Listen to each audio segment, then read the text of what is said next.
Tantor Audio, a division of Recorded Books, presents Swordheart by T.Kingfisher. Narrated by Jesse Valinsky. Chapter 1. Halla of Rutgers Howe had just inherited a great deal of money and was therefore spending her evening trying to figure out how to kill herself. This was not a normal response to inheriting wealth. She was aware of that. Unfortunately, she didn't seem to have many other options. She had been locked in her room for 3 days, and the odds of escape, never good, were growing increasingly slim. Her relatives were going to be the death of her. She had always believed that this was true in a metaphorical sense. Her 2 aunts and her assorted cousins would have tried the patience of a paladin or a saint. It was only in the last 2 days that she'd realized it was probably true in a literal sense as well. Halla rested her forehead against the diamond-shaped glass in the window. Uncle Silas had been reasonably wealthy, partly because he never spent a single penny he didn't have to. All the windows were made of many tiny panes, inexpensive to replace if one was broken. He would have used oiled paper if he could have gotten away with it, like the poorest houses in the village. But as he aged, the damp got into his joints. When not even a roaring fire could drive it away, he finally gave up and put glass in the windows. It was cheap glass full of bubbles. The reflection it threw back to her was distorted, so she could see only an oval of pale skin, pale hair, and reasonably dark morning clothes. She wished Silas had spent more on glass and saved less, or at least had the decency to leave the money to his other family members and not to her.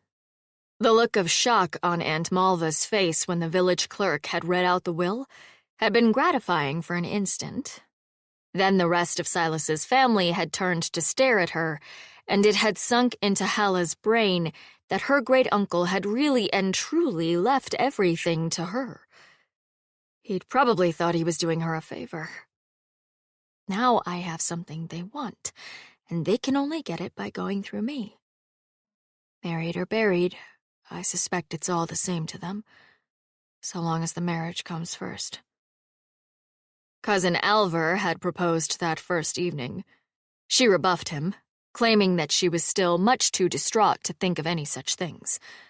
The conversation hadn't gone well after that. "Your husband is long gone," said Aunt Malva, setting her knife down on the table with a click. "You cannot possibly still be in mourning for him." Halla narrowed her eyes and set her own fork down. "My great-uncle passed away yesterday, madam." Aunt Malva flushed. Her skin was whited with powder to an unnatural shade, which matched the whitewash on the walls. It made her flush of anger all the more vivid, coming out in red blotches around her eyes and her ears where the powder hadn't quite gone on correctly. Great-Uncle Silas had not believed in wasting money on tablecloths, even if it made the kitchen look like a poor crofter's hall. So Malva's hands were very white against the dark wood of the table. She reminded Halla of a ghost or a ghoul. Mostly a ghoul.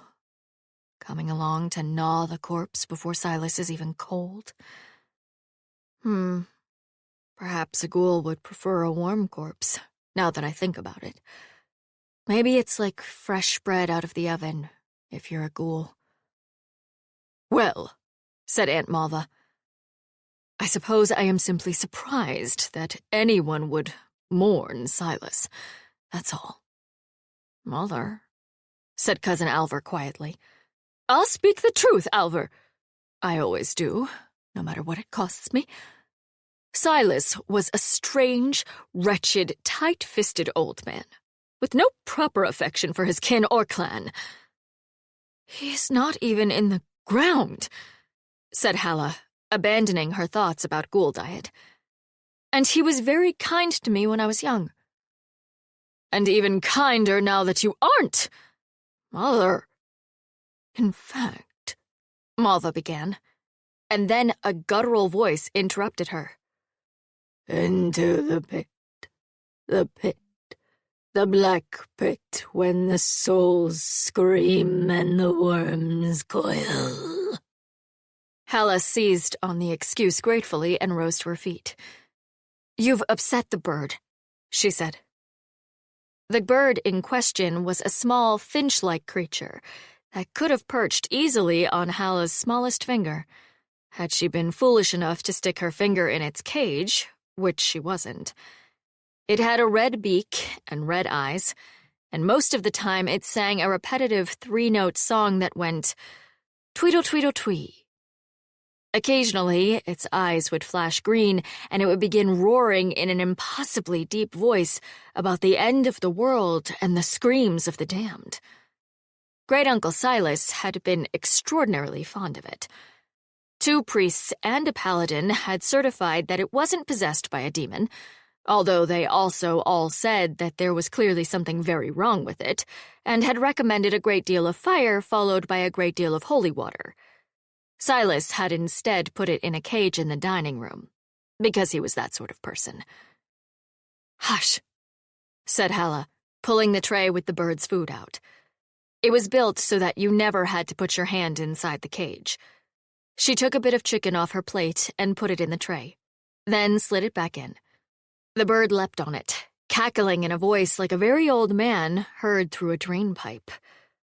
"Nasty creature," said Aunt Malva. Normally, Halla would have agreed with her, but she didn't want to give the woman any satisfaction. "Silas was fond of it," she said. "Silas was fond of a great many useless things," said Malva, giving her a look that left no doubt who she was referring to. "If you'll excuse me," said Halla. "I find I have no appetite."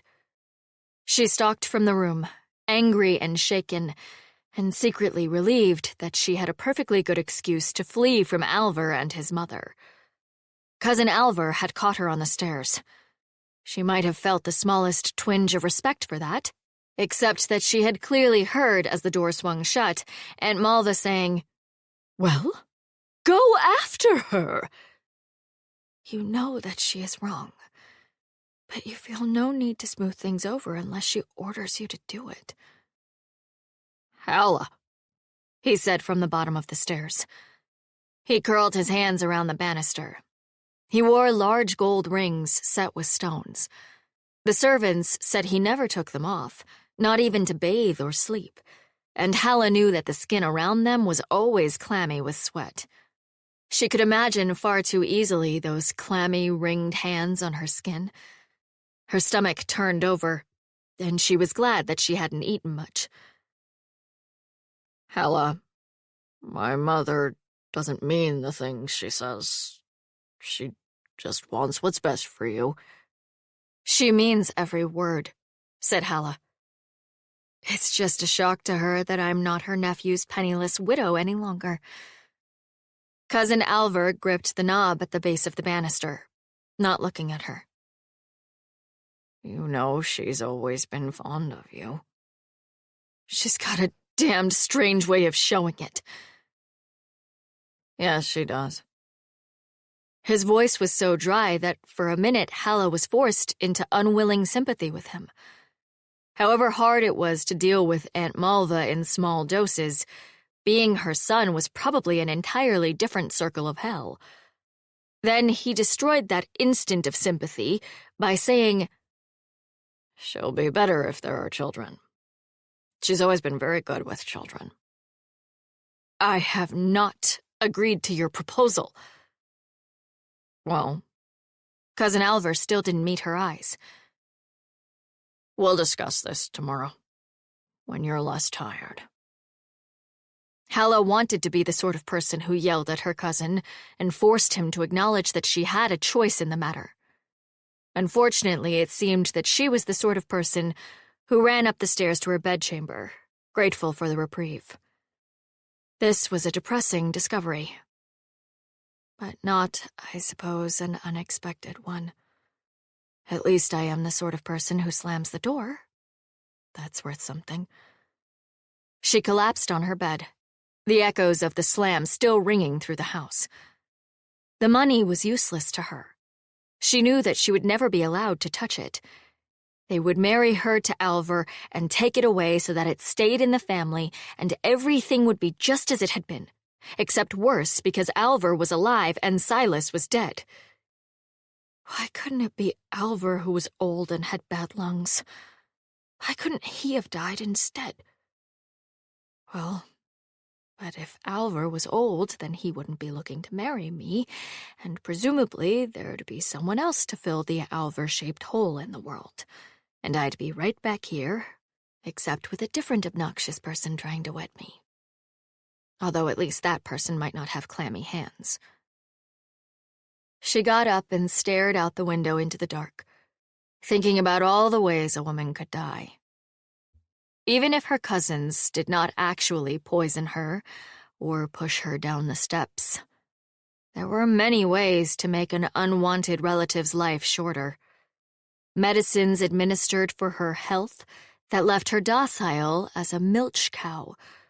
Wonder workers whose talents ran to harm. Childbirth. Halla shuddered. Her late husband had been more dutiful than passionate, but at least he hadn't made her skin crawl. They had gotten along tolerably well for a few years, until a late spring fever had swept the land and carried him off. His estate had gone to his brother, and Halla had found herself nearly penniless after the death duties.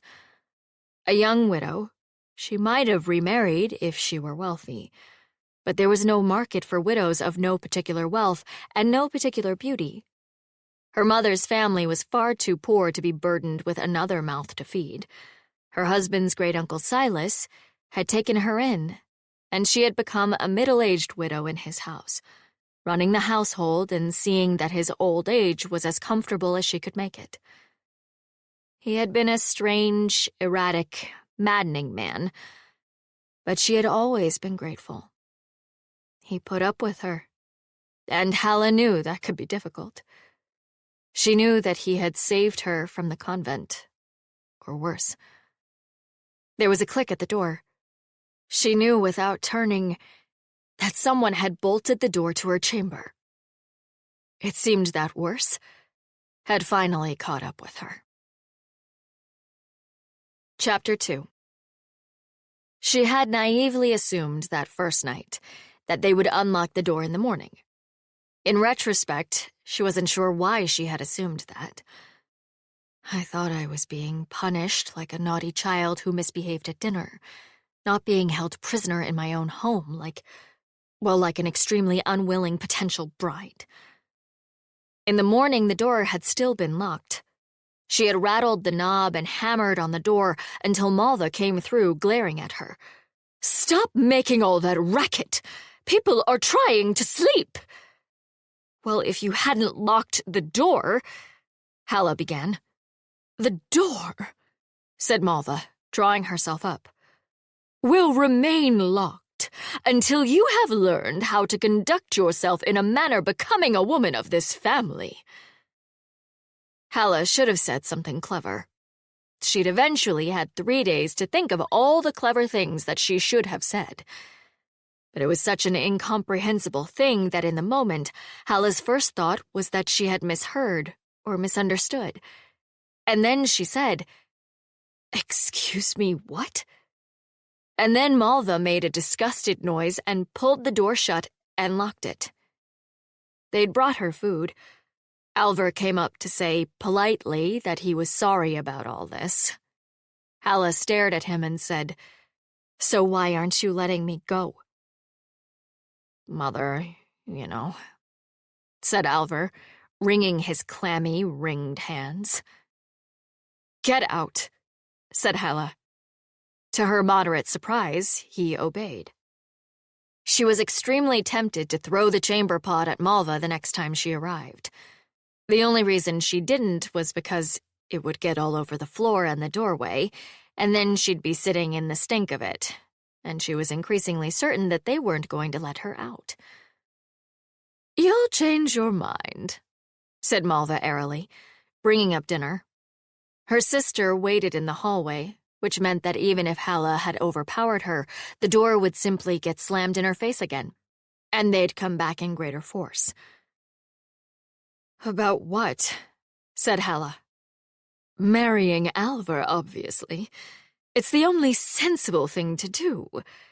You just need some time to think on it. Or what? You'll keep me locked up here forever? Malva shrugged. You'll have to let me out for the funeral, said Halla, through gritted teeth. No, I don't, said Malva. You'll be overcome with grief, that's all. Although if you'd stop being so stubborn and simply agree to marry Alvar, who is better than you deserve, you'll be able to attend as you ought. She set the tray down on the cedar chest at the end of the bed. Really, Halla, if you had any feeling for Silas at all, I would think you would do whatever it took to attend. But I suppose such family loyalty is simply beyond you.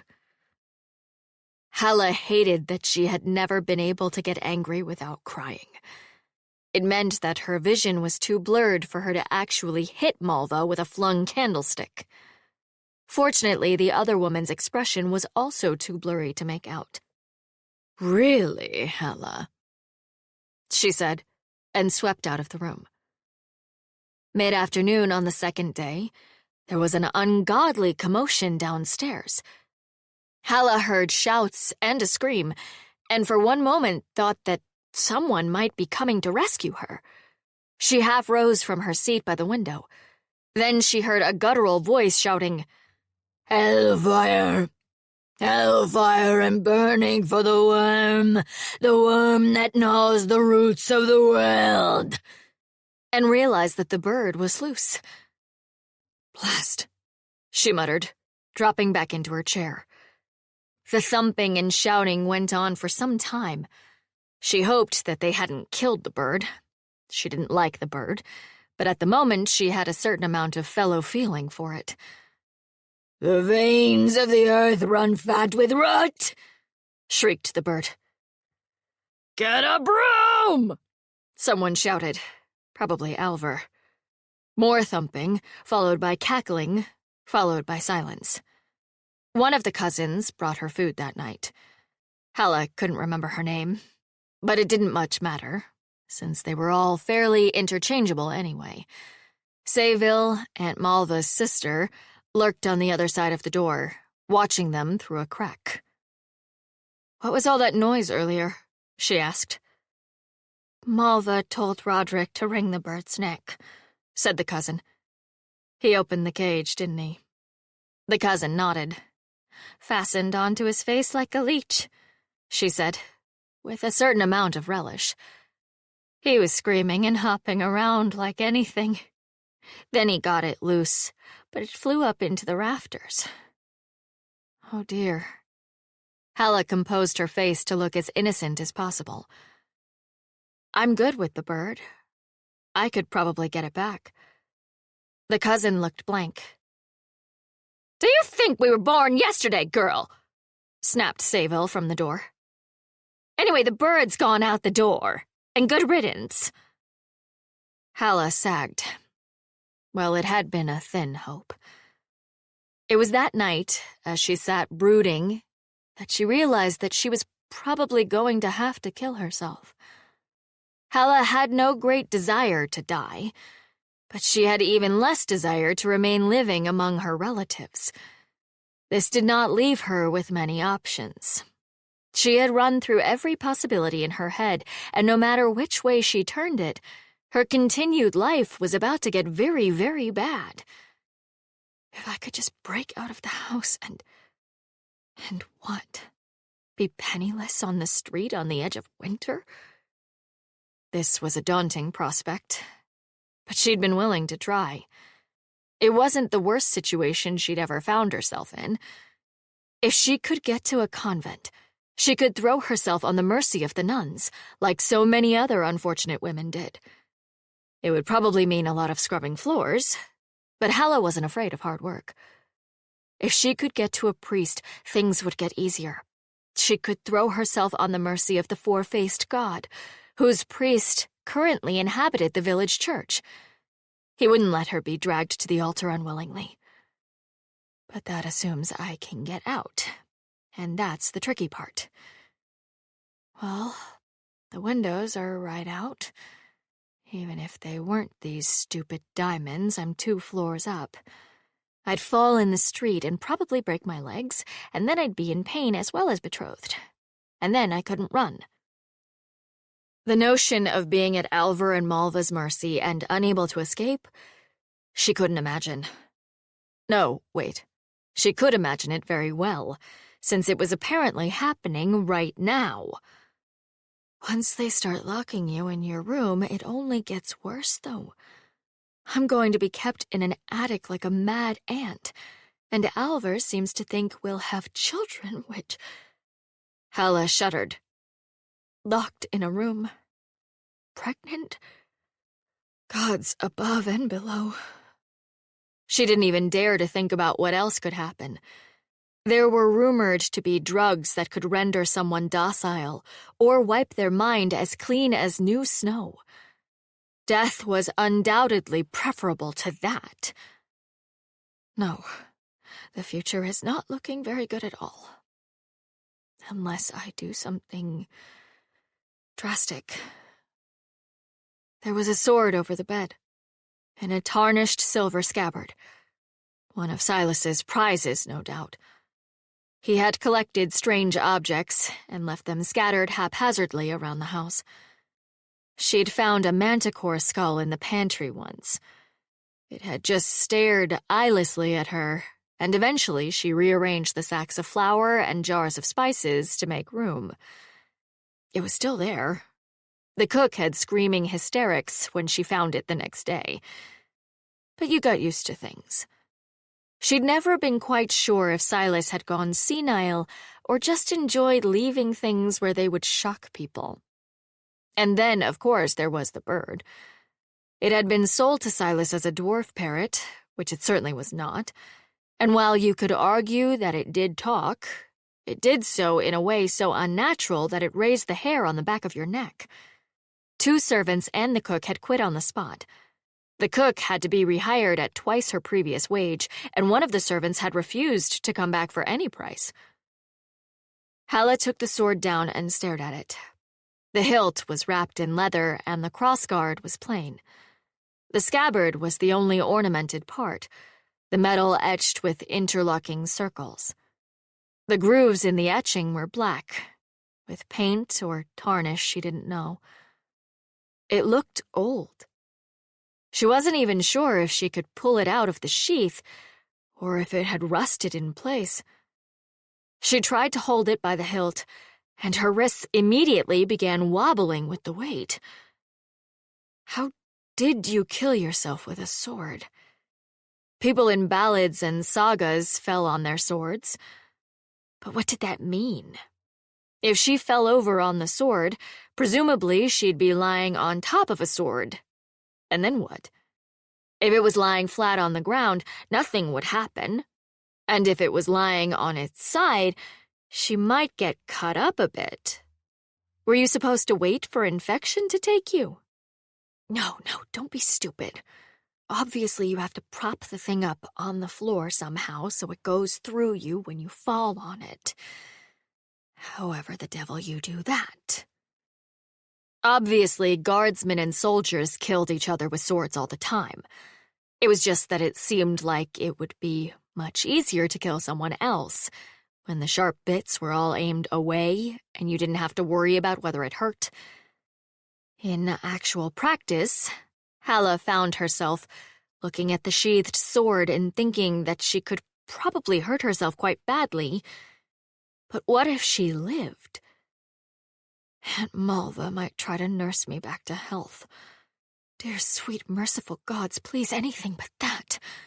And they'll post the banns while I'm in bed, and when I wake up, I'll be wed to Alvar. She put the sword on the bed and made another circuit of the chamber, looking for usefully fatal objects. There weren't many. Why couldn't Silas have left bottles labeled deadly but conveniently painless poison lying around? She could make a rope of blankets and try to hang herself, But there weren't any exposed rafters, and her bedchamber had quite low ceilings, and was stuffed to bursting with furniture that Silas had needed to store somewhere. So even if she'd somehow managed all the rest, she could have just put her feet onto the bed once it got hard to breathe. Even in her most dramatic imaginings, Halla didn't think she could beat herself to death with the chamber pot. It was going to have to be the sword. Halla sighed. No use dithering. Roll up your sleeves and get to work. Her mother had always said that, although to be fair, not usually about killing oneself. The sword was just so unwieldy. If it had been a knife, she would have had no problem. But the blade was so long that if she held the hilt in her right hand, she had no way to get the point actually into her chest. How marvelously stupid. Give me an enormous piece of sharp metal, and I still can't think of a way to use it.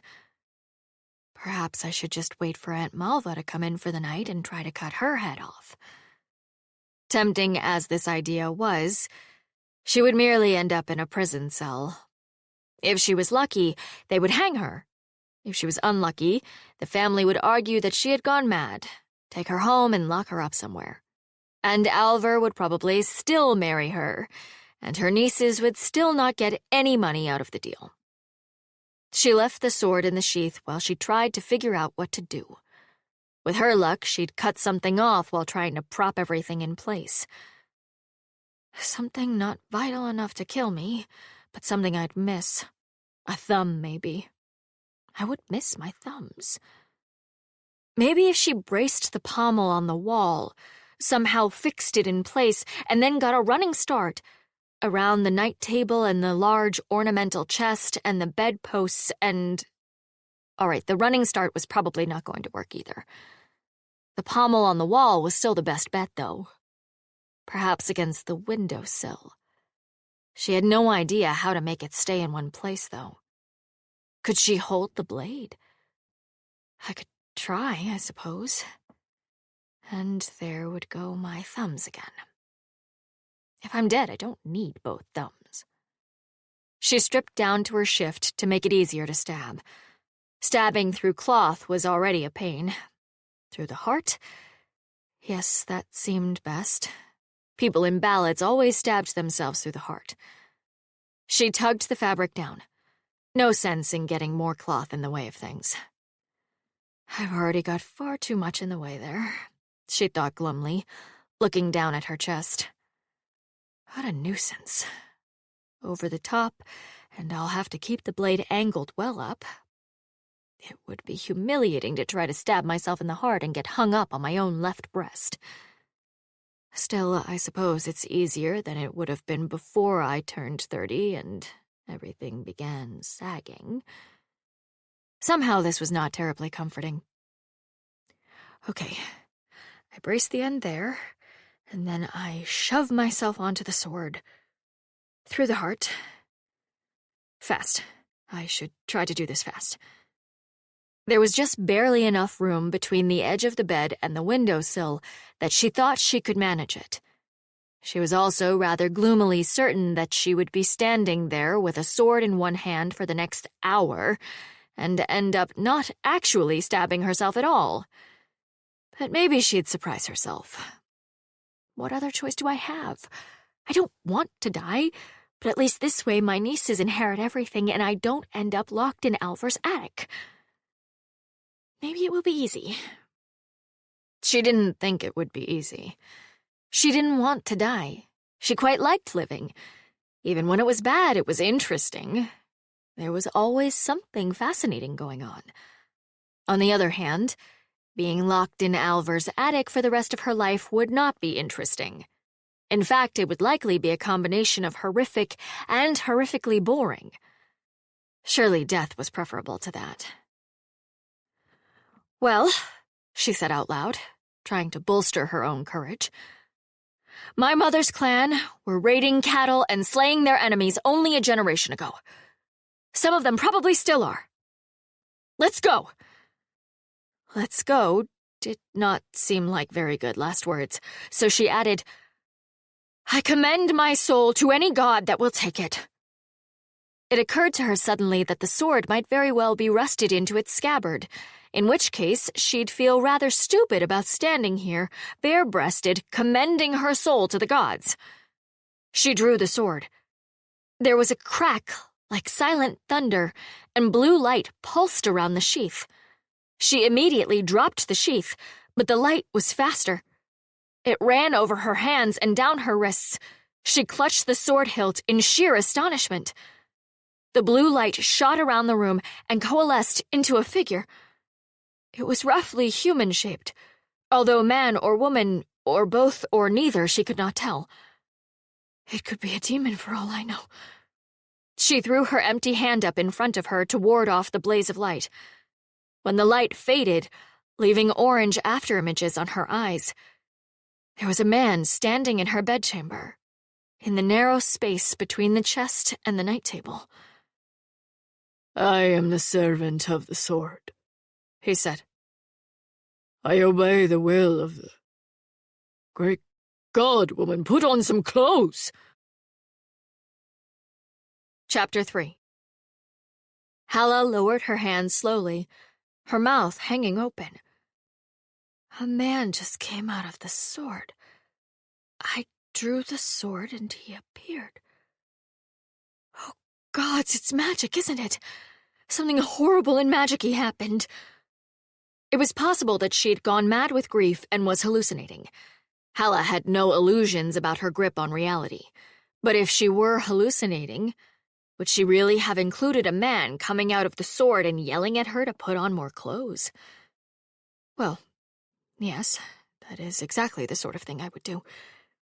Her possible hallucination had staggered back and thrown his forearm across his eyes, apparently to block out the unexpected sight. She pulled her shift up so that her breasts were covered. Sorry, I didn't mean to scare you. Wait, he just appeared from a sword and I'm apologizing for scaring him?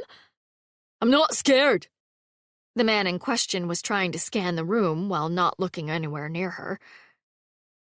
I'm used to being summoned on the battlefield, not a brothel. This isn't a brothel. I'm a respectable widow. You aren't dressed like a respectable widow. I wasn't expecting company. The servant of the sword looked at her cautiously through his fingers. Seeing that she was at least covered by her shift, he lowered his hand.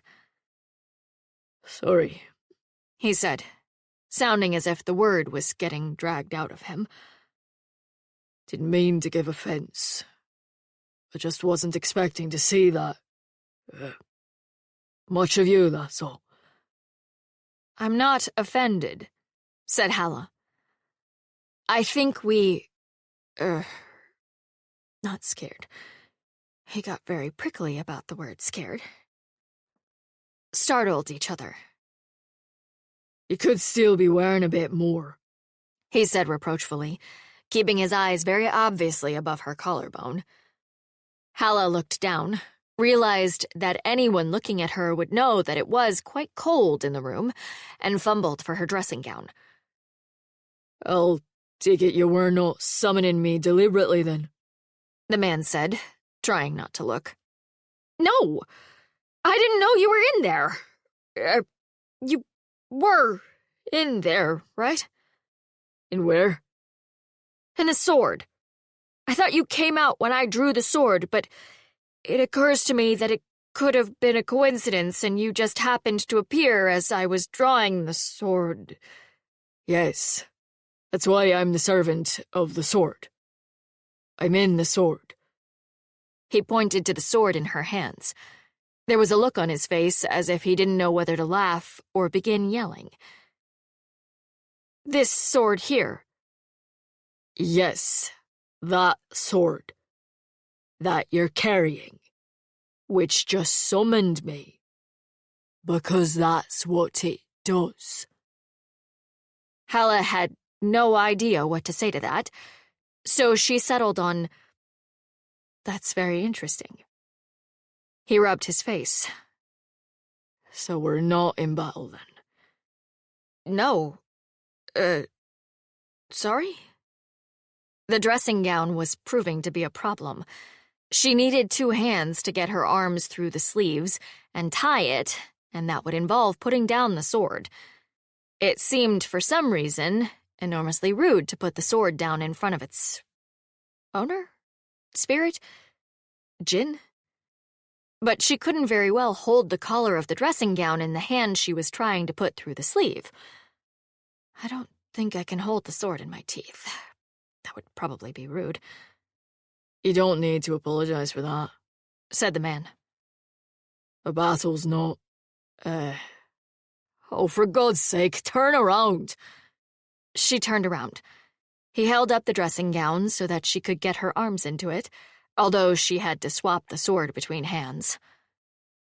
I'm a warrior, not a lady's maid, he said. If you're summoning me to help you dress, there'd better be assassins in the guardrobe next time. Oh, I don't have a guardrobe, Halla assured him. Or assassins. Well, I don't think there are any.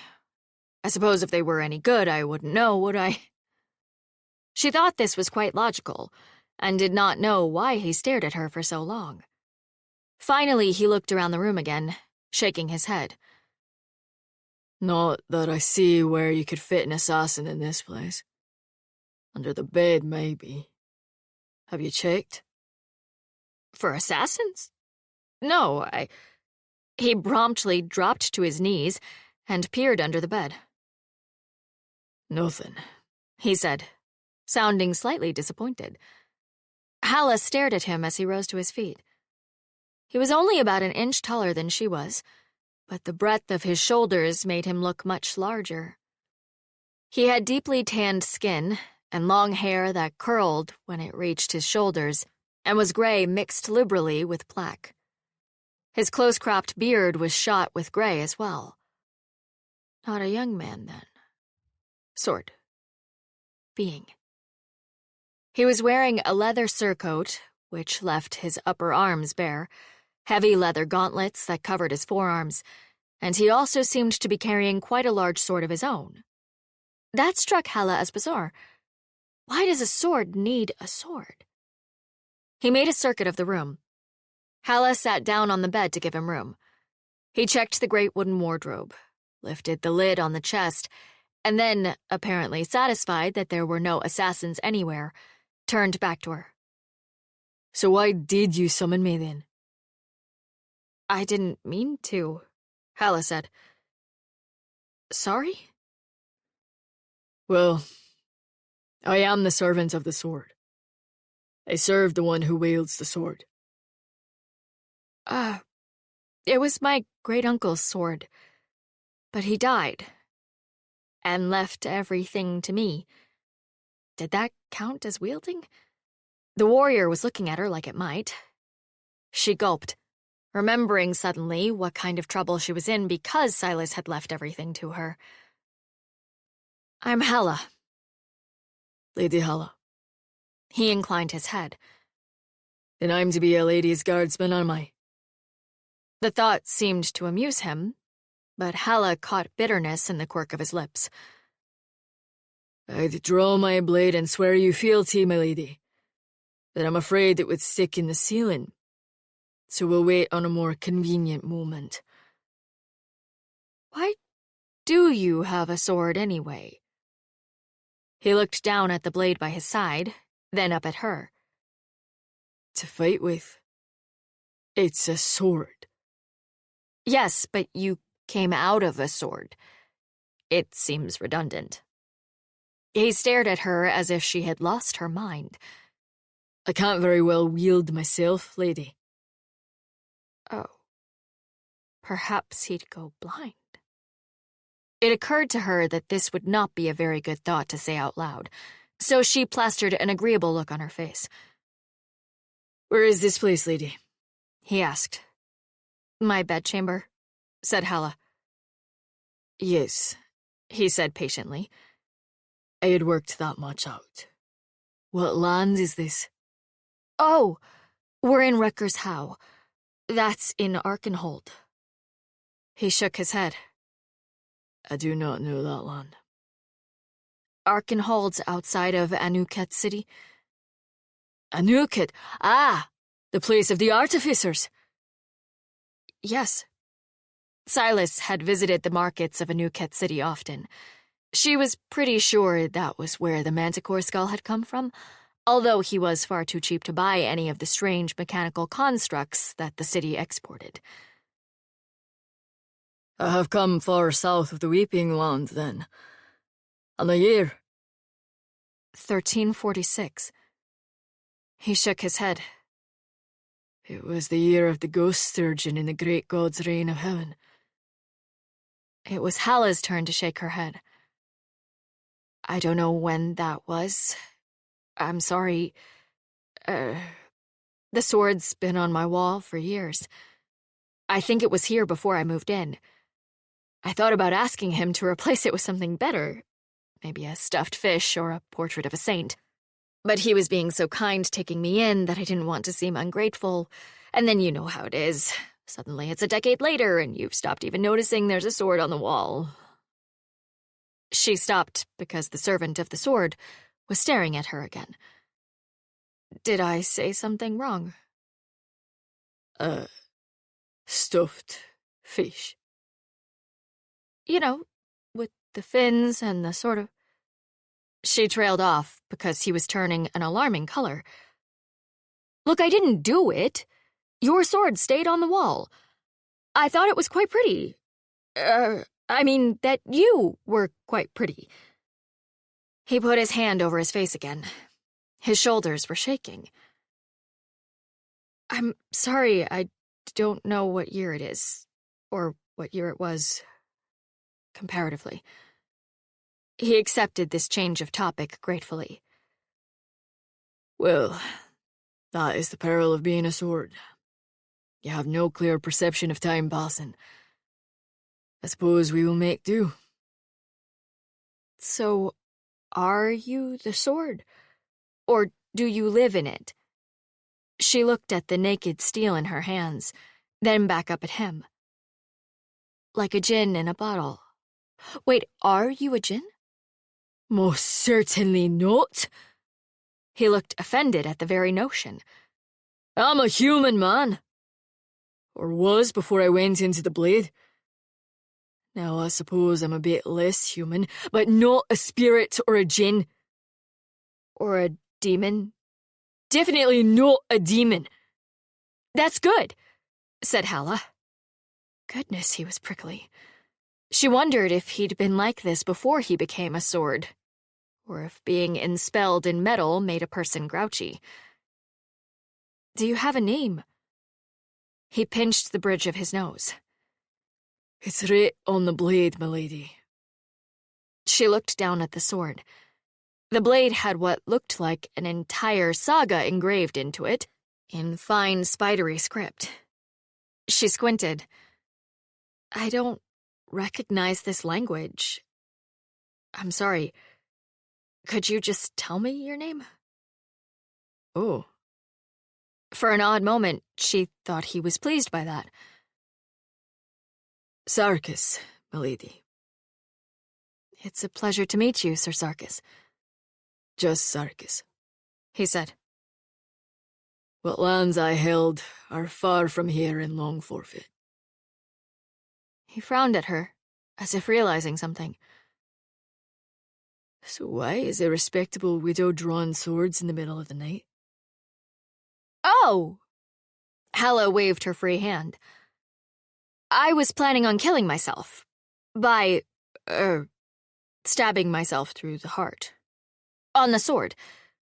Which I guess is your sword? You will do no such thing! Halla blinked at him.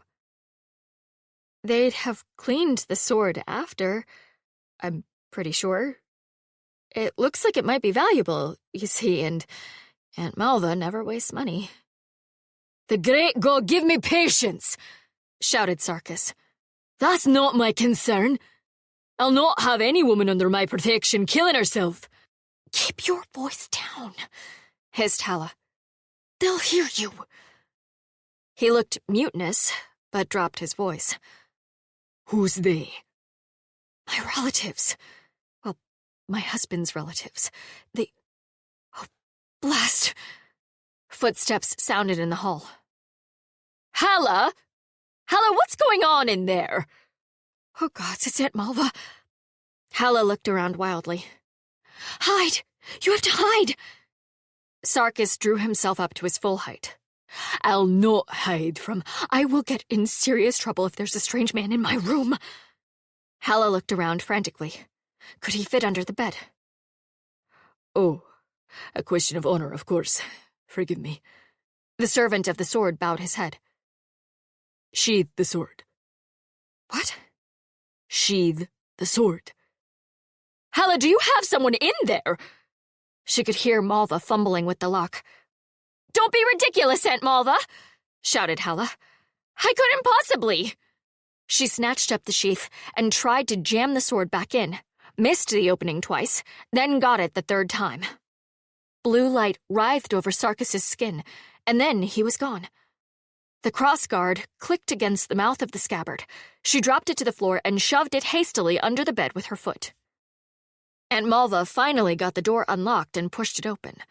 What are you? Halla blinked at her innocently.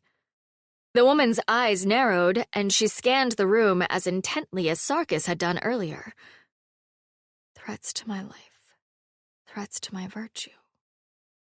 Halla had gone for years without anyone worrying about people hiding in her room. And here she was dealing with it twice in one night. It's not like I make a habit of hiding people in my room. I don't know why everyone is so suspicious all of a sudden. I heard voices, said Malva. I was praying for Silas's soul, said Halla. Aunt Malva's eyes narrowed even farther. I heard a man's voice. Maybe it was a god answering.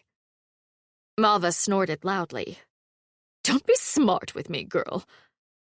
I am 36, growled Halla. I am not a girl. So you should be well aware of what duty you owe the family, and well past dithering like a maiden when you're offered a chance at a respectable marriage. She drew herself up and looked down her powdered nose. You've no beauty and no prospects, and only a year or two left where you might bear children. Don't be a fool. I've not the least desire in the world to bear children, said Halla. And certainly not Alvar's. Alvar will be a fine husband and a fine father. So bed him yourself if you're so keen on it. Aunt Malva inhaled as if she'd been struck. You're out of your head with grief, she announced. I'll not listen to such talk. Tomorrow we'll have a family meeting, and you'll keep a civil tongue in your head, and remember what you owe a family that took you in instead of casting you out on the street. Halla could think of so many things to say in response that she choked. Silas had taken her in, not their precious family. Malva had treated her like a drudge whenever she came to visit, which she did as rarely as possible. And they'd never cared much for her husband when he was alive, only to turn him into a saint after his death. How dare... Aunt Malva slammed the door. The lock clicked again. Halla stood with her chest heaving, clutching one of the bedposts for strength. How dare that powdered old monster talk to her about gratitude? How dare they? How dare she? What an unpleasant woman, Sarkis said from under the bed. Halla yelped and went down to her knees. He lay flat under the bed, wearing a resigned expression. I thought you went back in the sword. I did. Unfortunately, it came loose when you kicked the scabbard under the bed. He crawled free. I didn't think that my presence would contribute much to the conversation, though. He rose and handed her the sword, still several inches out of the sheath. Well, now you see why I have to kill myself, said Halla. His eyebrows slammed together over his nose. He had a broad nose, and a scar cut through one eyebrow, which gave him a singularly wicked look when he scowled. I see no such thing. Halla groaned. Look, my husband died years ago. His great-uncle Silas took me in. Silas left me everything in his will like an idiot. His family wants that money, so now they plan to have me marry my husband's cousin Alver, which will keep it in the family. Which I gather does not please you, lady. Alver wouldn't please anyone. He's got clammy hands. The great God save us. Sarkis raised his eyes, presumably to heaven. Death is too good for such a creature. Halla was fairly sure that he was making fun of her. You're missing the point. Once I'm married to Alver, my life won't be worth a penny anyway. They'll kill me off so that Alver can marry someone younger and get heirs. But if I die now, before I get married, it will all go to my mother's family. I've got a will with the town clerk that says so. Where is your family? Sarkis growled, his voice dropping an octave. Why are your kinsmen not saving you from these grasping maggots? She sighed. They're poor. Poverty's no shame, lady, compared to abandoning kin to these jackals. Yes, but... well, after my husband died, I didn't want to burden them. They didn't need another mouth to feed. And then my sister died, and now it's only my nieces, you understand, and... well... what of your father's kin? Halla shrugged. I don't expect a lot from that quarter. Why not? Because I don't know who they are. Understanding dawned in Sarkis's eyes, and he looked down hurriedly. Apologies, lady. It's fine. It was Great-Uncle Silas who took me in. She sat down on the bed. And really, Silas wasn't that wealthy. But it would be enough, if the clerks could get it to my nieces, that it would help. They'd have dowries, good ones. They could marry who they wanted instead of who agreed to take them. Sarkis folded his arms. His upper arms were bare and tattooed in dark blue.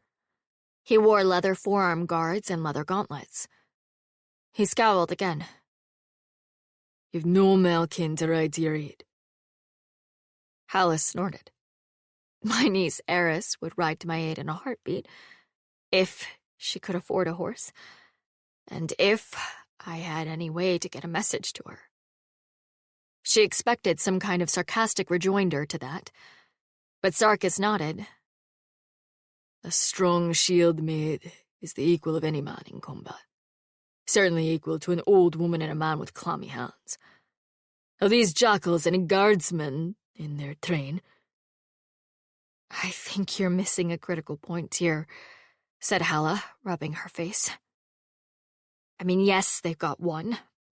Malva won't travel without a guard in case of brigands. His name's Roderick. Will Lady Aris be able to dispatch this Roderick? No, we're not. She set the sword across her knees and put her head in her hands. My great-uncle died 3 days ago. His wretched family descended on me a week ago. I vowed to kill myself this morning. And I have just drawn a magic sword with a man inside, and now I am discussing whether my 15-year-old niece can slaughter Aunt Malva's guardsmen.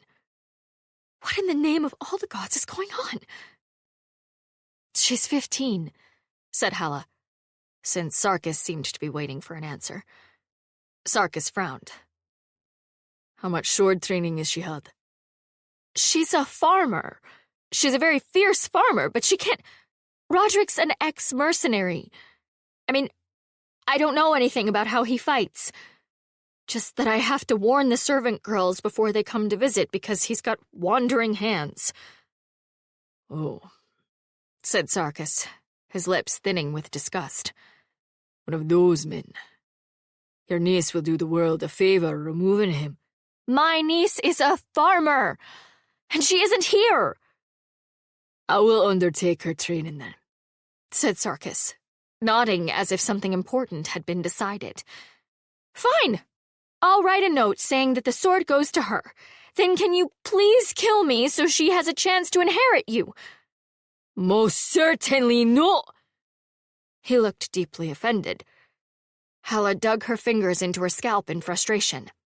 Then Alvar's going to marry me, and when his wretched aunt kills me off, he'll be your next owner.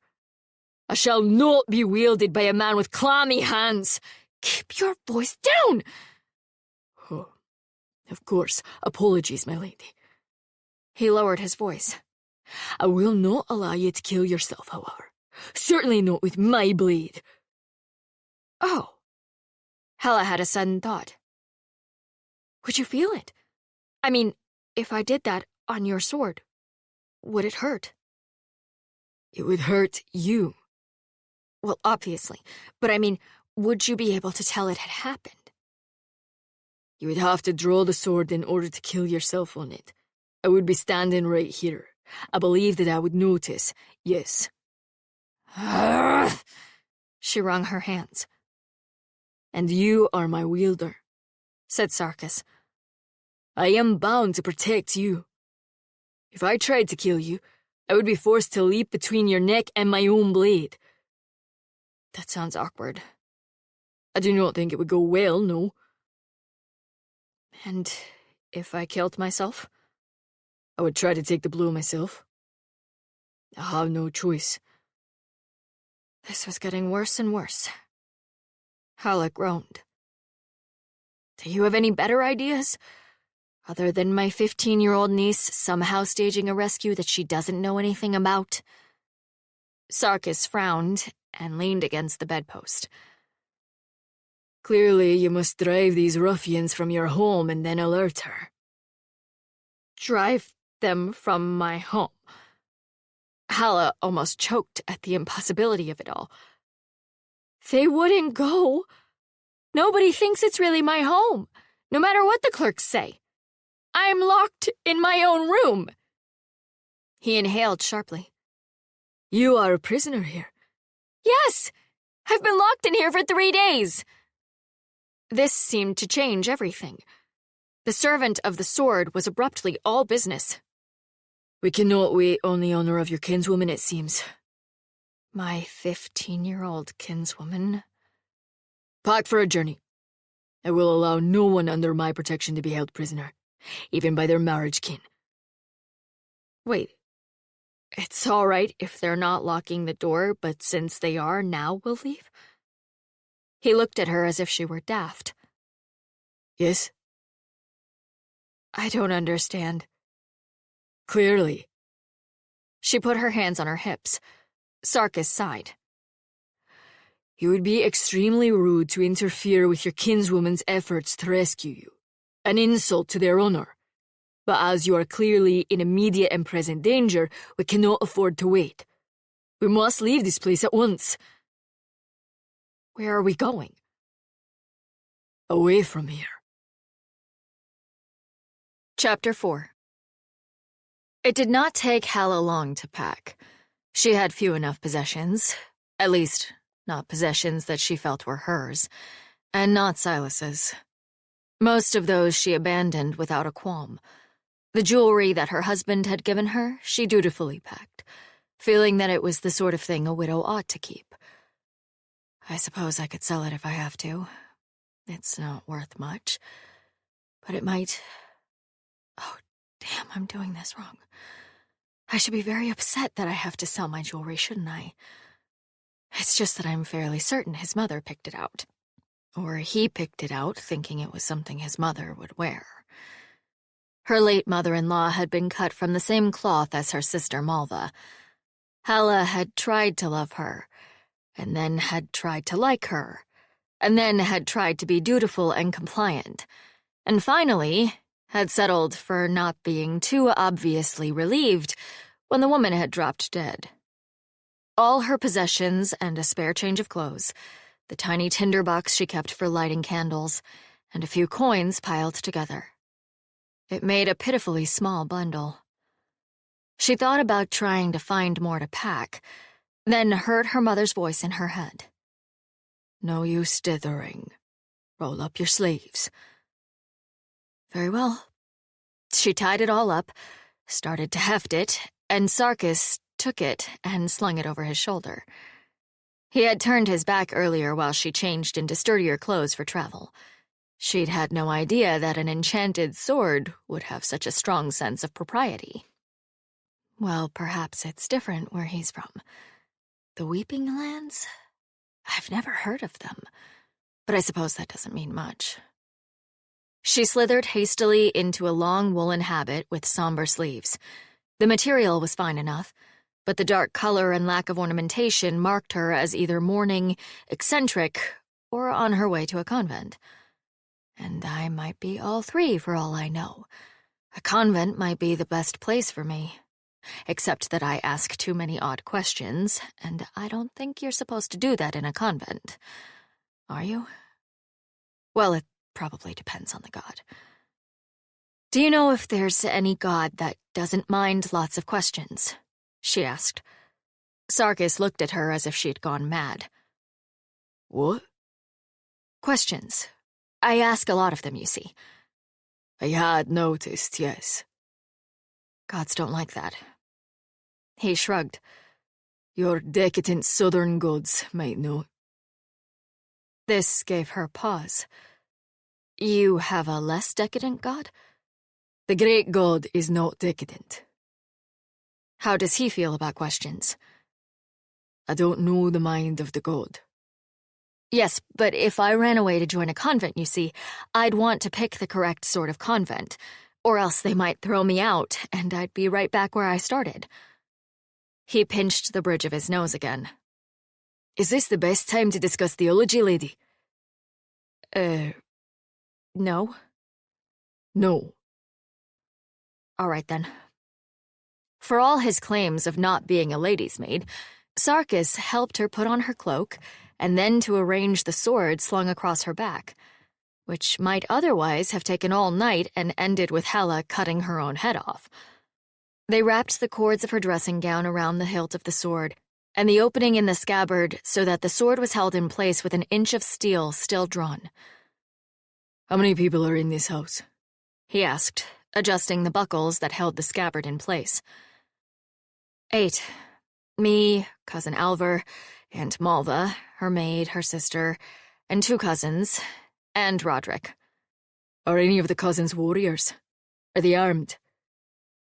I mean, Cousin Saville's got a pretty wicked pinch, and I suppose they have, needles?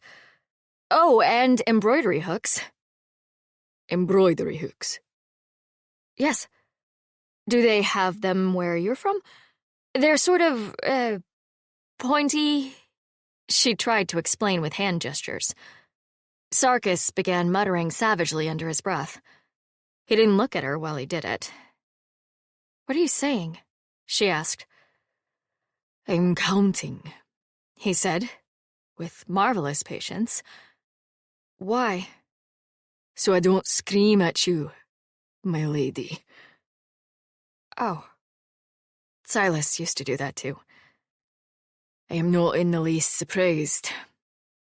When he had reached a sufficiently high number, Halla noted with interest that Sarkis seemed to count by 8s instead of 10s.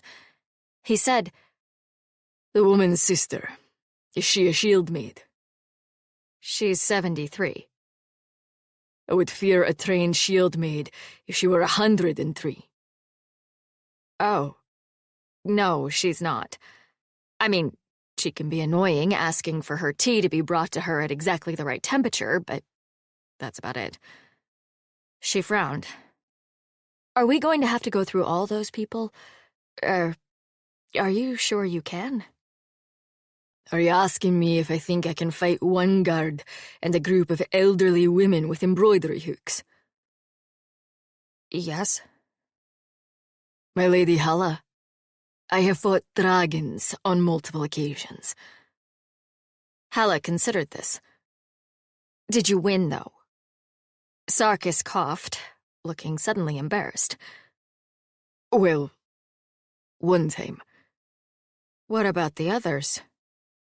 It was more of a draw. The point is that they were dragons, not your cousins. Halla folded her arms. How big is a dragon anyway? What? I've never seen one.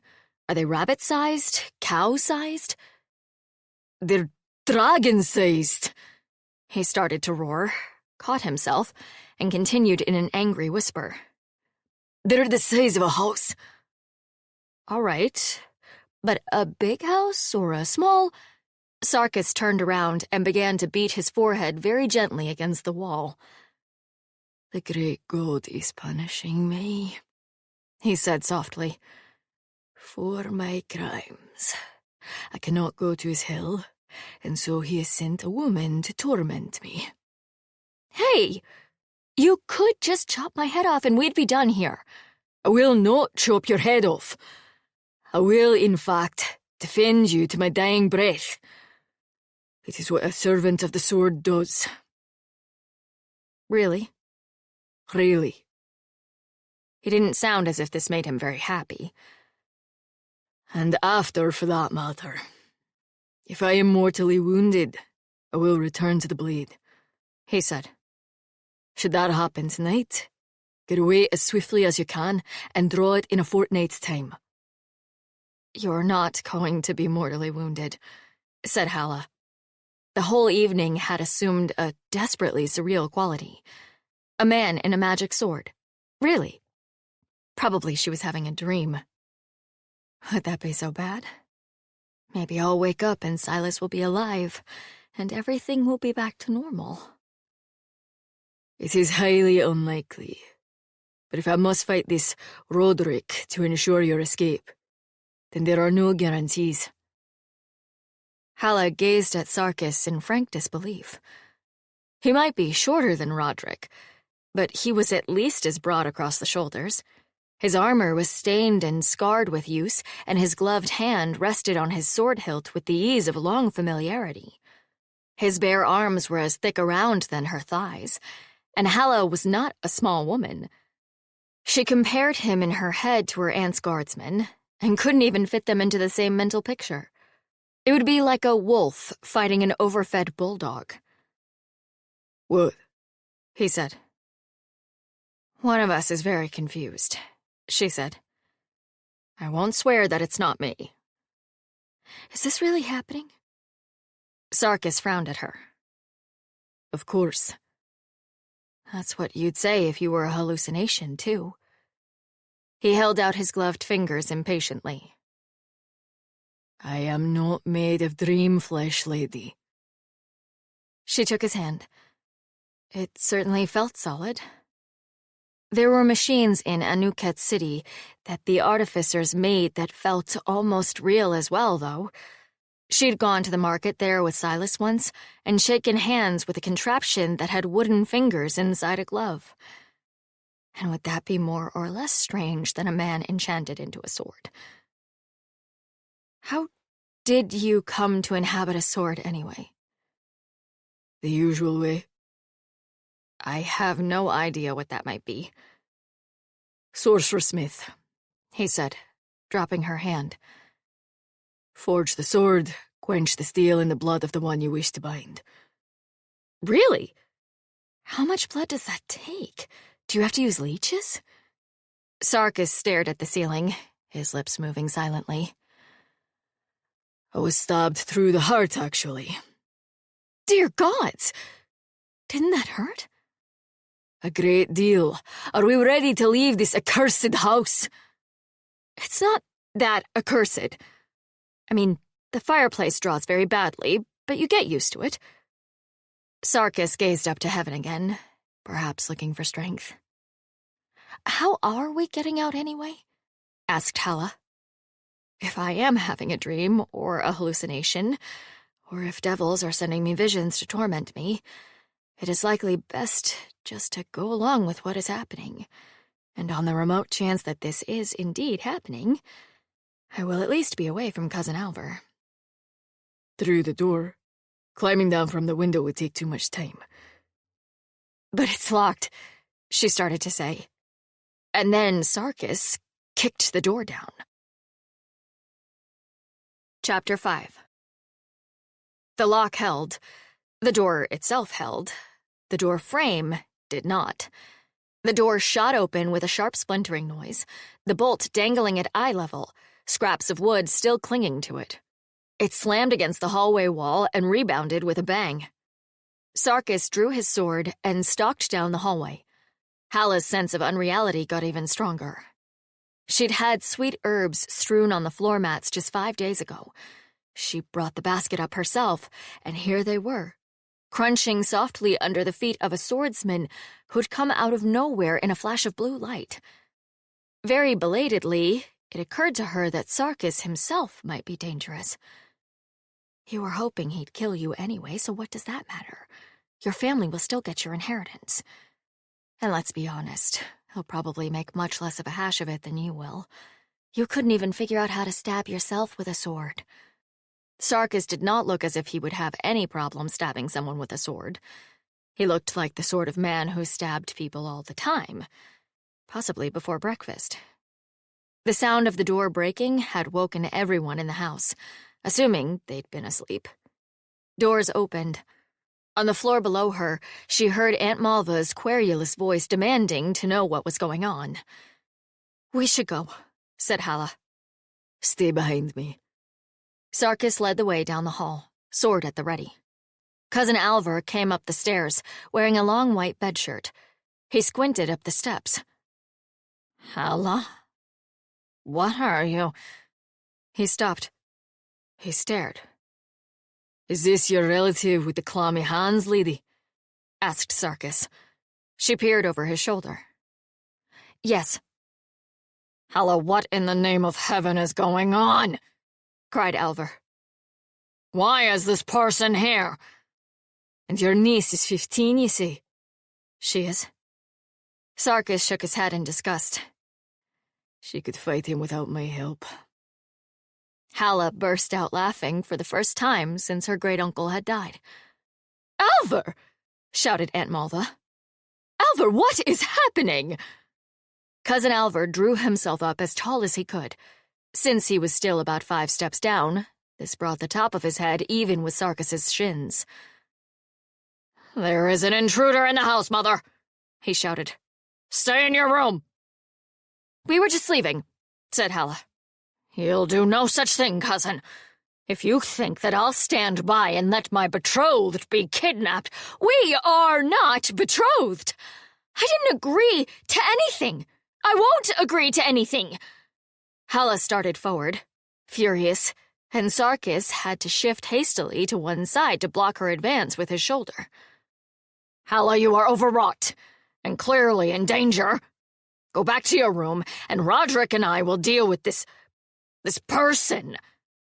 Sarkis rolled his eyes, took a step forward, and lifted his sword. "Go back down the stairs, little man," he said. "With your head or without it, it's all the same to me." Cousin Alver's mouth fell open. "May I kill him now, lady?" asked Sarkis politely. "Yes. No, wait. That's not charitable of me. Can you just cut him? His mother's really punishment enough." Alver leveled a trembling finger at Sarkis. "I don't know who you are, or how you got in here."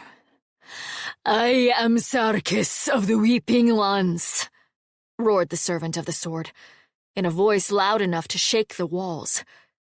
"And you are in my way." Cousin Alver let out a squeak and nearly fell in his haste to get off the staircase. "It is so gratifying when that works," murmured Sarkis. "Does it not usually work?"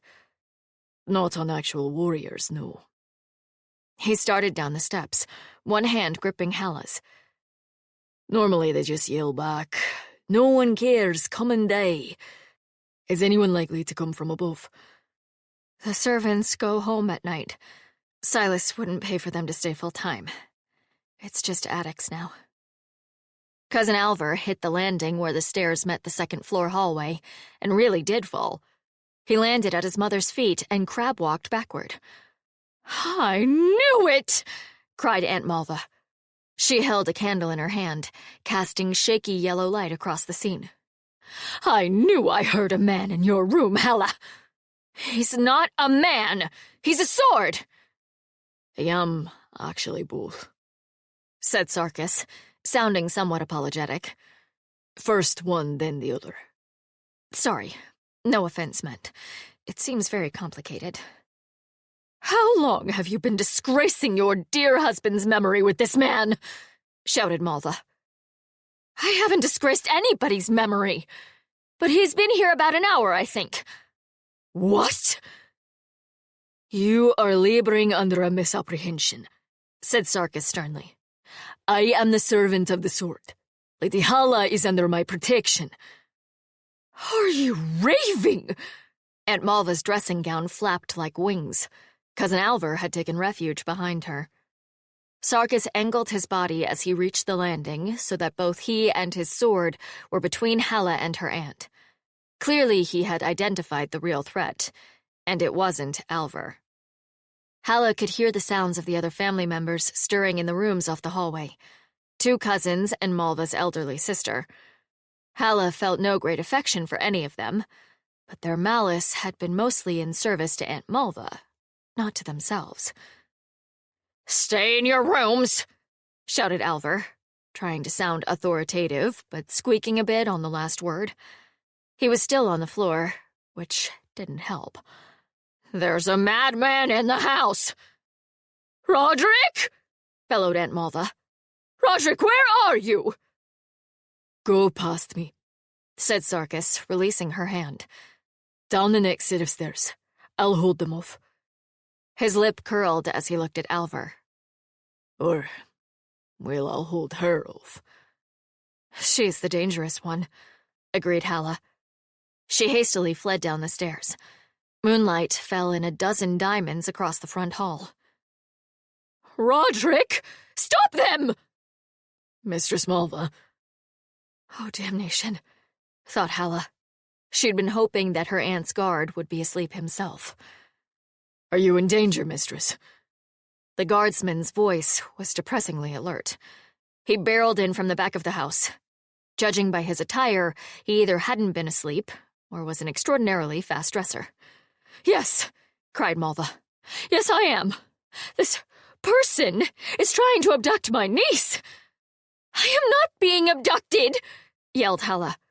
The man with a sword is just breaking me out of my room so I can leave and... Oh, when I say it like that, I suppose it does sound a little... Roderick! But I want to go. It's not an abduction, really. Roderick started up the stairs. There was a bandage across part of his face, probably where the bird got him. Halla hoped he took care of it. The bird's wounds tended to fester. Then it occurred to her that Roderick was part of the reason she was trapped in her own home, and made up her mind not to care if his wounds turned so septic that his nose fell off. Sarkis muttered something under his breath and went down the steps 2 at a time. Halla flattened herself against the wall to let him pass, and he halted on the step just below her. It'll go easier on you if you just surrender, said Roderick. I'm not looking to shed anyone's blood. I could say the same to you, said Sarkis. But I'd be lying. Bloodshed is beginning to seem like quite a fine idea, starting with that clammy-handed fellow there.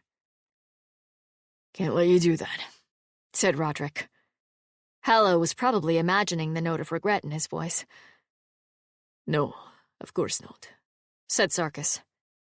Your duty does not permit it. Shall we duel then? Roderick groaned. Kill him! Malva and Alver stood at the top of the stairs, neither one quite willing to descend.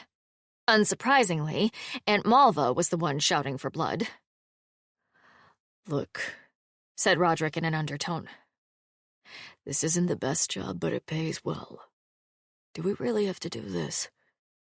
It seems we do, said Sarkis. Draw your weapon, man, and defend the owner of your liege's house. She's not my liege, said Roderick. He drew his sword anyway. The sound of steel ringing out of its sheath made Halla wince. Sarkis took a step forward. Roderick took a step back. The first swing was clearly a test. The guard slapped it away and countered with a swing of his own. Sarkis didn't even bother to counter, simply leaned back and let it cleave empty air. Another exchange of metal, and Sarkis drove Roderick down 2 steps, apparently without effort. They're fighting in the dark. On the stairs. This can't be a good idea. Halla wondered if she should be helping. She had quite a large sword on her back, didn't she? And if I try to swing it, I'll probably accidentally take Sarkis's head off, and that will be extremely awkward for everyone. Does that count as a mortal wound? I imagine it would have to be, wouldn't it? Or is it worse than mortal? Would he be able to come back from that? Sarkis, is beheading just a mortal wound?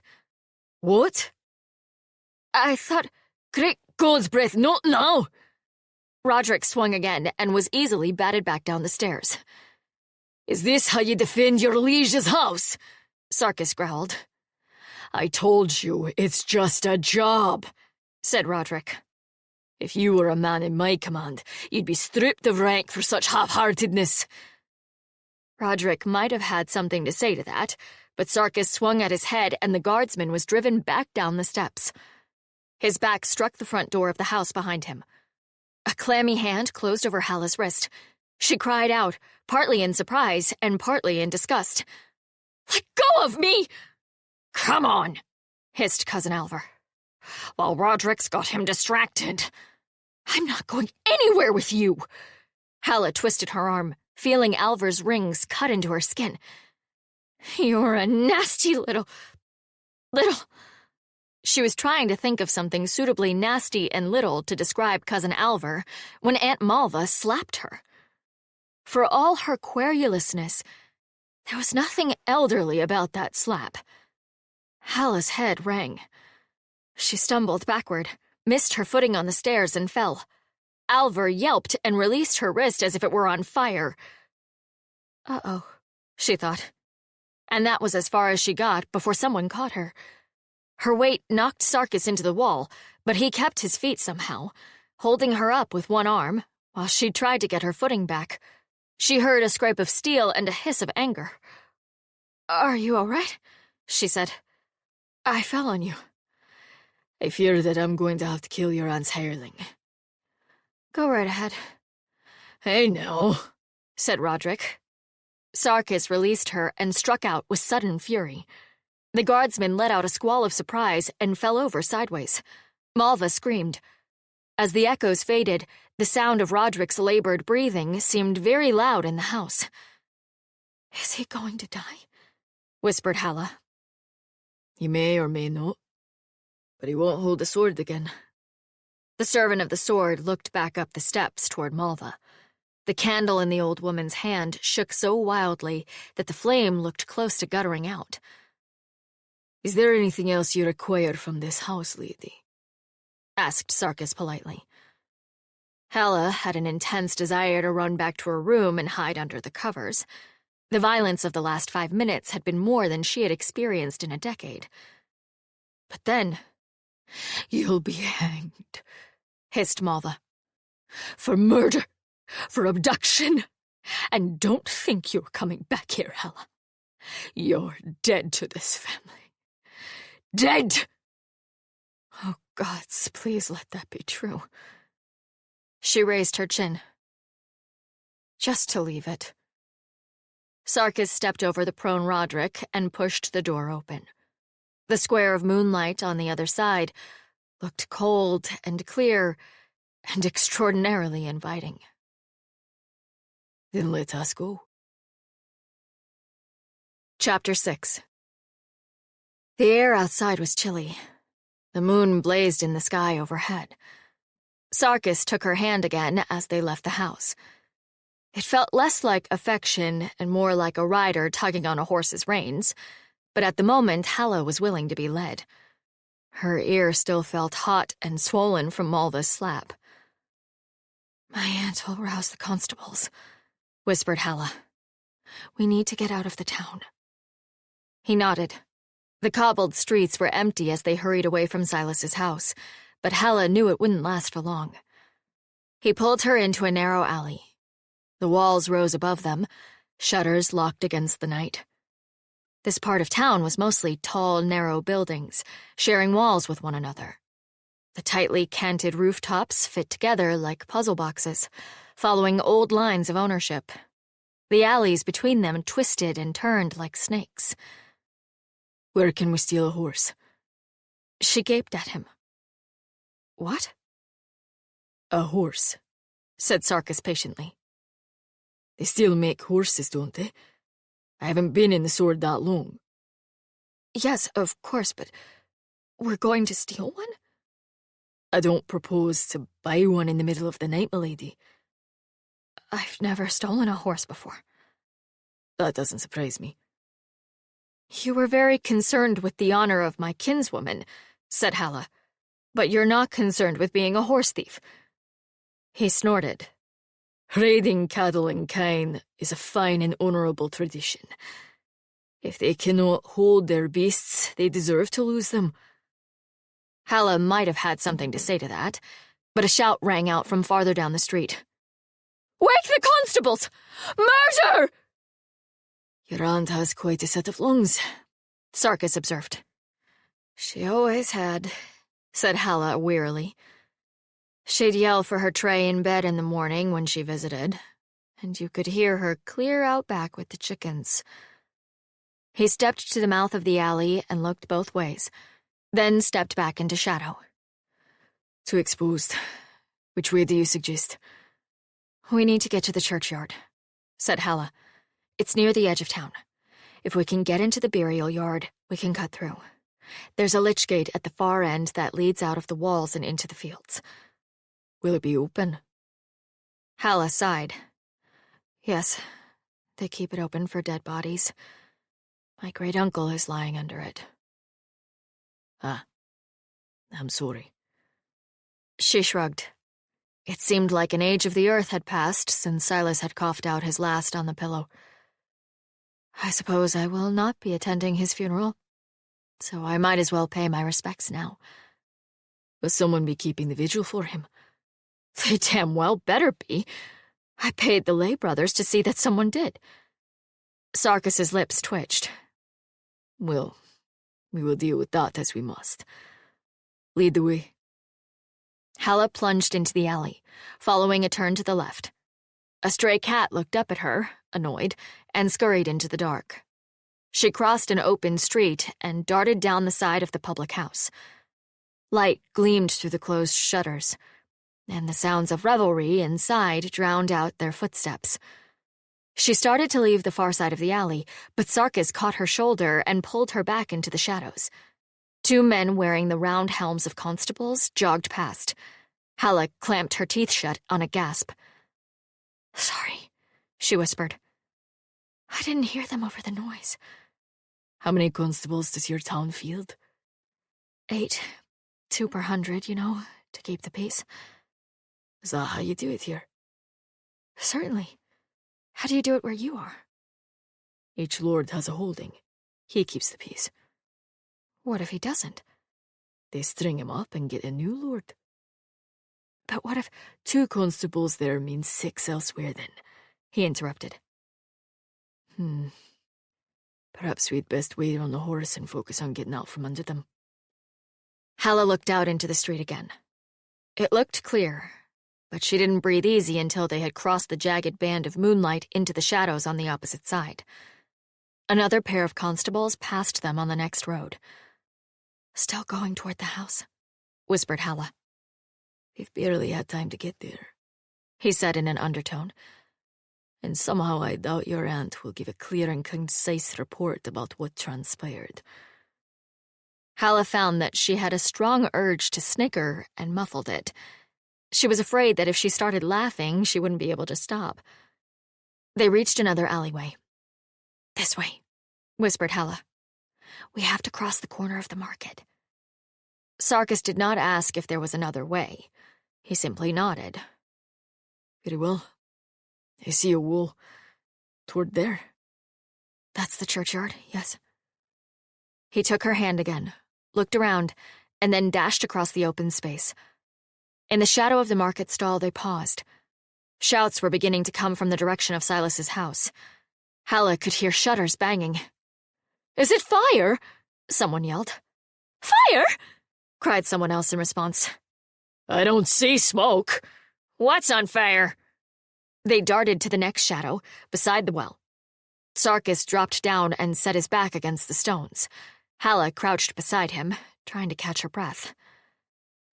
"I suppose you'd object to actually setting parts of the town on fire?" Sarkis asked. "I most certainly would." "Pity." Halla was beginning to question the servant of the sword's definition of honorable behavior. She heard running feet on the far side of the market and flattened herself even farther against the ground. When the footsteps had faded, she peered over the lip of the well. "I don't see anyone." "Good." He caught her hand again. Halla blinked, suddenly noticing the dark lines across his arm. "You're bleeding," she whispered, when they reached the safety of the church's walls. "A fair bit, I imagine. Your aunt's hireling got a blow in." Halla remembered the sound of steel and the hiss that followed. "When you caught me, wasn't it?" "I could hardly let you fall down the stairs." She winced. "Does it hurt?" "Stab wounds usually do." "I'm sorry." "Don't be." She couldn't see his face, but he sounded amused. "It will heal when you sheathe the sword for a little time. I've had much worse." "Yes, but if you hadn't caught me..." "If your wretched cousin hadn't dropped you to save his own skin, you wouldn't have fallen. I've a mind to go back and cut his ears off, but it doesn't seem like a good time. Can you get over the wall here if I give you a boost?" Halla looked up at the stone wall rising over her head. The stones were roughly laid, with plenty of handholds. But still... "I don't know," she admitted. "My tree-climbing days are long behind me." Sarkis knelt down. "Climb up on my shoulders." Halla gulped. She was not a particularly small woman, she knew. Heavy hips and heavy breasts, and a frame to carry both. A good childbearing figure, her husband had said, for all the good it had done either of them. Not perhaps the ideal figure for scaling church walls in the dark. "Are you sure?" she whispered. "I am not kneeling in the dirt here for my health." "I don't want to hurt you, though." "I could throw you over the wall instead." "Could you?" "I am considering it very strongly." "Ah, that was a joke, I think. Or something. All right. No use dithering. Roll up your sleeves." She stepped up, first onto his knee, and then onto his shoulder. He stayed as still as stone while she caught at the top of the wall. "I've got it," she whispered. "I don't think I can pull myself up, though." "I'm going to stand," he warned her, and rose slowly to his feet. Halla clung to the top of the wall, feeling her fingernails catch and tear against the stone. Her stomach lurched. She wanted to squeak in terror, but that seemed humiliating, so she didn't. Don't embarrass yourself in front of the magic sword. She heard more shouts in the streets. Terror fired her muscles, and she scrabbled at the top of the wall, flinging herself up with a strength she hadn't known she possessed. Her arms ached. She lay flat on top, gasping. "Now what? I can't pull you up." "Now sheathe the sword," he said calmly. "What?" "Sheathe the sword. Then unsheathe it and toss it down inside the wall." Halla blinked at him, then grinned. "That works?" "Remarkably well." She sat up, straddling the wall. Her habit was going to be rather the worse for wear afterward, but there was nothing to be done, and fumbled the sword out from behind her back. The cords came loose, and she pushed the blade into the scabbard with a click. Blue light swirled through the shadows, and he vanished. "Hey!" someone shouted. "What's that over there?" "Oh, blast!" whispered Halla, shaking the scabbard loose again and dropping the sword down inside the churchyard. Sarkis reappeared. Halla flattened herself back against the wall and swung her leg over. I am the picture of grace. Lower yourself down, he whispered. I'm afraid I'll fall. then I'll catch you. This might be true. The servant of the sword did seem very strong, but Halla couldn't quite make her gut believe it. Someone up on the wall! Shouted a voice. Constables!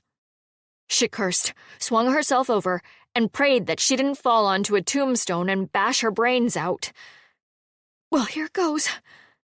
Arms locked around the waist, and Sarkis lowered her to the grass and handed her the sword.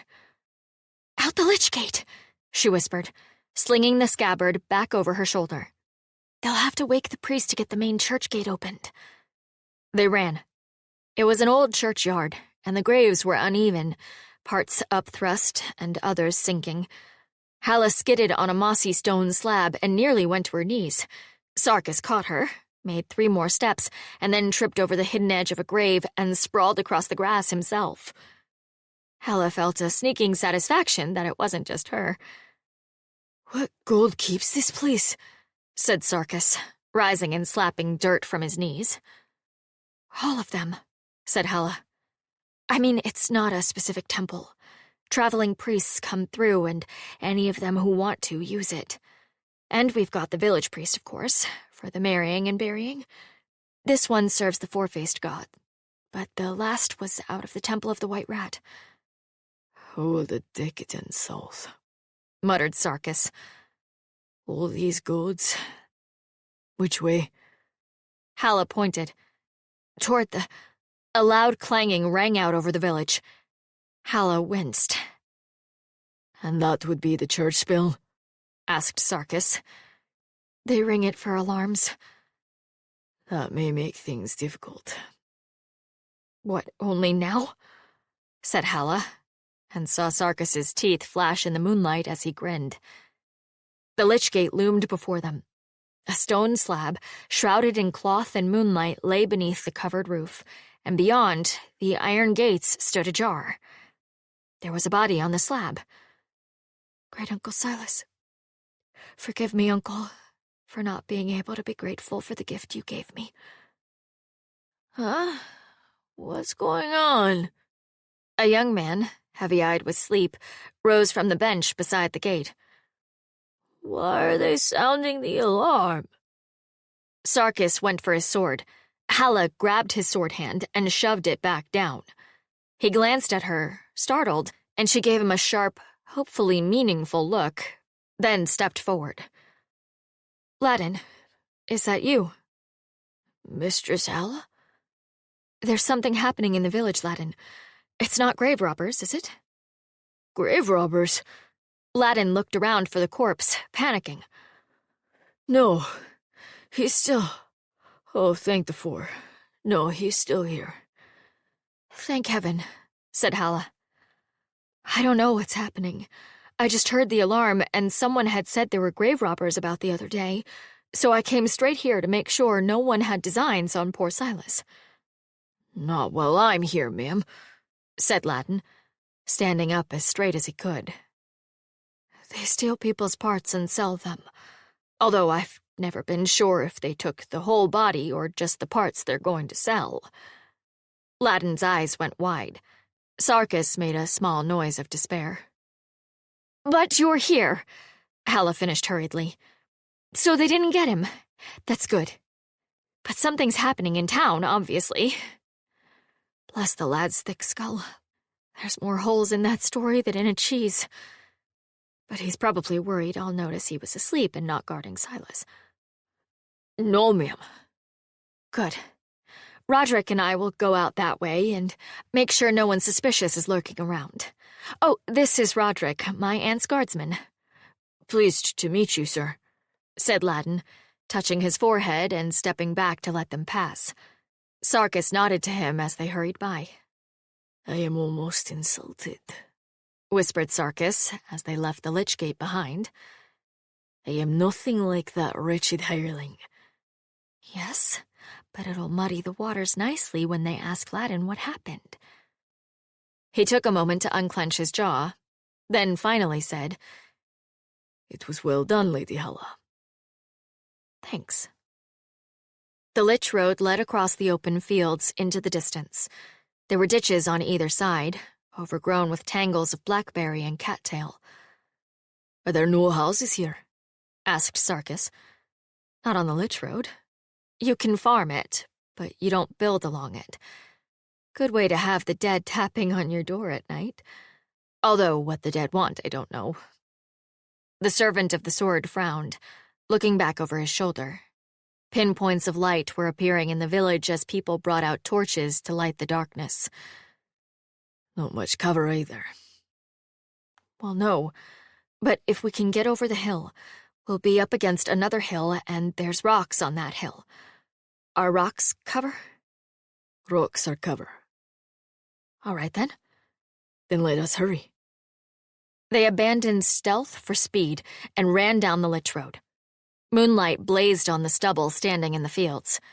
The harvest was nearly over, the sheaves drying, making lumpy shapes in the fields on the right.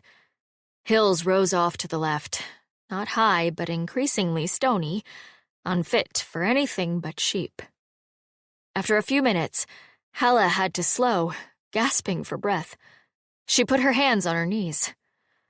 "Sorry." Sarkis shrugged, watching behind them. "Do your people have dogs that track men?" Halla nodded. "Slew hounds," she panted. "But not in Rutgers How. They'd have to go to Archon's Glory to raise a pack. We're just not big enough." "No lord runs them to bring back slaves." Halla stared at him, round-eyed. "My people aren't slavers." "Ah, good to know." "Are yours?" "Occasionally." "That's dreadful." "It is. But my people also don't force women to marry their cousins in order to steal their fortunes." Halla closed her mouth with a click. After a moment, she straightened and began walking swiftly down the lich road, with Sarkis silent at her side. Chapter 7. Sarkis was having a rather odd day. It was not the worst day of his life by any measure, nor even the strangest. It was simply odd. He had been an heirloom for years, passed down from generation to generation, the guard who did not tire, the sword that did not break. It was rather tiresome, being an heirloom, but you got used to it, and at least everyone knew what to expect. Some wielders he knew well, some he saw only briefly. Most of them he failed in the end. There was only so much that a single warrior could do to stave off death. And then there had been another dying. A blade through the chest, up and under, just notching the sternum. His last thought had been, "Hung up on my ribs, you bastard. You're not getting your sword back unless you cut it loose." And then he had gone into the long, dreaming torpor of death. In truth, he'd half expected it. His last wielder had been a boy barely out of the nursery, defending the family lands with no more than a handful of old men. Sarkis had known they were going to die when the enemy came for them. The best he could do was muster a defense that cost the enemy more than they expected. He had done that, and done it well. But at last he had fallen. Then had come the snap of the wielder's death, like a bone breaking. And then he had been alone inside the sword. He felt the sting of his failures keenly, but this one at least he could not blame himself too harshly for. There had been no chance of victory, only courage. Sarkis knew that a long time had passed after that. Decades, probably. Not the first time that the sword had gone for years without a wielder, but one of the longest. Fortunately, he had only the vague sense of time passing. The world inside the sword was a place of silver shadows, of darkness and metallic dreams. He could not say if he slept exactly, but he knew that he never stayed conscious for very long. To spend eternity trapped in a blade and to be awake the entire time would have been a recipe for madness. The sorceress smith had explained it all very clearly that day so long ago, perched on the edge of the work table. She had been a lanky woman with a blacksmith's oversized arms, and a light in her eyes that would make a rabid dog howl and run for the hills. She had not told them that they would have a sense of time passing, though. Perhaps she hadn't known. She's been dead for centuries, so I can't exactly ask. Regardless, he had been content to wait in the blade, dreaming its bloody silver dreams, until someone drew him again. What he hadn't expected was to finally be drawn by a baffled woman wearing rather less clothing than she might be. Sarkis appreciated a woman's body, particularly a well-endowed one, but he liked to at least know her name and whether she had any relations of a vindictive nature. He did not at all appreciate learning that said woman was looking for a way to kill herself to escape said vindictive relations and had picked his blade to do it with. The world had few enough good women in it. It needed to keep hold of the ones it had. Halla wasn't a bad-looking woman either. A solid armful, with pale blonde hair and large, expressive gray eyes. You didn't see many women with hair that color in the Weeping Lands, but she had the sort of generous figure he'd always favored. More curves than the river Save, as the saying went. But the questions she'd asked, great God, give him strength. He could either snatch an unwilling bride from under the noses of her vile relatives, or he could be interrogated about the size of dragons. Both at once was asking too much. Was she completely daft? Still, they'd gotten out with minimal trouble, and she hadn't had hysterics over the blood or fallen down in a faint, which was good. You never knew what civilians, men or women, were going to be like. Sometimes they sailed through like hardened campaigners, and sometimes they fell all to pieces. Halla, for all that she looked soft and kind and wide-eyed, had stepped over the guardsman's groaning body without a second glance. He couldn't very well ask for more than that. He was fairly sure he'd offended her just now, though. Decadent, damnable civilization. Too many gods, and they treated their women like cattle. But mentioned that their high horse was more like a donkey on stilts, and they became furious with you. Well, it wouldn't be the first wielder who had disliked him. Some of them simply forbade him to talk. Occasionally, he even obeyed. There had been the one who cut his tongue out. Sarkis had a bad few weeks until the man had sheathed the sword in a fit of pique, and he discovered that even that would heal inside the blade. The downside to that was that he'd had his tongue cut out 3 more times over the course of the next year. But it had only been pain. He'd known it wasn't going to be permanent. That particular wielder had ended up with so many crossbow bolts in him that he looked like a porcupine turned inside out. Sarkis had been forced to defend him. The sword's magic left him no choice. But he hadn't been able to defend against a dozen archers at once. His failure in that case had been remarkably gratifying. He'd actually been able to pick the sword up and hand it to the next wielder, who'd been carrying one of the crossbows. He leaned over and spat. He always had to do that when he thought about having his tongue cut out. He couldn't help it. Halla did not look like she would order anyone's tongue cut out. Sarkis was really quite happy with that. There came a point in an enchanted sword's life where even temporary dismemberment really started to wear on you. Mind you, if she kept asking him questions about the relative size of dragons, he might start to remember the old days fondly. Perhaps she was just nervous. Many people talked too much when they were nervous.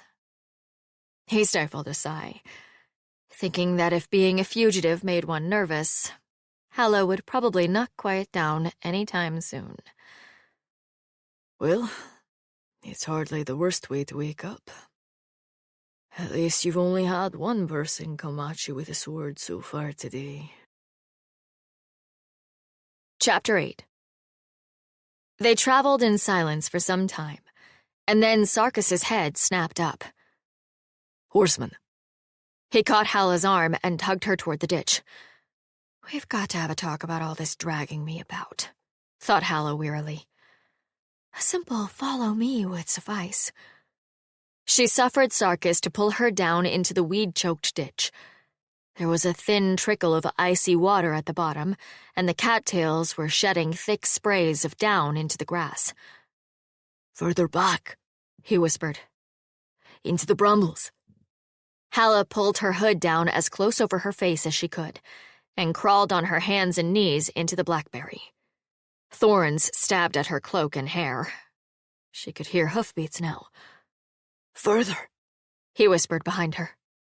I'm not a rabbit, she hissed. There are stems here thicker than my wrist. Unless you've got an axe, this is as far as I go. He peered over her shoulder, then grunted acknowledgement. Fair enough. The hoofbeats were getting loud. Sarkis flattened down even farther into the shadow of the thorns. Halla reached out and found Sarkis's gloved hand and was grateful when he gripped hers back. Don't let them find us. I don't even know what they'd do, but please don't let us find out. The horse's hooves rang like metal on the cold earth as they passed. Halla closed her eyes. Her breathing was so loud that it seemed like anyone should be able to hear her, like Aunt Malva could hear her back in the town. The hoofbeats clattered by and were gone.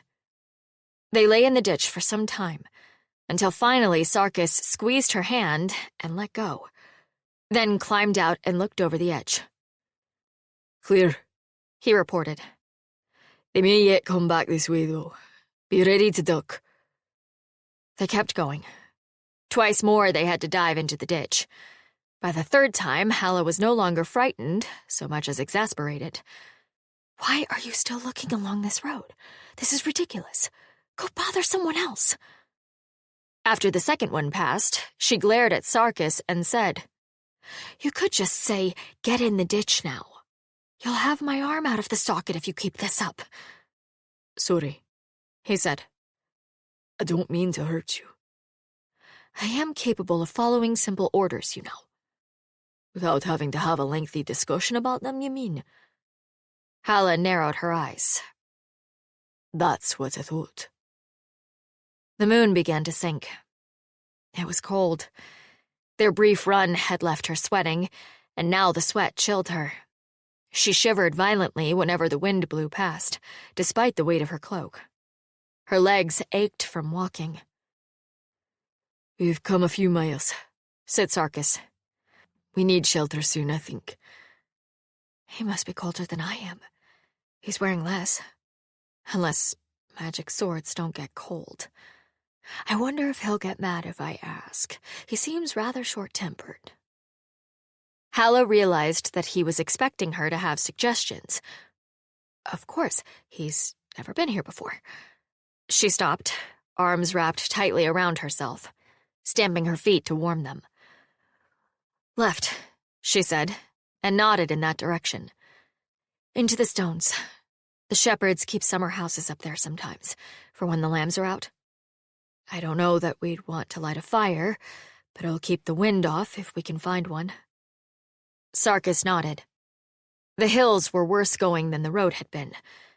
It reminded her of the churchyard, uneven with hidden stones that rolled and dropped away underfoot. When Halla finally stopped and looked behind her, the road was right there, as if she had barely moved at all. She had been frightened before, but the unmoving road felt like despair. Sarkis took her arm without asking and helped her keep going. Only a little farther, lady, he said. I'm not a lady, she said wearily. Gentleman, then? No, I mean... She nearly stepped in a hole and had to grab his arm for support. Ladies are noble. I'm not. He shrugged. Nobility is handed out arbitrarily at best. Halla thought of the squire that had owned her mother's land, and grunted agreement. After what seemed like hours, they had toiled around the edge of the hillside. She was willing to collapse anywhere, between two rocks if it meant they were out of the wind. But Sarkis pointed. The shepherd's building was roughly circular, made of stones piled together and bound with clay. The roof was thatch, dry and cold, and partly fallen in. Half the stones had collapsed in the back, and brushwood had been dragged in to fill the gap. But clearly no one had felt the need to effect repairs. To Halla, it looked like a palace. Sarkis had her stay well back as he entered the building, but soon turned and gestured to her. "Nothing," he said. "Owls, maybe. But they'll be out hunting now." "I don't think owls are dangerous." "Perhaps not the southern ones." "Are northern owls dangerous?" "Some of them."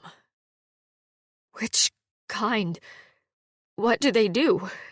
Do they eat people?" Her teeth were chattering. "You're cold," said Sarkis. "So are you." He looked down at his arms, which were covered in gooseflesh. "Fair enough." "Do you want to go back in the sword?"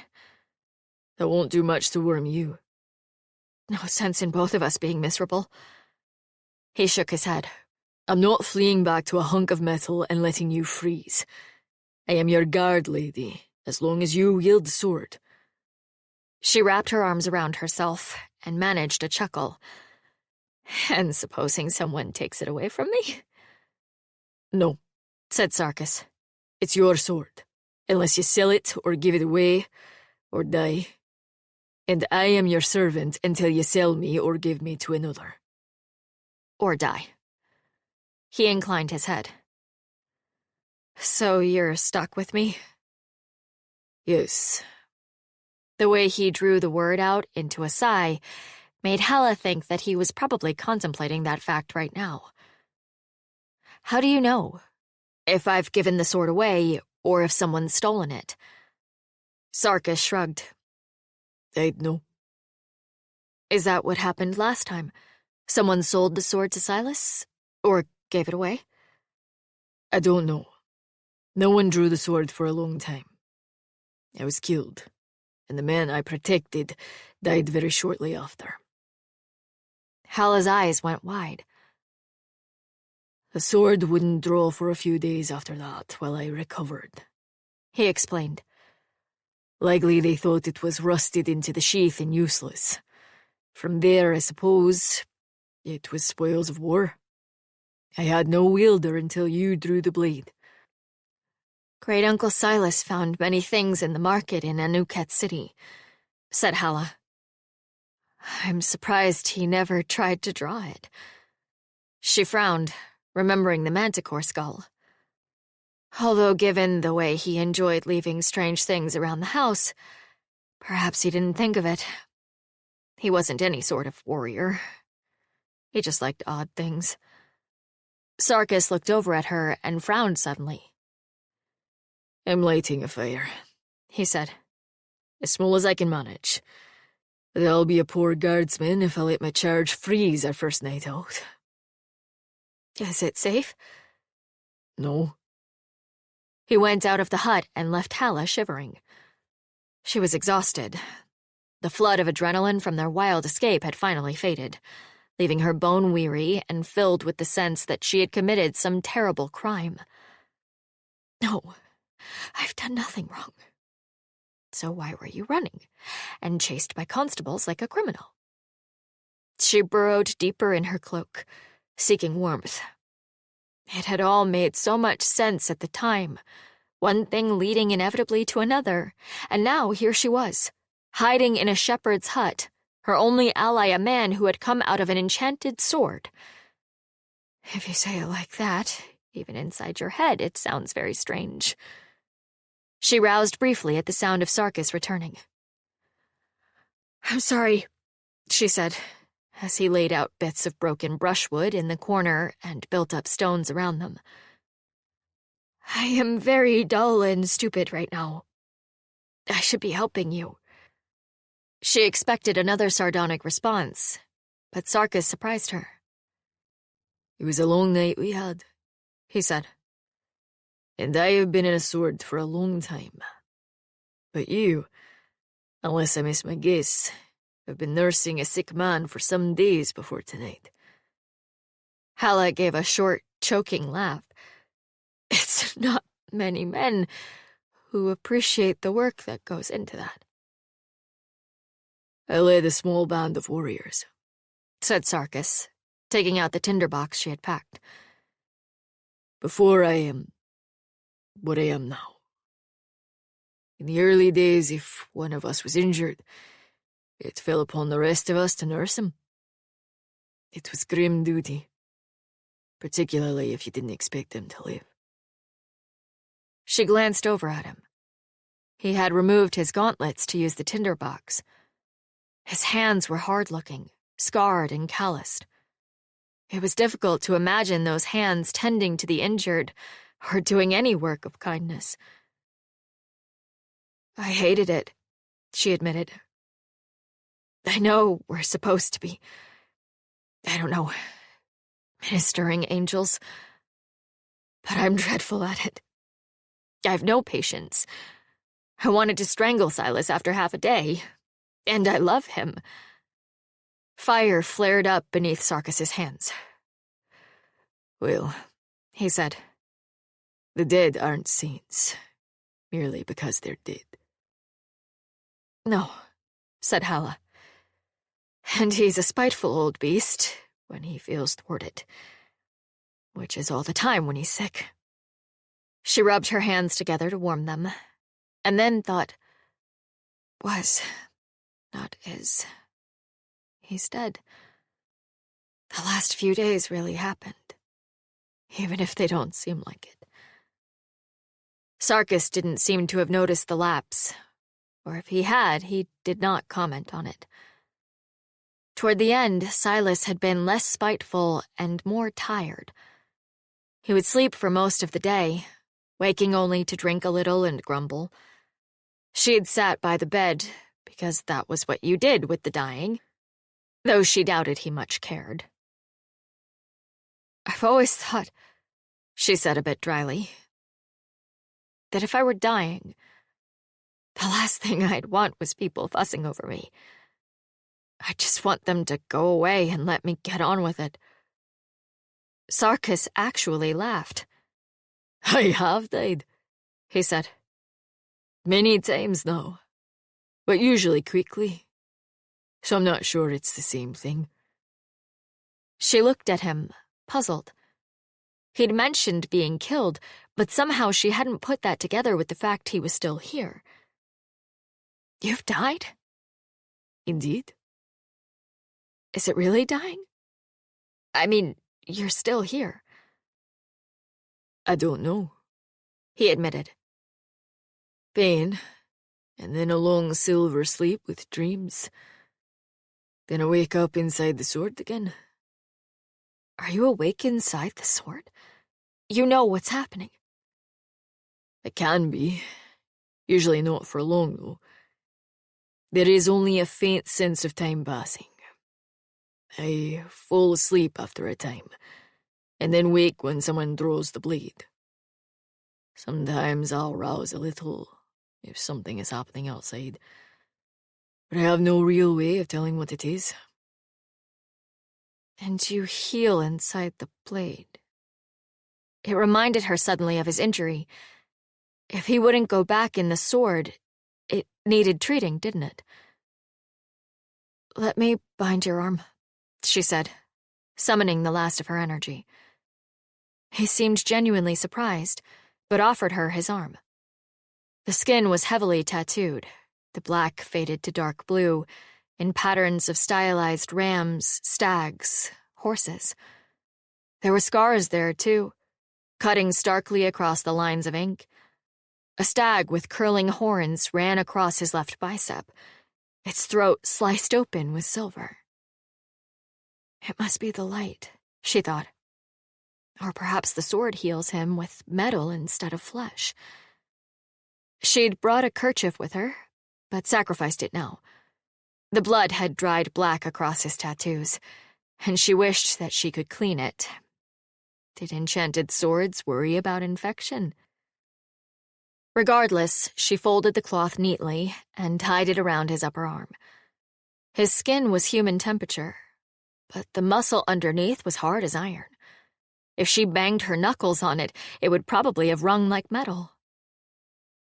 And I am growing fanciful in my old age, or I am very tired, or both.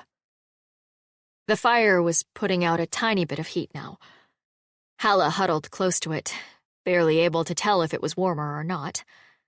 Sarkis knelt beside her, feeding twigs to the flame. She wasn't sure if she slept. It seemed more like she stopped thinking and her eyelids closed. He never did explain about the owls. And then it was nearly dawn, and the fire was out, and Sarkis was shaking her awake. Chapter 9. Sarkis spent the hours while Halla slept, wondering what the hell to do next. It was one thing to remove a woman from a house she very much did not wish to be in. It was another to become a fugitive in a strange land within an hour of meeting. Possibly I could have planned that better. If only she'd had some kin to come ride to her rescue. Still, he couldn't very well leave her to get married off to a man who would drop her down the stairs to save his own skin. He'd been reasonably optimistic until he'd actually climbed the hillside to the top and looked out over the landscape. Rutgers Howe was tucked into a half-circle of hills. North, the land was flat farmland. South were rolling stony hills, suitable for sheep and not much else. The Lich Road meandered between the two, where the main road ran east to west. Obviously, if one wanted to move quickly, one would head north. Unfortunately, the land to the north was well-farmed, well-tended, obviously not at all wild, and that made it difficult for two people to vanish into. There were a few patches of woodland that might be promising, but that was all. He would have been fine in a wilderness. Sarkis was excellent with wilderness. The South had nothing to compare to a winter in the Weeping Lands anyway. But where you had farms and roads, you got people, and people asked questions. Questions like, "Hey, are you the pair that vanished from that town after killing that guard?" Halla had, he would admit, handled the young man at the Lich Gate well. He had been afraid he'd have to kill him, too, and Sarkis disliked killing priests, even priests of soft southern gods. There were stories that a priest's blood would etch a blade that drew it and curse it to never take an edge, and Sarkis wasn't sure how far that curse would extend. It would be damnably inconvenient to be trapped for eternity in a dull sword. Without a handy wilderness to vanish into, they would probably need a city. Cities were basically wilderness, with too many witnesses anyway. He contemplated how long it would take to walk down the average city street, with Halla asking questions about every single thing that caught her interest. Great God, give me strength. He scanned the landscape again, hoping that something would jump out at him. Nothing did. For a moment, he could almost feel the presence of two people behind him. Something more than memory. Less than ghosts. Angharid to his left, a step behind. On his right, the dervish. Moving restlessly, never still. He had looked over more lands and more maps than he could count with those two beside him, and he had trusted their eyes to find the patterns he had missed. But they were gone now. And Sarkis's only ally in this land was a middle-aged woman fleeing from her family. He climbed back down the hill and settled into the corner beside the fire, opposite Halla. It was cold. Not the racking, bone-chilling cold of the Weeping Lands in winter, but cold enough to make him fold his arms and tuck his hands underneath. Cold enough to pull his knees up to conserve what heat he could. His charge had huddled into her cloak, hood drawn down. He had not had a chance to study her closely in their flight, beyond his initial impressions. She was a handsome woman, if not beautiful. Her upper lip was thin, the lower one full, which might have looked like a pout on someone else. On Halla, combined with her wide, curious eyes, she mostly looked as if she had just thought of a particularly interesting question and was trying to figure out how to phrase it. Her hair was pulled back in a thick braid. Women in this country did not cover their hair, as he recalled, unless they were in religious orders. In the heavy black habit, she looked as if she might be about to join such an order. I suppose if I must escort her to a nunnery, then so be it. Great God help me, and I'll be a servant to a nun. Unless she surrenders the blade to her order, and then I'd be in service to... what? Whichever of her superiors drew the blade. He put his hand over his eyes. Bound to a nunnery. Great God. The dervish would have laughed until he fell over. No sense in borrowing trouble. We haven't even gotten free of our relatives yet. Her hands, when she bandaged the slash on his arm, had been work-roughened but kind. It had been a long time since someone had touched him kindly. He was more used to people trying to stab him or bash his head in. Well, it might yet come to that. Sarkis sank his chin to his chest and waited for morning to come. It was a cold, cheerless waking. Halla was thirsty, and starting to wish she'd eaten more of the dinner they'd brought her the night before. From the top of the hill I see woods to the north, Sarkis said. Better cover, but are they safe? Halla considered for a moment. Not the nearer ones. That's an acorn wood, and they'll be rounding the pigs up for slaughter. They're busier than a market at this time of autumn. Sarkis sighed. All right. I cannot swear we've eluded pursuit, but since no one's breathing down our necks at the moment, we should plan as best we can. Where should we go next, lady? You're asking me, said Halla. I am hundreds of miles and a number of years from the lands that I know. You know far better than I do where we might go safely next. This was true. It was just that the notion of any warrior, let alone an enchanted one, taking orders from Halla seemed faintly absurd. She couldn't even give orders to servants without phrasing them as requests, and half the time the servants talked back anyway. I'm sorry, she said, shaking her head. I'm just not used to anyone asking my opinion, that's all. Sarkis raised an eyebrow and said, I don't know why not. You ask too many questions, but you have not struck me as overly stupid. Merely easily distracted. I try not to be stupid, said Halla. But I have made so many poor choices in my life, so perhaps I must be after all. She looked up to find that he had cocked an eyebrow at her. Then that makes two of us, he said, and smiled. Halla laughed. It was an odd thing to feel solidarity with an enchanted sword, but the last few days had been nothing but odd things piled together. I was thinking we might go to the Temple of the White Rat, she said. I do not know of them. They fix things. I told you, our priest before the current one was of the White Rat. They find solutions. An odd thing for a religion to be good at. Halla shrugged. There's a saying about it, or maybe a joke, I can't remember all of it, about how two people disagreed over a cow and brought it to a priest. Priests of the forge god would take the cow as a tithe for wasting their time. The dreaming god would kill the cow on suspicion of being possessed by demons, and the four-faced god would wait until the cow died and deliver a sermon about how all of us, men and cows, must pass away.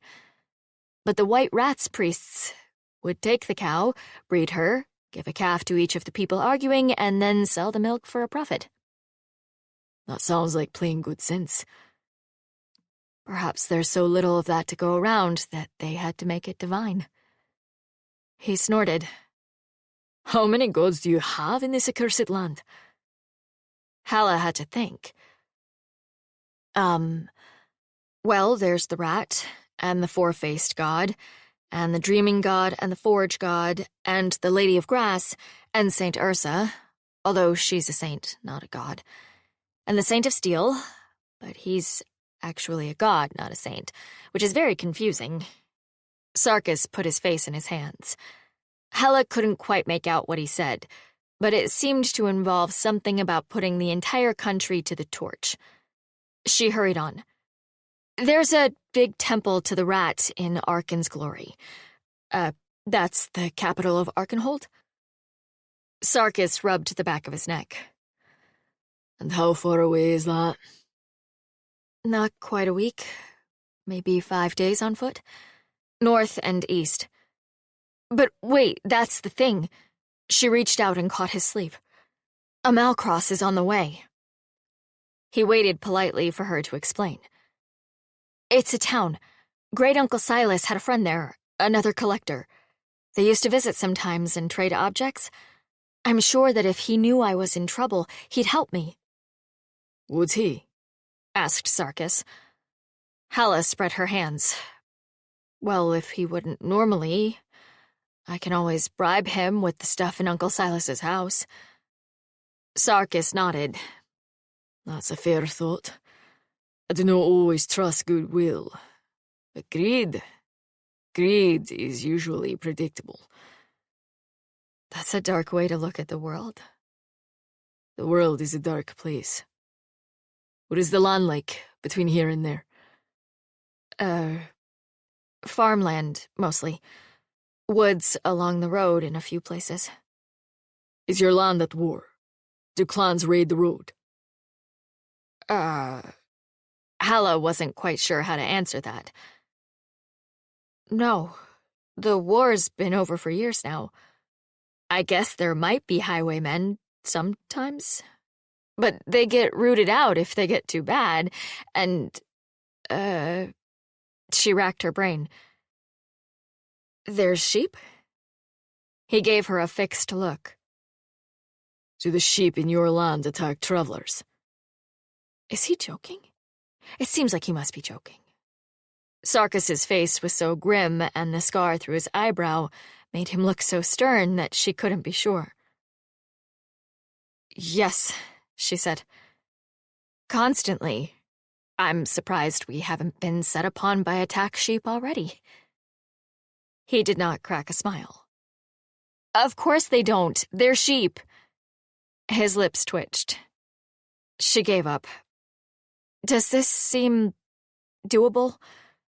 Are you asking me if I think I can protect you from a week's walk through pacified farmland? Halla threw her hands in the air. I believe we can manage, once we've thrown off pursuit. I do not know about the road. If we circled far south into the hills, we might be safer. If we go too far south, we'll risk running into the Vagrant Hills. I take it that is not a place we wish to be. No. They're weird. Uncanny. Not natural. It occurred to her suddenly that she was saying these things to a clearly unnatural and uncanny being who lived in a sword. No offense intended. Not being a hill, I take no offense. Halla sighed. I mean, well, we don't want to go there. Strange things happen. And if you get too close, sometimes you wake up and you're in the hills even when you weren't. At least so I'm told.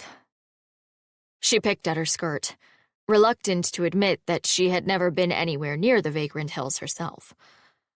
Or almost anywhere, for that matter. Sarkis nodded. We will avoid the far south, then. Now, which way must we go to find this friend of your uncle's? Chapter 10. They set out. The sky was gray instead of black, and there was frost on the ground instead of dew. The trail they left looked stark against the shining silver grass. Halla knew that it would melt a little after sunrise, but it still made her feel exposed. They drank from a tiny rill at the bottom of the hill. It was icy cold and set her shivering again. There were still blackberries clinging to the brambles. She pulled them off as they walked along the side of the ditch, offering a handful to Sarkis. "Do you eat?" I do, if I stay outside the sword for long enough. He took one politely. These are safe, then? They look like berries in my part of the world, but one is never sure. Quite safe. What do the berries in your part of the world do? The ones like this, nothing. Smaller ones with a green bloom that darken from red. You begin to sweat, then you convulse, and then your heart races until it feels. Halla paused momentarily, a berry on the way to her mouth. That sounds unpleasant. It is over quickly. Well, there's that. She examined the berry, then shrugged and ate it. These don't do that. I gathered. There were purple stains on her fingers by the time she was through, but between the water and the food, Halla felt a little better. Sarkis was making a wide circle around Rutger's Howe, through fields that did not overlook the road. There were a number of hedgerows, which was good. The direct path ran through much more densely planted farmland, and Halla suspected that she'd get pulled into so many ditches that her shoulder joints might never recover. "How did you learn my language?" she asked as they walked. I didn't, said Sarkis. She gave him a sidelong look.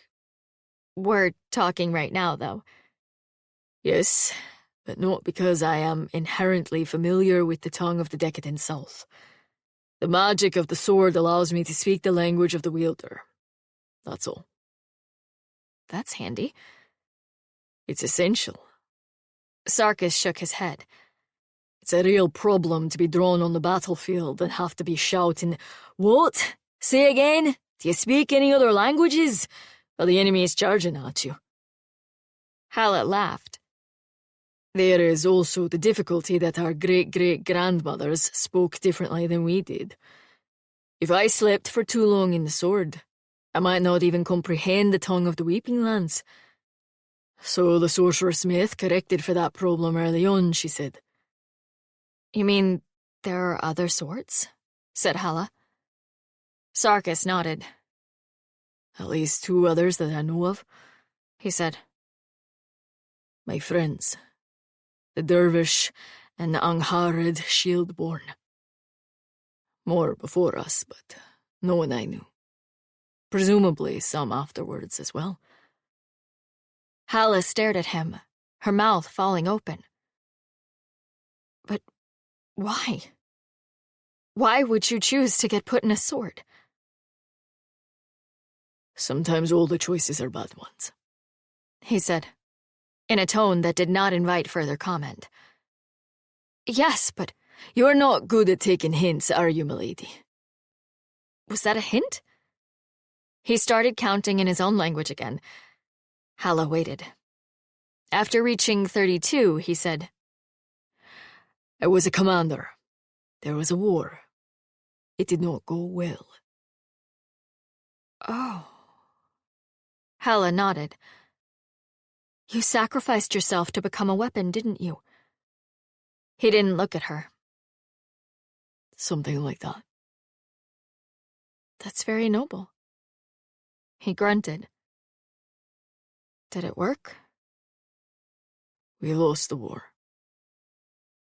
"Oh." Halla bit her lip. Was he one of those people who wanted their heroism acknowledged, or one of those who would gnaw their own arm off before admitting they had done anything heroic? She was getting the impression that it was the latter. Still, if agreeing to be stuffed into a sword to become an unkillable weapon wasn't heroic, what was? She settled on the truth. "I'm sorry that it went so badly, but I'm very glad you're here now." Sarkis looked over at her, his expression briefly unreadable, then dipped his head in acknowledgement. I'm glad that I'm able to help, lady. It was another day before Sarkis was willing to return to a road, and only then because he knew that his charge could not take much more. She hadn't complained.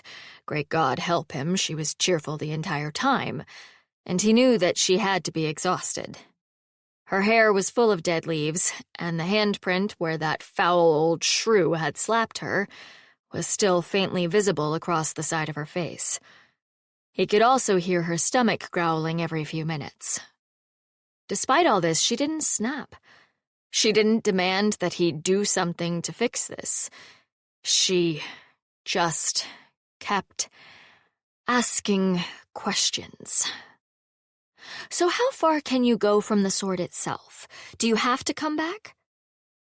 A quarter mile, perhaps, a bit more.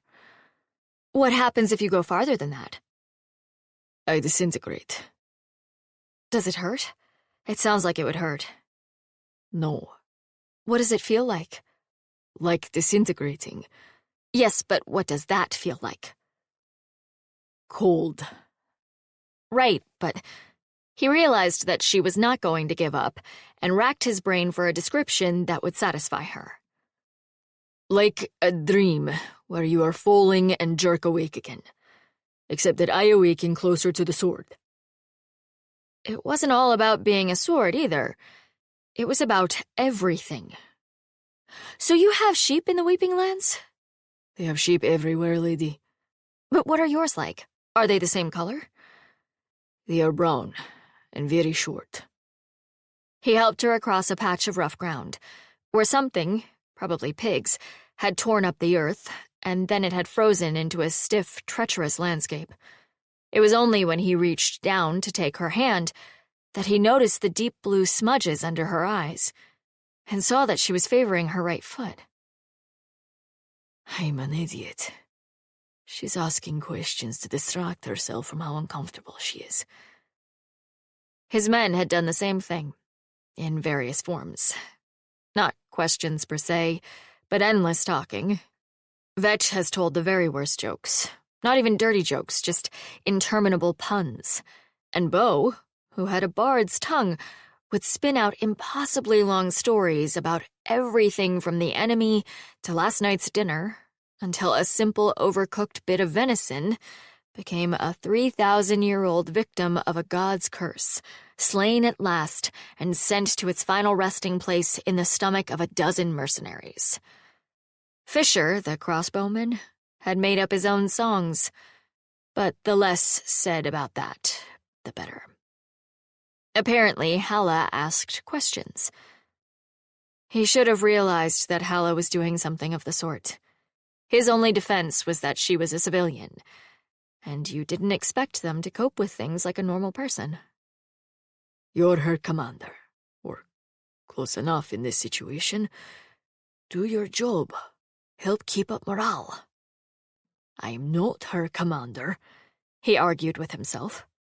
Quite the opposite. I serve whoever wields the sword. He glanced back at her. Halla's eyes were on her feet, picking her way through the cold ground. Her cheerful expression had faded. Her shoulders slumped, and the corners of her mouth sagged with weariness. Her large gray eyes were half closed, fine lines radiating from the corners. As soon as she looked up and saw that he was watching, she straightened and forced a smile, like every recruit you've ever had who was determined to die before they complained about anything. Angharad Shieldborn had been like that. You could chop off her feet and she'd grit her teeth and march on the stumps. He'd been Angharad's commander. He had to tell her when she was too damn tired, because she'd never admit it. Sometimes the dervish had done it for him, which was why the two of them had worked well together. His men were long gone now. He had not seen his two captains since the day that swords had been thrust through their hearts. Presumably, they hated him now, which was their right. He had failed them all. Halla, however, was right here. And if he wasn't her commander exactly, he was damned close, which meant that there was only one thing left to do. Sarkis tried to think of something to say about sheep. He'd never thought about the animals much. Thinking of the dervish reminded him, though. One of my captains came from a land where they bred sheep with thick tails that drag the ground. Really? Halla's eyes lit up with genuine interest. That sounds like they'd have a lot of problems, though. Sheep get into enough trouble with their regular tails. I can't say. I've never seen one. But the fat of the sheep's tail was a delicacy, he said. On my husband's farm we had goats, said Halla. She frowned. I can't say I miss them. I've never kept goats, said Sarkis, doggedly determined to keep up his end of the conversation. No one really keeps goats, do they? They just have goats. Like having in-laws. If your in-laws climbed on the roof and kicked. I have had in-laws that did both those things. What, really? Primarily when drunk. She laughed. Her stomach growled loudly in counterpoint, and she thumped herself. Quiet, you. After a moment, she said, my in-laws just seem to want to marry me off. Are you married? I was. Once. Halla stilled. He glanced back and saw her eyes were filled with sudden sympathy. I'm sorry, she said. He shook his head. It's not what you're thinking. I did not leave her behind when I went into the sword. She decided years before that she did not want to be wed to a man who might be gone for years at a time. And she cut the ties. It was for the best. Oh, said Halla. And then, I'm still sorry. That must have been hard. He shrugged. She was strong. Strong enough to know what she did and did not want. And there were no children to bind us. Strong enough to cut the tie and say to my face that love was not enough. And a good thing, too, in the end. Enough people paid the price for my mistakes, without a wife to suffer as well. Or, great God forbid, children. No. When he died at last, if he was ever allowed to truly die, the world would forget the name of Sarkis of the Weeping Lands. He had neither son or daughter to carry on his line. And thank the great God for that. Chapter 11. They slept that night in a tangle where a hedgerow had run into a band of trees and turned into a dense thicket of brush. It was cold, but it was out of the wind. Tomorrow and in. Sarkis frowned. You will need to sheathe the sword, though. I expect our description has been spread about. Do women travel alone in your country? Often enough, Halla said, wrapping the cloak tight around her shoulders. It won't draw a great deal of comment. If I were younger or better looking, someone might care. As it is, they might think I'm being foolhardy, if anybody notices me at all. He scowled at her. You are a fine-looking woman. If your countrymen cannot see that, it is the fault of the decadent South, not you. Halla blinked at him, then felt a smile spread helplessly across her face. That's very sweet. Thank you. I am not sweet. Did I mention that I've fought dragons? Yes, but you also mentioned that it was mostly unsuccessfully. Sarkis grunted. At any rate, he said. If anyone asks, I trust he'll simply do that thing you do. What thing? You know. He waved his hand irritably. Begin asking unexpected questions until everyone in the conversation starts doubting their senses. It's a talent. Like some strange form of diplomacy that goes so far in the wrong direction that it comes out the other side. Halla had to stop and parse that for a minute. Was that an insult? Well, 2 compliments in one day was probably far too much to hope for. It was merely an observation, milady.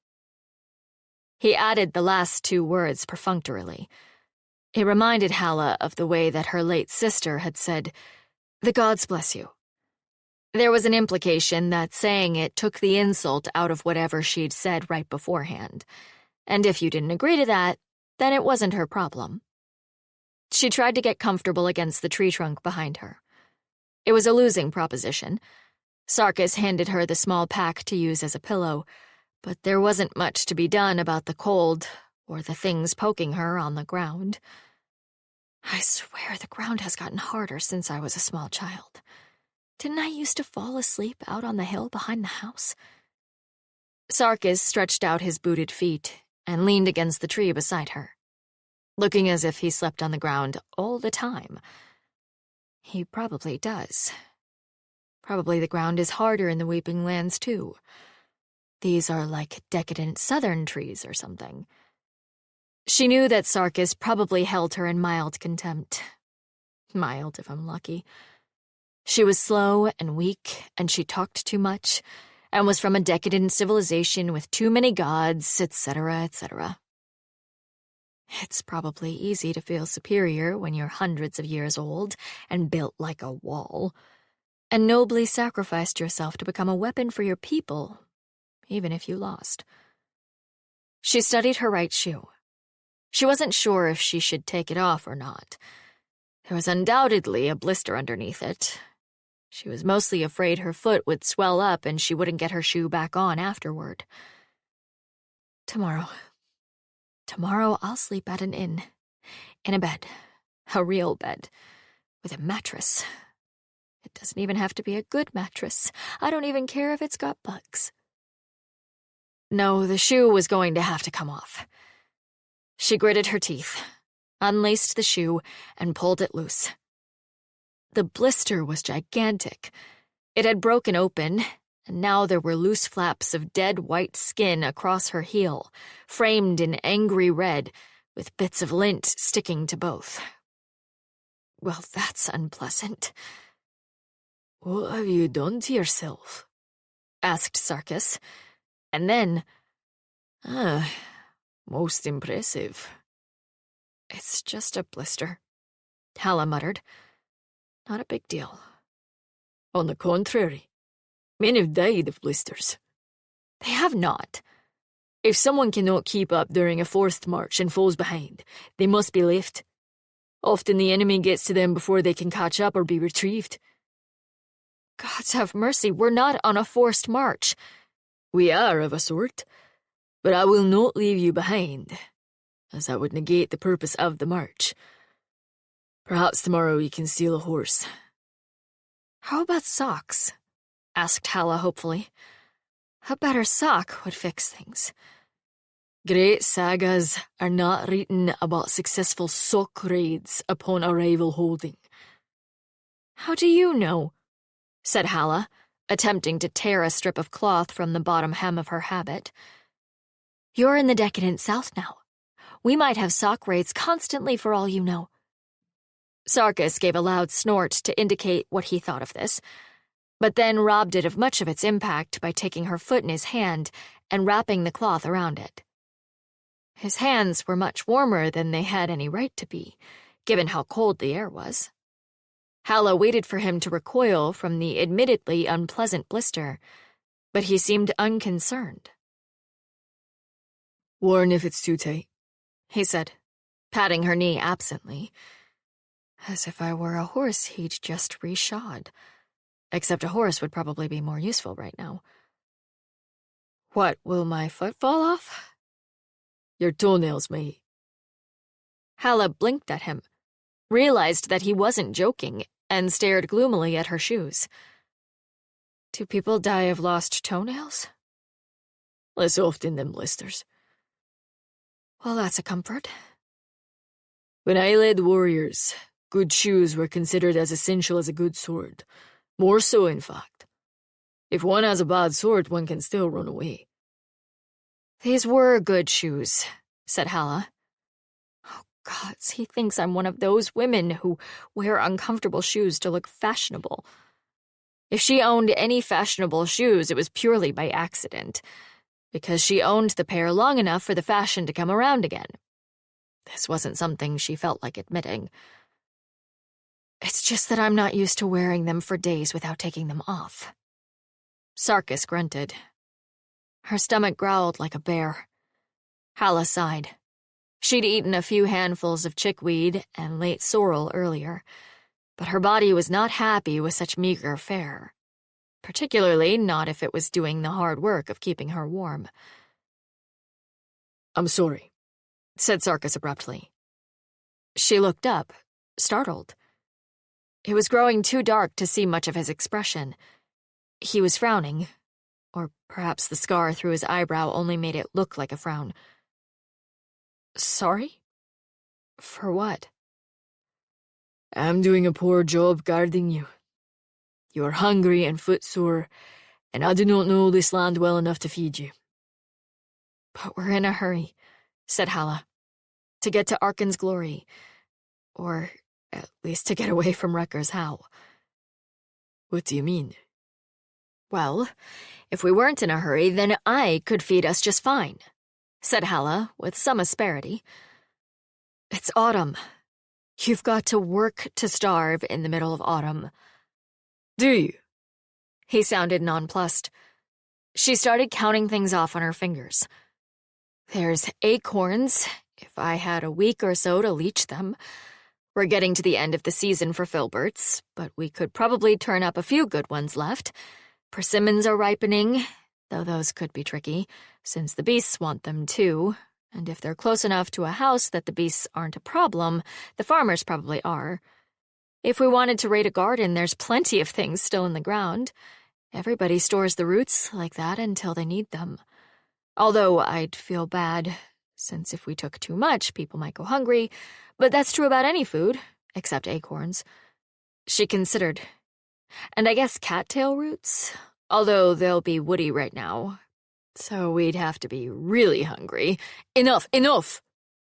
She could hear that he was smiling. I yield. It's just that pretty much anything we might harvest takes time and work and probably cooking supplies. I see. I'm not completely useless, you know? She said, picking at her skirts. There was a long silence, and then out of the dark, his voice said, I never thought you were. She was glad that he couldn't see her blush. Since, despite all the talk, there was nothing to eat and not much to be said, Halla arranged her cloak as best she could, huddling to try and get warm. The air was very cold. She could pull her collar up over her face, which was warmer, but then the fabric got damp and hard to breathe through, and she felt like she was suffocating. She could certainly never get comfortable enough to sleep, Halla told herself sadly, and then fell asleep. She had a vague memory, somewhere in the night, of Sarkis speaking to her, but she couldn't remember a word he said, or if she even answered. Chapter 12. Halla woke, surprisingly warm, with someone's arms around her. She couldn't remember the last time that happened. Probably because it's never happened, has it? Her late husband had not slept in the same bed with her, preferring his own. Her older sister had married first, so she had been sleeping alone for many years. Maybe when I was very small, and Mother was still alive. She seemed to be in Sarkis's lap, with her head resting against his shoulder. He had wrapped his arms around her waist to hold her in place. It wasn't unpleasant. He made a much warmer surface to rest on than the ground. She just wasn't sure what she was supposed to do, if anything. Respectable widows certainly did not sleep in the arms of their guardsmen. But Sarkis was an enchanted sword, so that didn't count, did it? She suspected that someone like Aunt Malva would think it very much counted. "How did I get here?" she asked finally. Sarkis snorted. She realized that he had his cheek against her head, which she hadn't noticed because her hood was drawn. "You wiggled around in the night? I assume you were trying to get warm because once you found me, you latched onto my legs." Halla sighed. "My sister always said I tried to push her out of bed and steal the blankets." "I eventually picked you up to make things easier. Do you remember me asking if that was permissible?" "I remember something or other. Did I say yes?" "You snored at me. I decided that was close enough." "Oh, thank you." She wasn't sure what to do next. Get up, probably. But Sarkis was really very warm, and the air was cold. He hadn't let go of her either. The arms wrapped around her were hard with muscle. So was his chest. It was like lying against a surprisingly comfortable brick wall. Halla might be a respectable widow, but she'd have to be dead not to appreciate that. "Aren't I heavy?" she asked. "Both of my legs are asleep, lady." "Oh dear." "It's fine." "No, it isn't. You can't feel your legs." "There is a certain point after which they cannot get any more asleep. Now that they have passed that, it's fine." "I'm so sorry." Halla groaned and rolled off him. He released her immediately. The world seemed much colder outside his embrace, and she had a strong urge to return to it at once before she froze. "Don't be stupid. He's your guard, not your pillow. And he's stuck with you. Don't assume, well, anything." She rubbed her hands over her upper arms, then dug through her pack for her hairbrush. Her wretched hair was so thin that it tangled if someone so much as looked at it, and then broke when she tried to tease the tangles out. Sarkis watched her combing out her hair and scowling furiously at the knots, and hid a smile. He had not quite told the whole truth about how Halla had ended up in his lap. She had indeed latched onto his legs in her sleep, but it hadn't stopped there. She had thrown her arm over his thighs and burrowed against his hip. Sarkis found this amusing at first. Her expression was one of dogged concentration, as if sleep required a great deal of thought.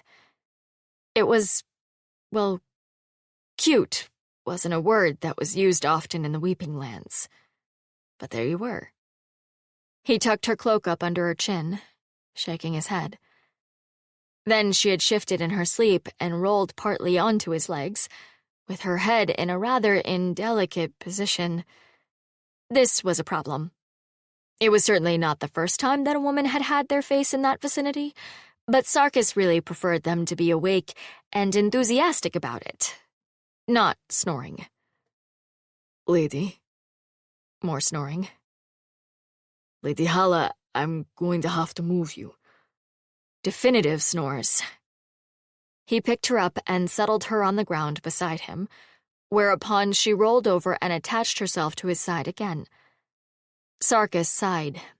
He'd had plenty of wielders, but this was the first one who had been determined to use him as a mattress. "All right." He lifted her into his lap. She mumbled something, eyebrows drawing down. "Is this all right?" Snore. Sarkis gazed briefly at the sky, or what he could see of it through the tree branches. He drew her head down against his shoulder and wrapped his arms around her. "I suppose I don't have much choice." She snored agreeably against his neck. He sighed again, feeling an inexplicable rush of protectiveness. "Which is redundant for any wielder. I must protect them no matter how I feel about it." He stroked a finger across her cheek. Her eyelids didn't so much as twitch, even when he tucked a strand of hair behind her ear.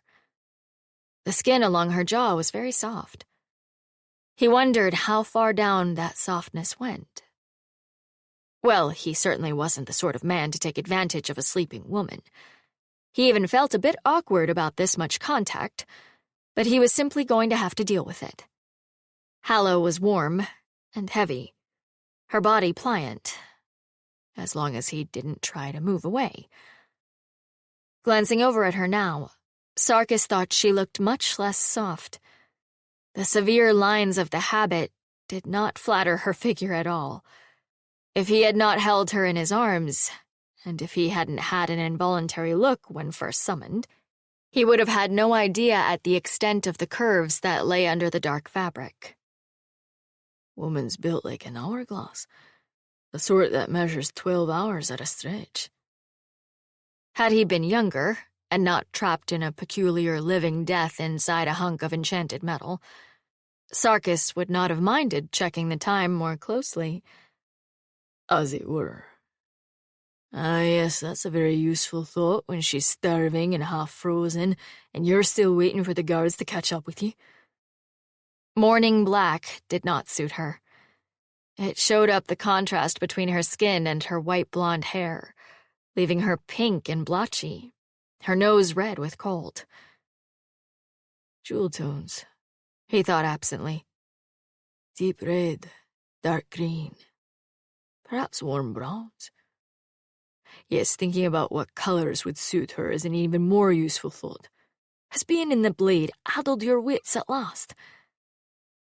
Well, something better than black anyway, he argued with himself. Black is not a good color on her. Still, that was probably for the best. A woman traveling alone did not want to attract unwanted attention, and while Sarkis would defend her to his last breath, he'd rather not have to do so. Are we ready? He asked, and she nodded. They walked for an hour or so, keeping to the side of the road. The only traffic was a swineherd leading his charges out of the acorn wood, and he did not seem inclined to make conversation. "There's a public house a little way up ahead," said Halla after a time. She shoved pale strands of hair out of her eyes. "I know we probably shouldn't stop, but I guess we'll want to get off the road so nobody spots us." Her stomach growled again. "If they are looking for anyone," Sarkis said, "it is for two people traveling together. If your aunt has convinced the constables that I have kidnapped you, then they will not be expecting a woman traveling alone. If you sheathe the sword and go in, you should be able to buy some food." Really? He'd seen men rescued from certain death with less hope blazing in their eyes. He nodded. He started to say, and then Halla slammed the sword back into the scabbard, and the blue fire took him away. Chapter 13. Halla approached the door of the public house with her heart in her throat. She knew she shouldn't be scared. She hadn't done anything, and if anybody asked, she'd explain about Malva and the locked door. But her nerves still jangled. What if they were looking for her and dragged her back to Rutger's How? What if they'd been told she was mad, or an accomplice, or a criminal herself? What if Roderick had died and the constables were looking for a murderer? "Stop," she told herself firmly. "You're being ridiculous. You care very much because it's your life. But most people won't care in the slightest about Aunt Malva and Cousin Alvar and your stupid inheritance. Everyone's got their own troubles, and nobody wants to get involved in yours." This was all undoubtedly true, and yet the door of the public house loomed in front of her like a castle gate. The sign over the door was a pig with a mug of ale, and the words, "The Drunken Boar," crudely carved underneath. She shook herself. This is ridiculous. How did I get so far outside of my normal life that I'm frightened to go in and buy a meal? That was exactly what it felt like, though. As if she had stepped to one side of the world, and now her life was running in strange, shadowy parallel. She had been in the normal world where Silas was alive, and she slept in her normal bed, and got up in the morning and ran the million little tasks of a household. And now she had fallen into a world where she slept in hedgerows, in the arms of an enchanted sword, and tried not to be so helpless that he'd hold her in contempt. A world where she listened for constables coming for her, where she was worth more money than she'd even imagined and still only had a few coins to her name. It's all the same world, and you just have to get through this bit and everything will go back to normal. She didn't quite believe that was possible. Could the world simply snap back into place that easily?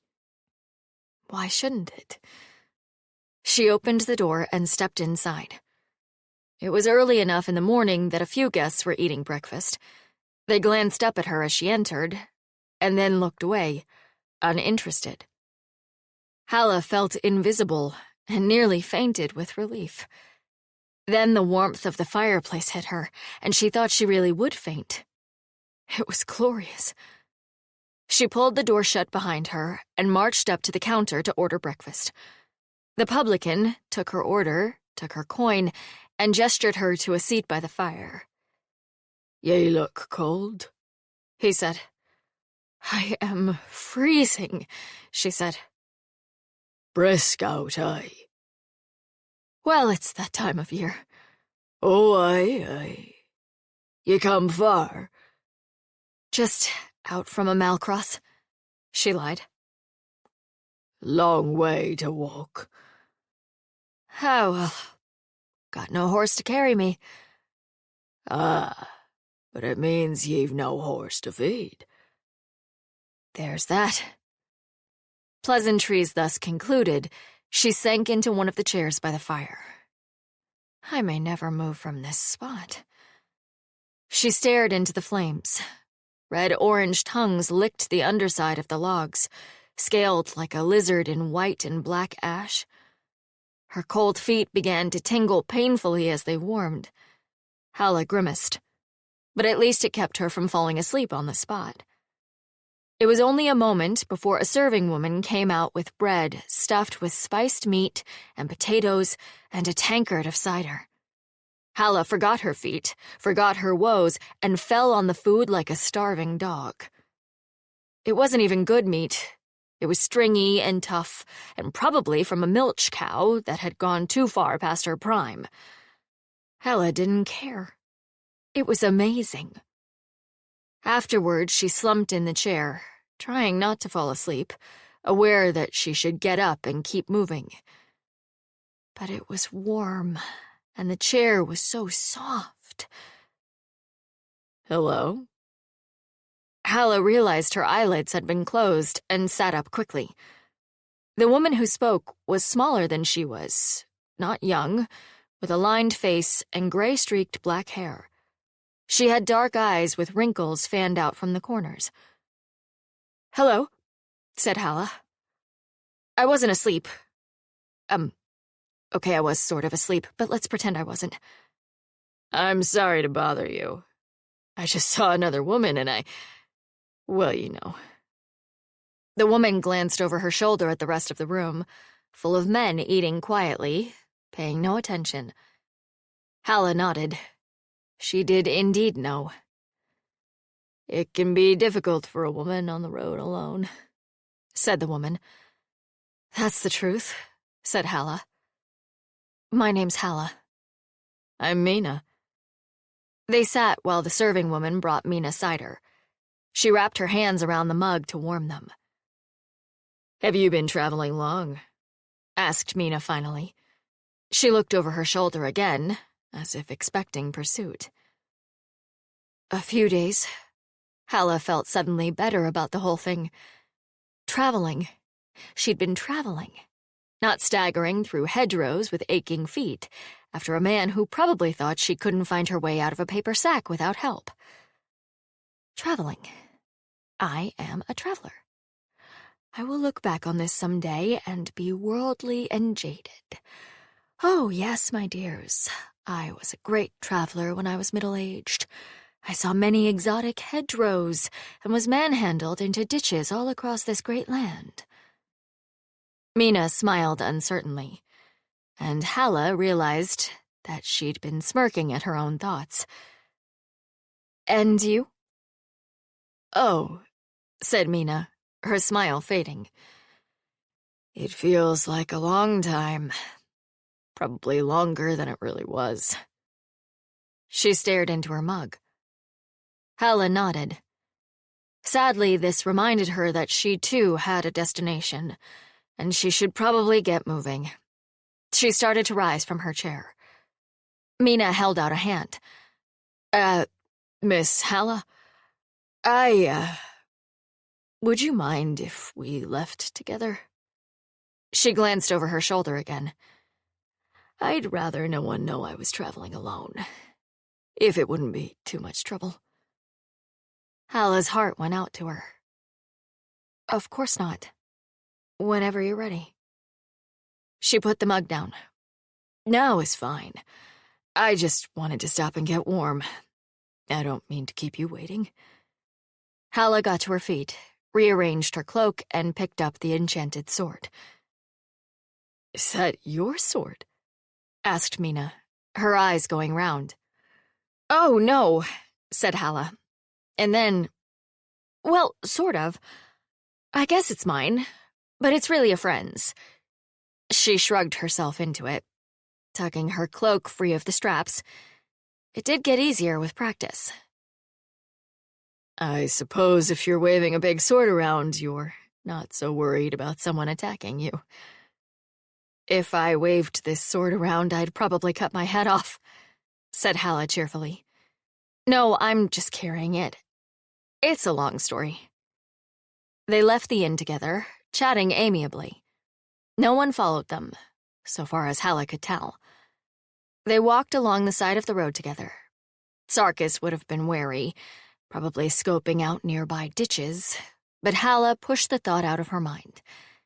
If anyone is looking, it's for a man and a woman, not two women, or one woman. Technically, I've been kidnapped, I think. Undoubtedly, Cousin Alver would have spun it that way to the constables, since my cousin ran off with a strange man rather than marry me would have been an unforgivable blow to his pride. She didn't mention any of this to Mina. After a time, the other woman fell silent. She looked over her shoulder repeatedly, as if she was running away from someone. Are you all right? Asked Halla. Aye, fine. She sounded curt. Frightened, Halla thought, a bit sadly. She wondered if it was a man, then snorted at her own foolishness. Of course it's a man. It always is. Do you need to go your own way? She asked. Get off the road a bit, perhaps? Not just yet, said Mina, glancing over her shoulder again. But, off the road is not a bad thought. They found a break in the hedgerow, on the far side of the ditch. Halla paused, not entirely willing, but the other woman gestured to her to go first. I don't know what you're worried about. You've been sleeping in hedgerows. You crapped in one this morning, while Sarkis tried to pretend that he was bird-watching. It's not like you don't know them intimately by now. Halla shook herself mentally and crossed the ditch. She'd barely stepped around the hedge when a shadow loomed up before her. Mina! Cried Halla, backing away. There's someone here! Good, said Mina. Her voice sounded different suddenly, sharp and irritated, without a trace of fear. Took you long enough to show up. I thought I'd have to walk halfway to Arkenhold. The figure grunted and stepped forward. It was a man. He was taller than Sarkis, though not as broad. He had a very large knife in his hands, the sort used to gut deer. Said Halla, eyes fixed on the knife. Mina, is this a friend of yours? Mina gave a loud, derisive snort. I'll be having your money now, said the man. You what? Said Halla. Your money, said the man. Give it to me. Oh, gods! Are you robbing me? She wheeled around and stared at Mina. Wait. You came out here with me so you could rob me? Not real quick on the uptake, are you? Halla flushed with embarrassment.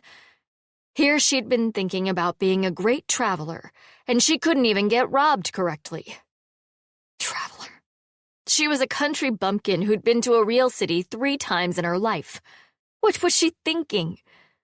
The man gestured with the knife, and fear rushed in and joined the embarrassment. Give me your money. There's a good girl, he said, advancing on her. I don't want to hurt you. I don't want you to hurt me either, said Halla, backing away. But I don't have much money, and I need it. I'll starve. Not my problem, said the man. He gestured with the knife. Get the sword, too, said Mina from behind him. It's probably worth something. No! Halla had almost forgotten the sword. For one instant, she thought, maybe it would be better to be robbed than to let Sarkis see how stupid I just was. And then good sense prevailed. She grabbed the hilt over her shoulder and tried to claw it free. Sarkis! Sarkis, help! At the same moment, she tripped on a tree root and fell over backward. The sword struck her across the back, knocking the wind out of her. Please, gods, she thought, as the man loomed over her. Please don't get knocked back in the sheath. Stop there, said Sarkis softly. The edge of his sword lay across the back of her attacker's neck. The man froze. Step back, said Sarkis. And you, madam? You may think you're being very sneaky with that knife, but I'll have his head off if you take another step. Halla, are you hurt? Fine, squeaked Halla. She had no idea if she was hurt or not. She very much wanted all of this to not be happening. Please don't kill me, said the man with the sword against his neck. I wasn't gonna do anything. I swear, I'll go. Where the hell did you come from? Hissed Mina. Don't care, said the man with the knife, staring straight ahead. Don't care, I'll leave. Sorry to have bothered you. Drop the knife, said Sarkis. At your feet, not on her. The man's fingers opened and the knife landed in the leaves with a crunch. I'm doing it, he said. Not going to fight you. Mina, don't do anything stupid. That is excellent advice, said Sarkis. I suggest you listen to him. Drop your knife as well. But, Mina, said her partner in pained tones. She tossed down the knife, grumbling. Sarkis lifted the sword a half-inch away from the man's neck. Now would be an excellent time to back away, he said. Yes, I'm going. Sorry. The man kept his hands in front, where Sarkis could see them, without even being told. He began backing into the woods. Madam, I suggest you go with him. If I have to deal with either of you again, my patience will be exhausted. Mina, lips thin and arms folded, joined the man at the edge of the woods. You may run now, said Sarkis pleasantly. They ran. The pair did not exactly melt into the trees.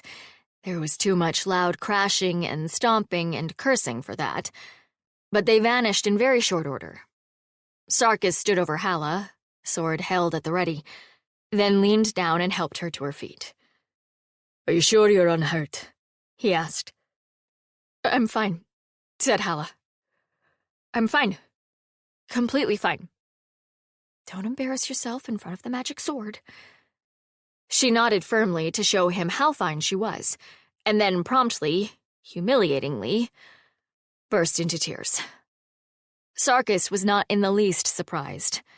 Halla had held up surprisingly well, but 2 attacks in 3 days was simply a bridge too far. He swapped the sword to his offhand and sheathed it awkwardly. With his free hand, he pulled her close. It's all right, he said. Shh, it's okay. They're gone. She sobbed into his shoulder. Fingers locked around the edge of his surcoat. He wrapped his arms around her and waited. It was not the first time that he'd held someone who was crying their heart out. His mother had done it when his father died. And his troops, well, Fisher was notoriously tender-hearted for a man who put crossbow bolts into people for a living. He bawled after every single battle. Nobody said anything about it because Fisher had saved all their lives twice over. You just patted his back and said, there, until he was okay again. Angharad had done it once, and only once, when the man she loved had turned out to be worthless. That had been awkward, since she was a head taller than Sarkis, and also he had been battling his desire to take a fast horse after the man and gut him like a hog. He wouldn't have minded gutting Halla's attackers like hogs as well, but he suspected that would have upset her even more. So he contented himself with chasing them off, and now with holding Halla while she soaked the front of his surcoat with tears. She kept saying something over and over again. It took him a few minutes to make out the words through the sobs. But I didn't do anything to them. Sarkis sighed. I know. And that was the problem right there. There was something terribly kind and trusting about Halla. Wherever these people had come from, their impersonal malice had clearly astonished her. She just wasn't used to evil or desperate people turning up out of nowhere. Well, when you think about it, the greatest threat was people she knew. And she went off with you, trusting as a lamb, without any more proof of goodwill than that you were clearly enchanted. Why are you surprised that she has no proper fear of strangers? Yes, but that's different. I was getting her away from a bad situation, he argued. I was clearly the lesser of two evils. Sure. When are you going to tell her what the blade says, then? Sometimes Sarkis hated arguing with himself. He kept being right. Halla snuffled against him, hiccuped, and mumbled. I'm sorry. It's all right. I shouldn't have. I mean, she was at the inn. She talked about how hard it was to travel alone and asked if I'd walk her a little way, just so the men didn't see her leaving alone. And that made sense. It really did, and I thought of course she was scared. I would be too. So I'd wait to draw you, and then... It's all right. You couldn't have known. I was so stupid. No, he said. Just kind. It's all right. It will be all right. I'm here. You're safe now. No harm done. She looked up at him with her watery gray eyes, now rimmed with red. Her cheeks and nose were swollen from crying. The urge flared again to go after the people who had done this and kill them, or possibly just burn the entire world that was so unkind to people like Halla. A fine thing for a former mercenary to be thinking. You'll be running off righting wrongs like a sword saint if this keeps up. Not that he could run off anywhere. He was anchored to the sword and the wielder, whether they were as malicious as a devil or as kind as Halla. She drew away. He found that he was reluctant to let her go. She still looked miserable, and now she looked embarrassed, too. I'm sorry, she said again. He kissed her forehead. You don't have to be. They're the ones who did wrong, not you. Now why in the great God's name did I just do that? He didn't know. He hadn't even thought before he kissed her. It doesn't mean anything.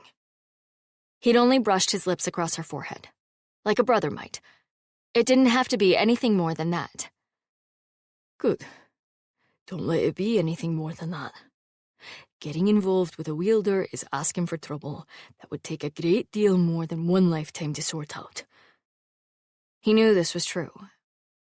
And yet the desire to kiss her again was much stronger than it should have been. Stop!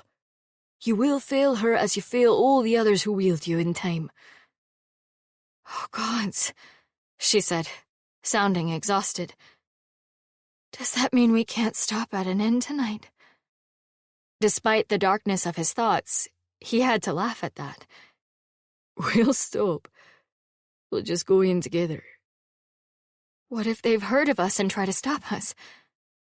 Sarkis shrugged. They can try. Chapter 14. No one tried to stop them. It took Halla a moment to gather up her courage to go into the next inn. She'd washed her face in a puddle so that no one could tell she'd been crying a few hours earlier. But she stared at the door and thought about other people and other people's malice, and had a sudden urge to turn and run into the fields and never come out again. Then she realized she'd been standing there for several minutes, with Sarkis beside her, and that he had to guess she was frightened. Frightened of an inn, for God's sake. And the shame of that lifted her chin. Don't embarrass yourself. She opened the door and went in, with Sarkis standing behind her like a particularly warlike dog at heel.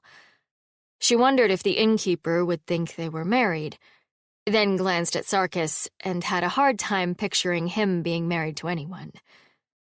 Though he was once, wasn't he? She didn't want to think about that. She was strong, Sarkis had said. The admiration in his voice had been obvious. He certainly could have no admiration for a woman who had been foolish enough to fall in such an obvious trap, and who had sobbed on his shoulder like a child. But apparently he was stuck with her so long as she wielded the sword. Whether he likes me or hates me, admires me or despises me. She did not want him to despise her. How could he not? You're a decadent southerner. Hell, even by decadent southern standards, you're pitiful. You can barely climb over a wall on your own. You were held prisoner by an old woman armed with embroidery hooks. He'd have been well away already, most likely, if he wasn't stuck with you. No, that was unfair. Sarkis was clearly a decent man, and he wouldn't leave someone so obviously helpless wandering around in the woods by herself. This was, if possible, an even less comforting thought.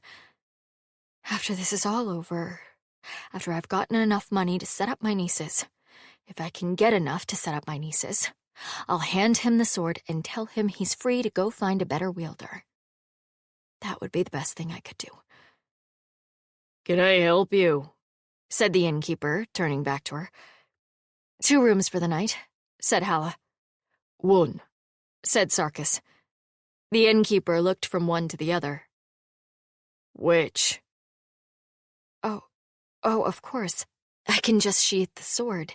He doesn't need a room. It'll save money. Halla knew that she was blushing. 1, she said. You sure? The innkeeper's eyes lingered on hers, and she was glad that she had washed the tears off them.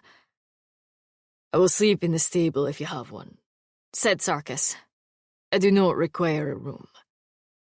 Ah. The innkeeper nodded, apparently relieved. Good to hear, for I've only 1 room free in any event. He took Halla's money and nodded her upstairs. Last one on the left. She went to the stairs. Sarkis followed. I will bring up your bags, my lady, he said, loudly enough for the innkeeper to hear. Thank you, said Halla. They went to the room. It was a narrow strip of bed and a narrower strip of floor beside it. There was a chair and a basin wedged in so tightly that using either one would require a great deal of planning.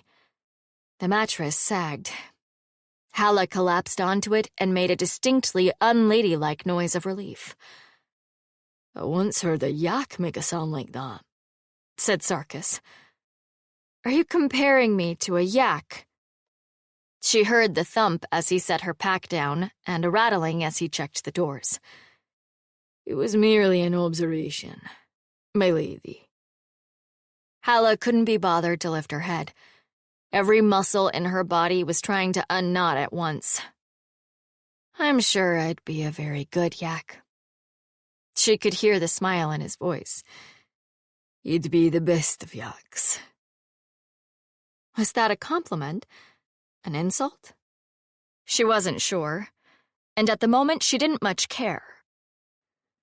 Yaks complain, but they're smart as horses, and curious, and they don't suffer fools. Halla sighed, rolling over. Her back screamed. I wish I didn't suffer fools. You needn't suffer them any longer. She opened her eyes. What? Why not? Because I will dispose of them for you. Halla started to laugh weakly. Oh, gods. If only you'd come along 10 years earlier. He sat down in the chair, facing the door, as alert as a guard dog. Take a nap, he suggested. I'm here now. She fell asleep almost at once. When she woke again, the sun was going down, and Sarkis was sitting cross-legged on the floor beside her. He tilted his head up at her. Have you been awake this whole time? Of course. She shook her head, bemused. Do you wish to go downstairs? She stood up, wincing at the stiffness in her joints. She didn't mind being older. She just wished her bones hadn't aged faster than the rest of her. Somewhere in her early 30s, her hips had decided they belonged to a much older body. There was a privy at the end of the hall with a carved wooden seat. It was a great deal better than attending to business in hedgerows. There were fewer twigs in awkward places. Sarkis, who presumably did not need to do this sort of thing either, waited at the other end of the hall. Said Halla, once she emerged. Do you, If I stay outside the sword long enough to eat and drink, yes, he said. But not right now. She nodded. I thought I'd be hungry again, she admitted. But I'm just exhausted. I want to sleep for a year. Understandable, said Sarkis, holding open the door to her room. I guess I'll just sheath you? She looked at the sword, tied open with the dressing gown cords, which were by now much the worse for wear. No, said Sarkis. I should sleep, but I will make a bed here. After this morning's attack, I do not wish to leave you unguarded. Halla blinked at him. She said. Don't be silly. It's not as if you weren't asleep earlier. Hell, you climbed into his lap last night. And you're traveling alone together, so your reputation isn't going to get much more compromised. There was just something very different about sleeping in proximity in the middle of a hedge and sleeping, at the same time, in the same bedroom. Maybe it was the existence of the bed. Halla looked at the bed, which was narrow, sagging in the middle, and had bits of straw leaking out from a gap in the side. As a palace of carnal delight went, it was definitely subpar. Sarkis rolled his eyes, picked up her pack, and set it down in front of the door. Then he stretched out, folded his arms across his chest, and put his head on the pack. Halla peered over the foot of the bed at him. It's fine, he said, not opening his eyes. Is that comfortable? Not particularly. Do you want a blanket? It's fine. She wrung her hands. It seemed like the worst failure of hospitality to have blankets when Sarkis didn't. At least take my cloak. He opened his eyes and stared at the ceiling. Lady, I have slept on stone floors with snow coming in through the windows. This is not a hardship. Yes, but you don't have to, she argued. There's no snow, and we've got blankets, and a cloak. You could even share the bed if you want. I mean, not share it, obviously, not share it. I'm a respectable widow. Or, I was before I met you and all this happened, but of course I'm still respectable like that, so I would never actually— not that I'm saying you'd want to, of course, even if I wasn't respectable, or that I'd want to. Not that you're not. I mean, it's nothing against you. You're a fine man who's actually a sword, and I don't know if swords even— I mean, it would be ironic if they didn't, given the symbolism, don't you think? But at that point, her embarrassment reached out from somewhere in the center of her chest and mercifully throttled her tongue. Sarkis had begun staring at her at some point in that recitation, his head tilting farther and farther to one side, like a dog that could not believe what it was seeing. Halla folded her hands in front of her, took a deep breath, and said, "You could sleep on the bed if you wanted. Just to sleep. I wouldn't be a threat to your virtue." He continued to stare at her. "For the love of the gods, say something," she begged. "I know not how many years," said Sarkis, "no wielder has ever been concerned about my virtue." "If you'd just take the cloak," said Halla, feeling her face burning so hot that it could probably warm the whole inn, "we could stop having this horrible conversation." "Give me the cloak." Halla sighed with relief, pulled her cloak off the back of the chair, and draped it over Sarkis. He watched her with an indescribable expression. Halla snuffed out the candle and was grateful when they were plunged into darkness so that he couldn't see her blush. Chapter 15. Sarkis lay in the dark, remembering the last wielder he'd actually liked. The young leopard, the man had been called, until years had passed, and then he was just the leopard. Sarkis had fought side by side with the young leopard, when the man had nothing to his name but his blade and his shield and an enchanted sword. The leopard was one of those men who wore his cynicism like a cloak to hide his hope.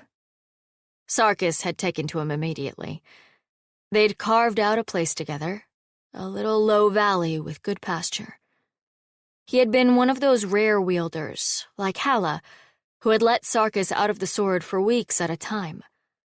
It had been good. But time had passed, and he had spent more and more time in the sword, as the leopard had needed more farmers and less force of arms. He was the old leopard when he drew the sword again, years later, and put a cup of wine into his hand. "Sarkis, my sword brother," he said. "It has been too long." "Has it?" "For me, yes. For you—" The old leopard's hair had gone steel gray. He kept it clipped short against his skull. "Drink with me. My children don't understand what we did to earn this place, and I pray that they never have to." So they drank together, night after night, an old man and an immortal warrior, trading lies and, later in their cups, the truths they couldn't speak sober. It was in the leopard's service that Sarkis came to terms with his immortality. For many years he had been drawn and fought and sheathed again, with little time for reflection between battle and the silver dreams inside the blade. But with the leopard he had time to think, time to talk out his fears.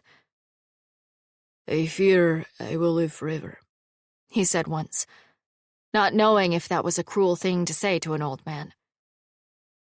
"I fear I will go on and on and on, until there is nothing left of me but silver scars, and I have forgotten what it is like to be a man instead of a blade." "Nothing lives forever, my friend," said the old leopard, topping up his drink. "Not even gods or mountains. The day will come when the sword breaks, or the magic runs out, or a god or a devil passes by and snuffs you out like a candle. Sarkis smiled. Is it strange that I hope you are right? Not at all.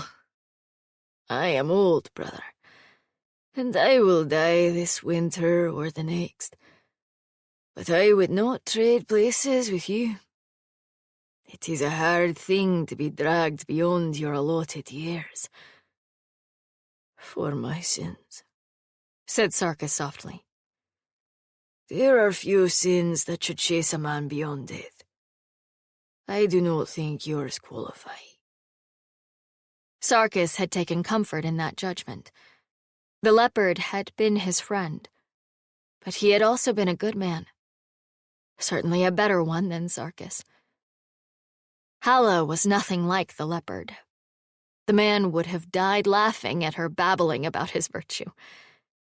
But damn it, Sarkis liked her. She was as earnest as a new recruit, and she was trying so damn hard. And every now and then she'd come out with a sly remark and startle him into laughing. There were so few people who kept a sense of humor when they were miserable. You learned to appreciate it. The young leopard had been like that. Probably that was why he was thinking of the man now. Sarkis stifled a sigh. Had he failed the leopard? Not quite. Even I can't be expected to guard the wielder against each. His old friend's heart had given out a few months after that conversation, and his daughter had drawn the sword long enough to inform Sarkis so that he could attend the funeral. It had been a kindness. He hadn't forgotten that. The next time the sword was drawn, he was in a place with different mountains, where the people wore different armor, and no one had heard of the old leopard. He never did find out what happened to the man's valley, or his family, or why the sword had been passed on. That felt like a failure to Sarkis. I can't do anything if they don't draw the sword, he told himself wearily. He'd told the leopard's daughter that he was there to serve, but perhaps he hadn't tried hard enough to make her understand. Halla rolled over in her sleep, mumbling to herself. You won't automatically fail, he told himself. It's a walk to the next village, not a 7-day siege. Surely you can escort one good-natured woman to a temple without making a miserable hash of things. Surely. Great God, have mercy on us both. I have purchased the cloak, Sarkis announced the next morning. Halla was still bleary-eyed from sleep and was trying to remember where she was and why there was a large man with a sword in her room. Right, Sarkis. Enchanted sword. Right, okay. Oh? It will be a better disguise, he explained. I have an undershirt as well. The constables are searching for a tattooed man in leather, if indeed they are bothering to search at all. Makes sense, she said, standing. She had slept in her clothes last night and was trying to press the wrinkles out with her hands. It was a largely futile effort. Should you need to sheathe the sword, grab the cloak if you can. It will not come with me. Right. He paused, suddenly frowning. I've only been downstairs. Okay. I did not want you to think that I left you unguarded. Halla tried to rake her hair into some semblance of respectability. It's fine. I wasn't worried. Sarkis stripped out of his leather surcoat and the shirt underneath and stood bare-chested. Halla gaped at him, the tatters of sleep fleeing immediately from her mind. He caught her expression and one corner of his mouth crooked up. It's been a few years since my physique struck women speechless, he said, slapping his belly. Several hundred at least, but I didn't think it was that bad. No, What is that? Sarkis glanced down at himself, puzzled. What? Halla pointed to the center of his chest. He was, in truth, no longer young. His muscles were smoothed by a layer of fat, and his figure thickened substantially at the waist. But that wasn't what astonished her. Across his sternum, written and overwritten like a scribbled line, was a slick silver scar as wide as Halla's hand and at least a foot long. A few of the lines started at his shoulders before trailing down to join the others. One, longer than the rest, ran down the line of his belly and then jerked jaggedly to the left. What on earth? She breathed, reaching out and tapping her finger against his breastbone. She half expected the silver mark to ring like metal when she tapped it, but it was only skin and scar. He said, catching her hand. Yes, my deaths. Most of them, at any rate. There are one or two across the back that cut my spine, but this is where most of them end up. She looked up to meet his eyes, astonished. When you said you died several times. Well, he admitted. Perhaps more than several. There's dozens here. They weren't all fatal. I got back into the sword in time to heal from a few. He traced the line that ran across his side with his free hand. That one spilled my guts in the roadway. Not an experience I recommend, but I didn't die of it. The sword healed me up. The scars, though, well, I can't do much about the scars. It must have hurt so much. She could actually see the glib answer rise to his tongue, and then he simply nodded. The contrast between scar and flesh was strangely stark. His dark bronze skin was made even darker by black hair across his chest, running in a line down his belly. The silver marks stood out like wounds, which of course they were.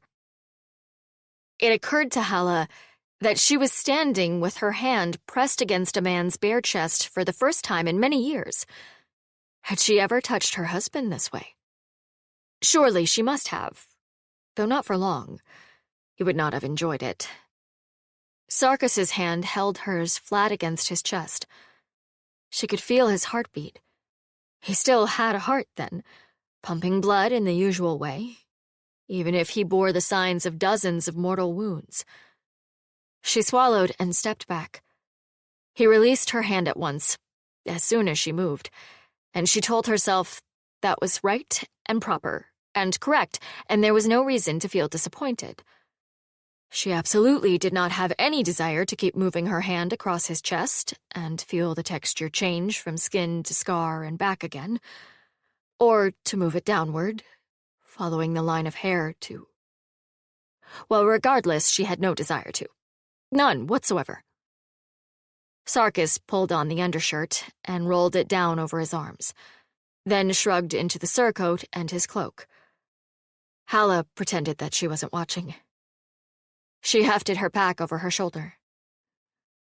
"I suppose we should get moving," she said, giving the bed a longing look. "We're not getting any closer to a Malcross standing here, and I can already smell breakfast." Chapter 16. Sarkis was concerned. Halla had been walking beside him for several hours now, and she hadn't asked him a single question. It was not that he missed her endless chatter, he told himself, but it was certainly cause for concern. He knew she'd slept the night before. Her breathing had been deep and even, and then she'd started to snore. The dark circles were gone from under her eyes, and she was no longer limping. I would think simply that she is no longer talking to keep herself going, except... When she did not know he was looking, she was gnawing on her lower lip, and her pleasant mask slipped. She was chewing something over, and by the flat, unfocused look in her eyes, she did not much like the taste. Yesterday's attack is still bothering her, or I am a pronghorn's uncle. Well, if she would not ask questions to distract herself, it seemed that it fell to Sarkis instead. You have two nieces, he said. Huh? She blinked at him, then smiled. Yes, Eris and Nola. Good girls. Their mother has gone under the earth, though. Well, she's dead, if that's what you mean. He nodded. Halla nodded in return. My sister Anatilia was their mother. She died in childbirth a few years after Nola was born. Her shade gave you strength, said Sarkis politely. Their father raised them. Yes, he's a good man. I've only met him a few times, though. She fell silent again. Sarkis, never skilled at small talk, plowed forward. Do you have no other family, then? Ironic, isn't it? I was the middle of 5. There were too many of us growing up, always underfoot and too many mouths to feed. And here I am, the only one left. My 2 younger sisters died of fever a week apart. My brother went off to the mines after Mother died, and he died in a collapse not long after I married. And I already told you about Anatilia. All their shades give you strength, said Sarkis. Well done. You try to distract her from an unpleasant memory, and you plow right into her entire family being dead. Excellent work. In the Weeping Lands, her story would not be surprising. It was a hard land, after all. He wondered if it was unusual here to lose your parents and all 4 siblings, your husband, and anyone else to care for you. I'm sorry, he added. Halla shrugged. Well, someone's always got to be the last one standing, don't they? I'm good at planning funerals, anyway. And it's awful to say, but I probably handled it better than some of the others would have. My brother would have drunk himself to death before too long, mine or not. Anatilia was always tough as nails. But the twins, gods have mercy, they'd probably still be crying. Without stopping, I mean. They always cried over every little thing, and if one of them started, the other one would join in, even if she didn't know what she was crying about. It took Sarkis very little coaxing to get her talking after that. The picture she painted of her childhood was not an easy one, although she remembered it fondly. Her mother had been a fierce, flawed woman who loved her children very much, but was hard-pressed to care for all of them. A string of poorly chosen men hadn't helped in that regard. When he found out that Halla hadn't even met her father, that the man had fled as soon as he learned his lover was pregnant, Sarkis's jaw muscles ached from clenching.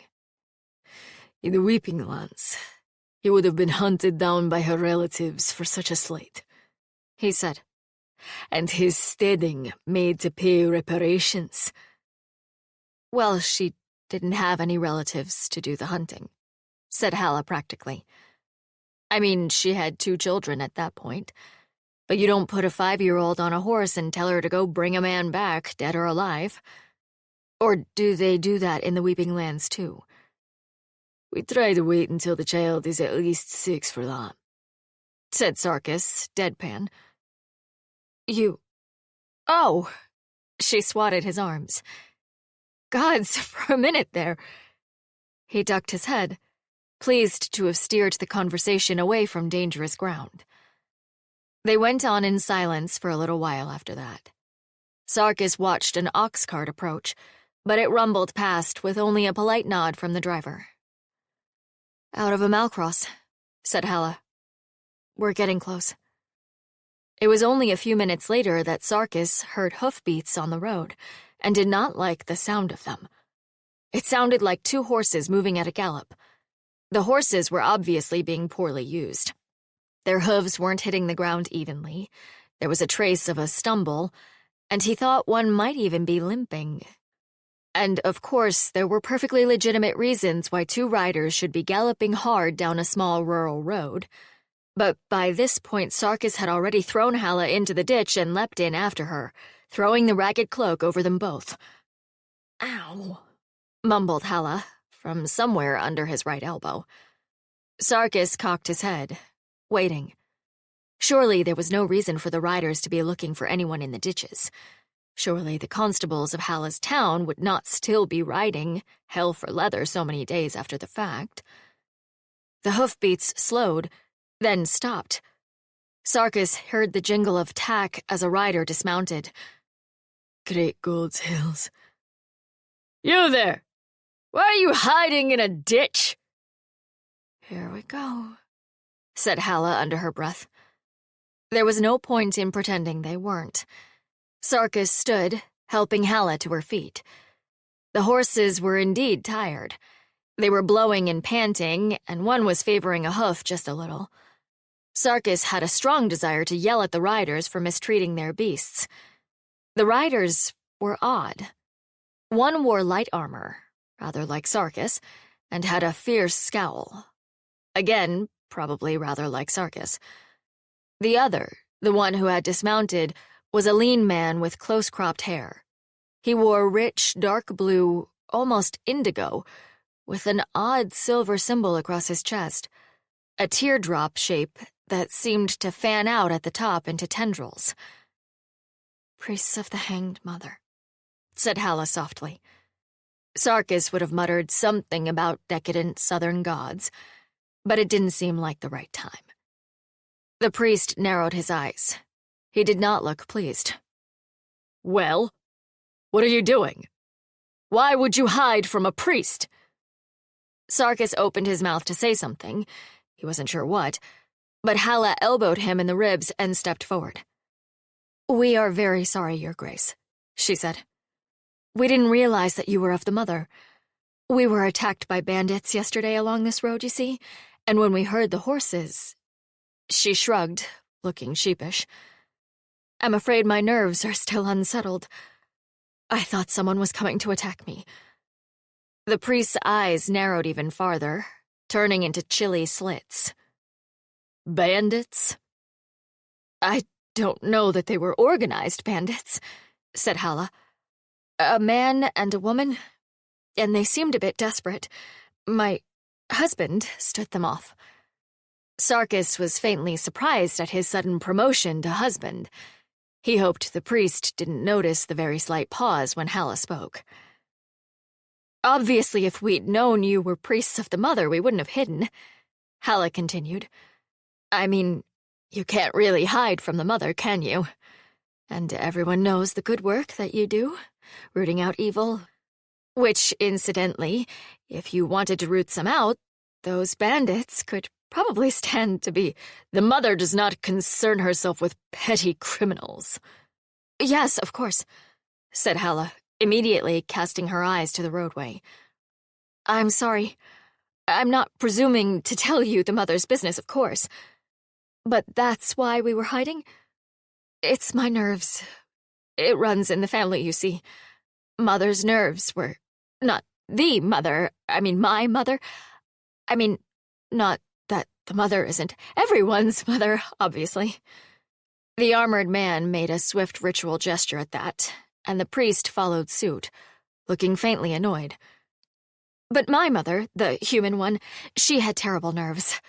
Why, a thunderstorm left her completely deranged. She'd take to her bed for days and call for brandy. And cauliflower. I mean, I don't know why she wanted cauliflower. I've never thought cauliflower was a particularly soothing vegetable, but it certainly made my mother happier. So we'd cook it up whenever the weather started to turn. Do you have any cauliflower?" Sarkis did not know whether to laugh, put his hand over his eyes, or draw his sword and kill the two men while they were distracted.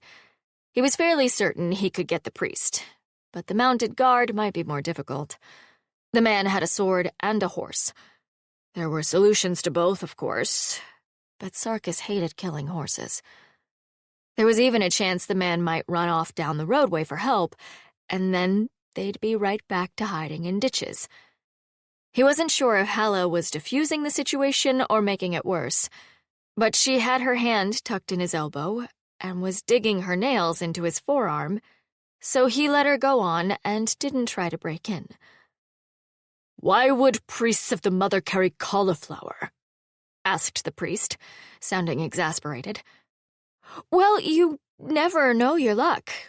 I mean, my mother carried it, so I thought maybe since the mother is everyone's mother. The two men grimly made the ritual gesture again. Maybe she knew you'd be here and she'd send you with cauliflower. But I don't expect that. Halla raised her free hand in front of her. I'm certainly not important enough to merit the mother's attention, or her vegetables. The priest looked away, clearly disgusted. His gaze settled on Sarkis. Can your husband not speak for himself? I can, said Sarkis. Then why don't you? My wife talks enough for both of us. The mounted man snickered. The priest shook his head, turning back to his horse. I will pray for you. I would appreciate that, said Sarkis, deadpan. The mounted man put his hand over his mouth. The blessings of the Mother upon you, said the priest, climbing into the saddle. He did not sound as if he meant it. Oh, thank you, said Halla. That's better than cauliflower. Wife, said Sarkis, putting his arm around her. Quit your nattering about vegetables. These are busy men, and we have detained them too long with your foolishness. The glance she shot him indicated that Sarkis was going to pay for that later, but he didn't mind. The priest kicked his horse forward again. It was the limping one Sarkis saw, and the few minutes standing around had stiffened its legs. He wanted to pull the man from the saddle and thrash him for mistreating his beast, but Halla was stiff as a board under his arm. She waved as they left, beaming. Sarkis was rather impressed at how genuine the smile looked, when she had been leaving bloody little half-moons in his skin not 2 minutes past. As they rode away, he saw that the indigo cloaks had the same teardrop-shaped symbol on the back. When the hoofbeats had completely faded, he said, Now what was that all about? Ugh. Halla dug her hands into her hair. Priests of the Hanged Mother. Nasty people.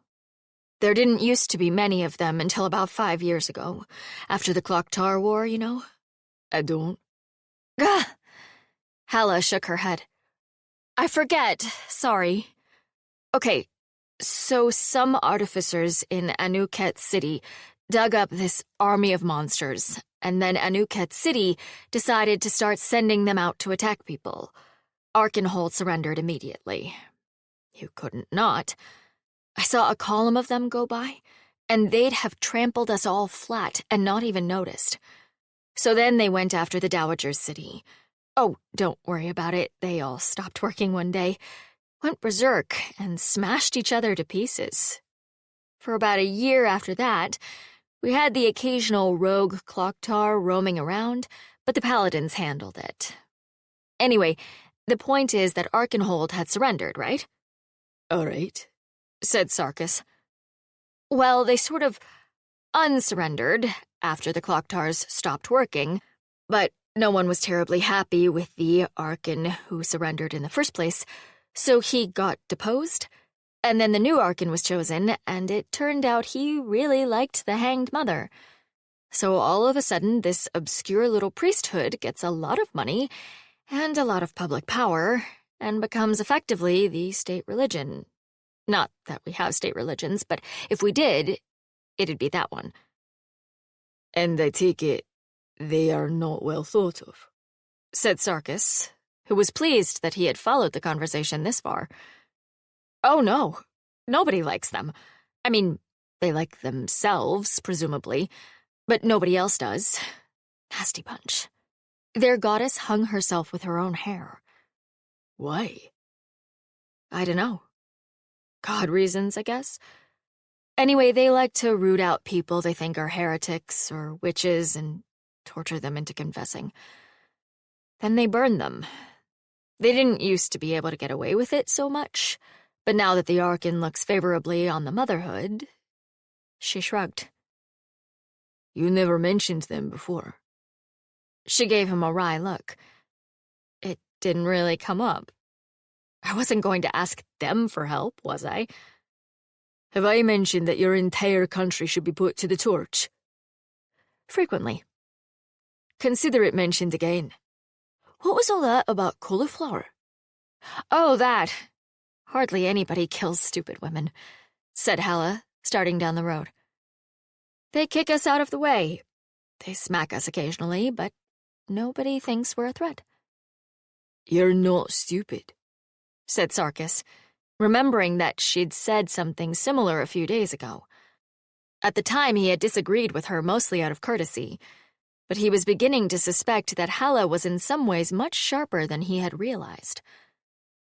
I try not to be, except when I am trying very hard to convince someone that I am. She grinned abruptly. Her grin made his stomach turn over rather oddly, and he wasn't sure how to feel about that.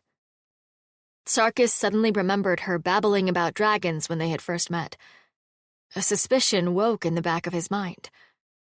A strange swordsman appearing in the middle of her room at night. Of course she'd try to defend herself.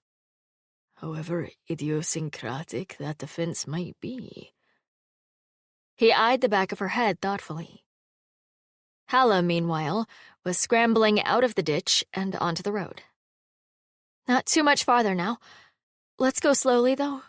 I don't want to run into those priests again, if we can avoid it. Chapter 17.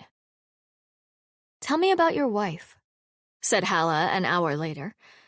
They were walking along the side of the road now. Traffic had picked up enough as they approached a malcross that they were becoming lost in the crowd. Covered in road dust, the pair did not stand out from any other pair of travelers making their way toward the larger town. My wife, said Sarkis. Why? She shrugged. You know all about my late husband. She was rather proud of how calmly she said that, as if it didn't matter at all. They were two people exchanging information. She absolutely was not trying to find out what Sarkis had respected about his former wife, in hopes that he would think Halla less useless, because that would be strange, and would imply that I care, and I absolutely do not care in the slightest. At all. She grimaced. She had always been a poor liar, particularly to herself. Sarkis didn't seem to have noticed. True enough, he said. He thought for a moment. She was tall, she had dark hair, and she was very tanned. Halla sighed internally. Even if she'd dyed her hair black, she wasn't going to be any taller, and she would probably go to her grave pink and rather flushed. She could put an arrow into the eye of a wolf at 50 yards away. Halla made a mental note to take up archery. She ran her farm like a warlord's camp. Efficiently? Hazarded Halla. Ruthlessly, said Sarkis. Halla had helped run a farm once. It had not been ruthless. It had been haphazard, and everything had always seemed to be on the edge of collapsing, and there was always some chore that needed doing. It had seemed like that was just the way that farms were. But perhaps it had simply been that she wasn't very good at it. Oh, why do I even care if he thinks I'm useless? He's not really a man, he's an enchanted sword. And I doubt he'd be unkind even so. He's been, well, mostly pleasant this whole time. Even if he does still grab my arm when he isn't thinking about it. Certainly it had nothing to do with the moment where she'd laid her hand against his bare chest, feeling the contrast between the solid muscle and the slick silver scars. His heartbeat under her hand had meant nothing. He was her guard, not her husband. The thought came unbidden that he would have made a far better husband than her late, not much missed spouse. His wife must have left him for some reason. Such a paragon of virtue wouldn't have just gotten tired of him, would she? Halla eyed the breadth of Sarkis's shoulders and the heavy muscle of his arms, and thought she probably wouldn't get tired of that in a hurry. Even the thought astonished her. I'm turning into a dirty old woman in my old age. For all the good it does me. Well, at least she knew the way to a Malcross. That had to be worth something. She steered Sarkis away from the main entrance, full of drovers and livestock, to one of the smaller side roads. Unlike Rutgers Howe, a Malcross did not have city walls. Her uncle's old friend lived in a tall, narrow house on the west side of the town. It was large, but much like Silas's, it was stuffed full of artifacts. She remembered it being a dusty, cluttered place, the 2 times that she had visited. People gave Sarkis puzzled looks as they walked down the street. It wasn't the sort of town where you saw a hulking warrior with a sword, even one who was wearing a cloak and trying to look inconspicuous. The fact that she was carrying a second, even larger sword over her back probably didn't help. Sarkis, for his part, could feel eyes on them as they crossed to stand in front of the door that Halla indicated. They didn't feel hostile, just curious, but the skin on the back of his neck prickled nonetheless. The tightly packed buildings in the south made for much easier ambushes. There was no earthly reason to think anyone would want to ambush Halla, but he took a step back and half-turned, just in case he had to turn and defend against attack. Halla, oblivious, knocked on the door, and waited, and knocked. "Coming," called a voice finally. "I'm coming." The door opened, and a reedy older man stood in the hallway, blinking up at them. "Bartholomew!" For a moment, he looked completely baffled. Then his gaze sharpened, and he said, "Halla? Silas's Halla?" "It's me." Yes, so it is." The man ran his hand through his hair, making it stand up in irregular spikes. Oh dear, yes, come in." Halla began to follow him, but Sarkis stepped in her path. He paused for a moment on the threshold to let his eyes adjust to the gloom, then nodded to Halla. She gave him a bemused look. He suspected she was wondering why he was acting as if there might be attackers inside the house. Truth was, he wasn't sure. Something made his nerves itch. Probably it was nothing. A trick of rooms and angles reminding him of some other long-ago place. Maybe it was just that people you knew were always the most likely to be hostile. But the hallway was empty. Sarkis followed Bartholomew past an open door to what was clearly the heart of the house. The room was simple enough. A long table covered in haphazard stacks of papers, with 2 benches on either side. A spot had been cleared in the papers for a person to eat dinner, but it was not the furniture that attracted the eye. The walls were covered in things. Swords and knives, axes and daggers of curious design. Not only weapons, but dozens of objects. Strange skulls, the stuffed head of a 2-headed calf, masks carved into fantastic shapes, woodwinds with a dozen shafts that no human mouth could possibly have played. He remembered what Halla had said of this friend, a collector like Silas, one that she might be able to bribe with strange objects. When one was oneself a strange object, this took on an unexpectedly sinister life. "This is Sarkis," Halla was saying. "He's a friend," said Sarkis firmly, "of her great-uncle's." Bartholomew looked briefly puzzled. Of course. Though forgive me, but Silas never mentioned you." Sarkis shrugged. "It was some time ago. He did me a favor. Probably he thought less of it than I did." Halla was looking at him with frank astonishment. Sarkis gave her a brief, hard look. "Play along." She recovered herself, smiling broadly. "Yes, well, Sarkis heard he'd passed away and came to pay his respects." Her great-uncle's friend put a hand over his heart. "Yes, I'm so sorry I could not attend myself." Fortunately, said Sarkis, I was able to offer her assistance, and my escort away. Bartholomew frowned. Away? Halla groaned. It's a really long story. Bartholomew gestured her quickly to a bench.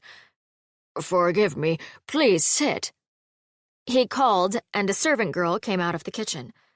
She was much more neatly kept than the rest of the building, and Sarkis doubted that she lived there. Certainly she seemed a bit embarrassed to have guests. She wiped down the table in front of them and brought out mugs of cider, murmuring apologies, as if the clutter was a reflection on her. Halla waited until she was done, then told Bartholomew the story, heavily abridged. Sarkis was pleased to see how quickly she picked up on the fact that he did not wish his status as the sword to be known. In her version, he had been a guest in the house, and had come to her aid when he heard her arguing with Aunt Malva. Parts of the story strained credibility, but she put so much passion into the bit about sleeping in hedges that it would have taken a harder man than Bartholomew to call her out on the other bits. Sarkis liked watching her. She waved her hands a lot, and her face was never still. It was an odd performance to find pleasure in, perhaps, but he found himself wanting to smile. He scowled fiercely to prevent any trace from escaping. "And so we've been on the road for days," she finished. "I'm so sorry to barge in on you, Bartholomew, but—" "No, my dear, not at all." He waved his hands fretfully.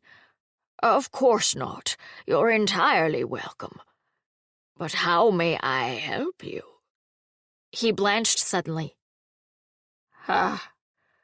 You don't wish me to marry you, do you?" No, said Sarkis, more forcefully than he intended. Halla smoothed over the awkward moment by bursting into laughter.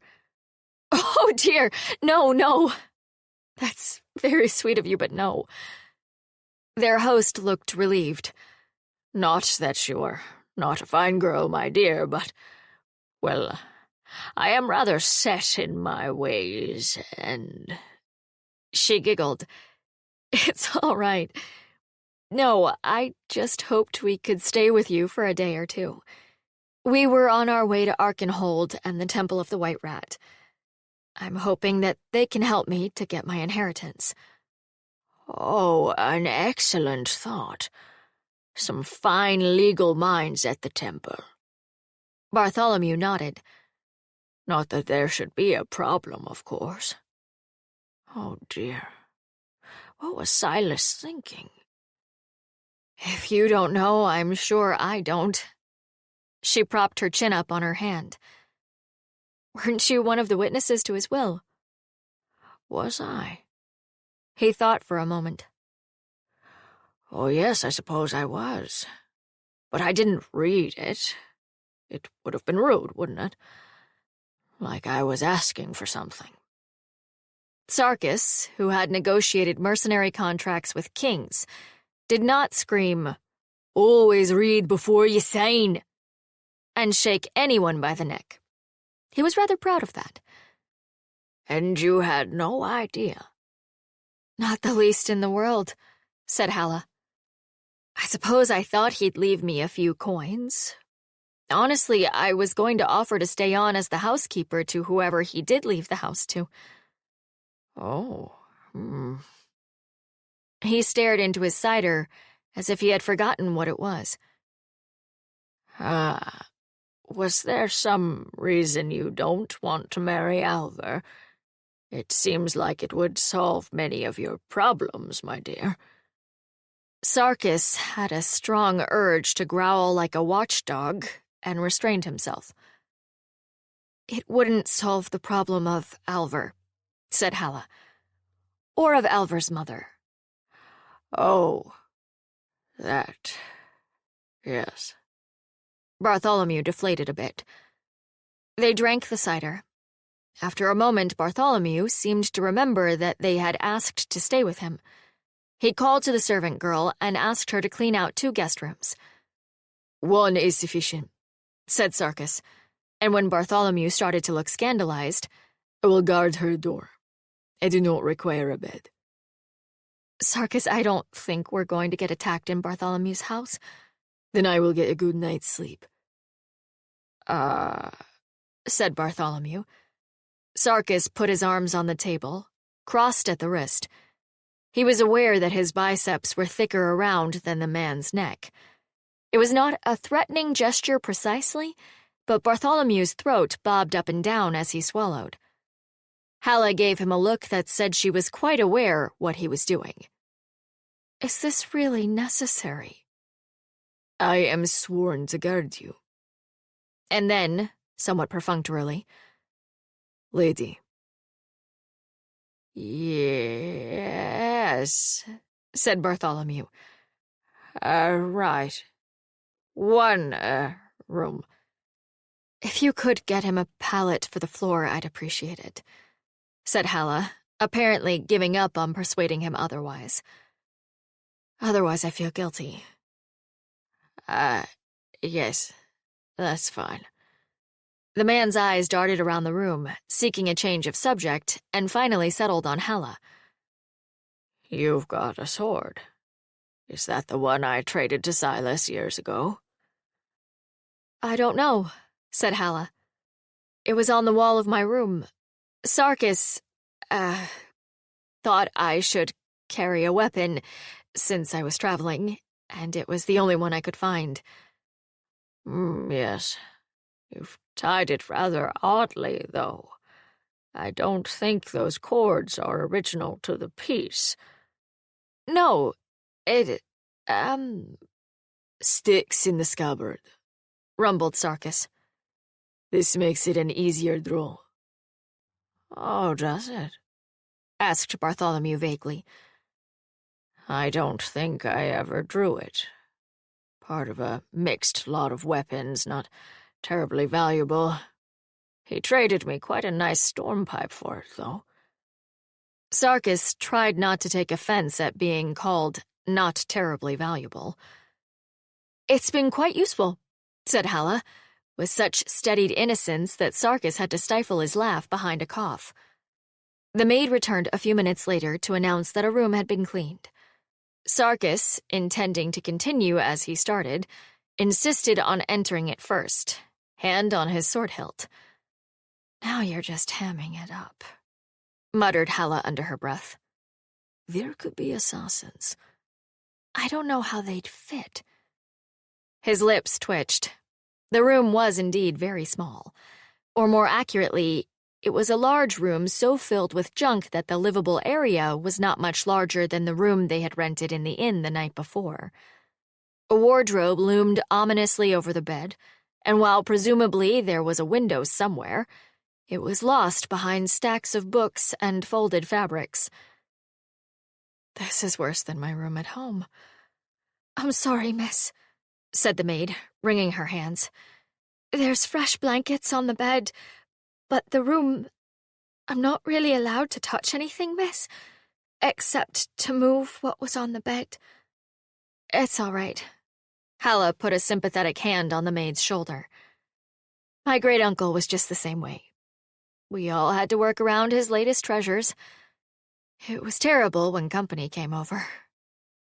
The maid looked as if she might cry with relief. She and Halla engaged in a brief, intense conversation involving laundry. Sarkis had not had to do laundry for several hundred years, and thus did not feel he had much to add to the discussion. The maid left. Halla looked at the available space in front of the door. Will this even work for you? I will manage. You'll be halfway under the bed. Not the first bed I've slept under. She started to reply, stopped, and pursed her lips. Wait. Why were you sleeping under a bed? All the space under the table had been taken. The maid returned with an armload of clothes. Halla took them, then shooed Sarkis toward the hall. Go. You can guard from the other side of the door. He put up only a token resistance. What if there are assassins hiding in all that junk? Then I'll tell them hello for you. She put her hand in the center of his chest and pushed. Sarkis grinned. Halla was clearly far more in her element now that she was back in familiar surroundings. Halla closed the door, then came out a few minutes later wearing, "What in the great God's name is that?" "One of Bartholomew's nightshirts. The overrobe is ceremonial garb from a death cult that went extinct a few decades back. Silas had about 10 of them, too. We mostly used them to do chores in." She wiggled her toes. "And these are Bartholomew's socks." The socks came halfway up her legs. The same could not be said of the nightshirt. Bartholomew was a narrow-chested man. Halla was a large-chested woman. Sarkis found his eyes drifting below her collarbone and dragged them back up. "You may wish to, belt that overrobe," he thought, not for the first time, that women's clothing in the South involved far too few layers.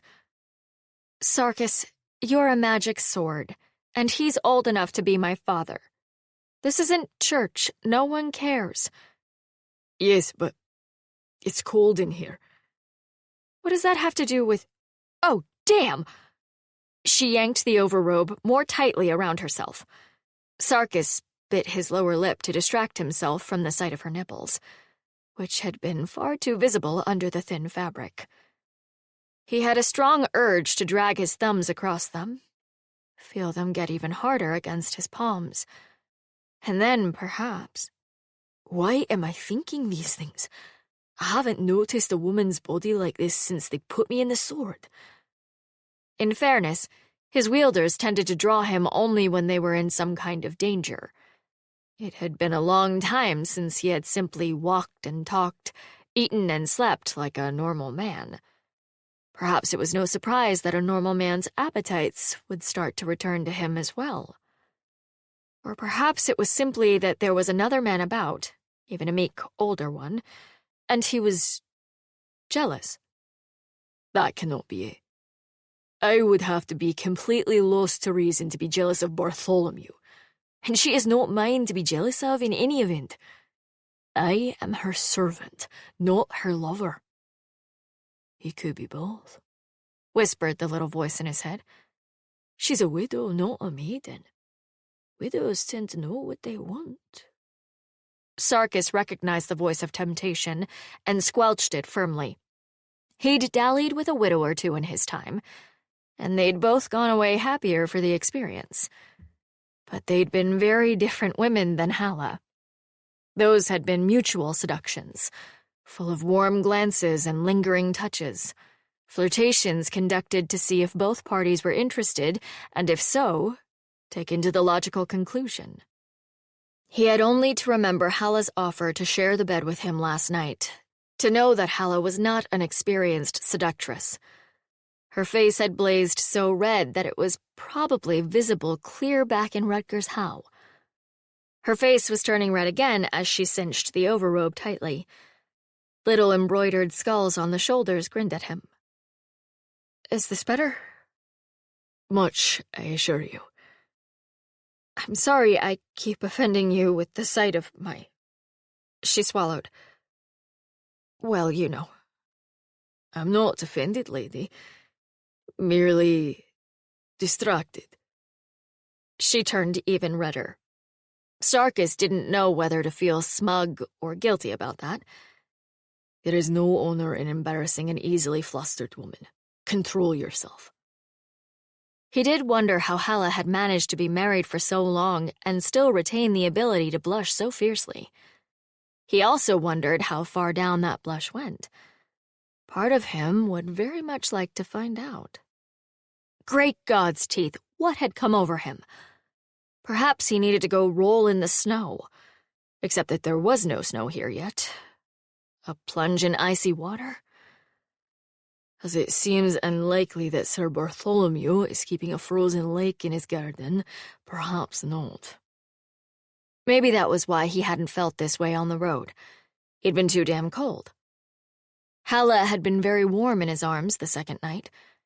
He had not appreciated that nearly enough at the time. Right, he thought crisply. Out of the sword much too long. He clearly needed to spend some time alone, which was going to be damned difficult when he was trying to guard Halla from, well, everything.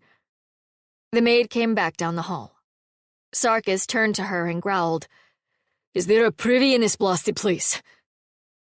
Yes, sir. Yes, I'll show you." She fled down the hall in front of him. She was a pretty enough slip of a thing.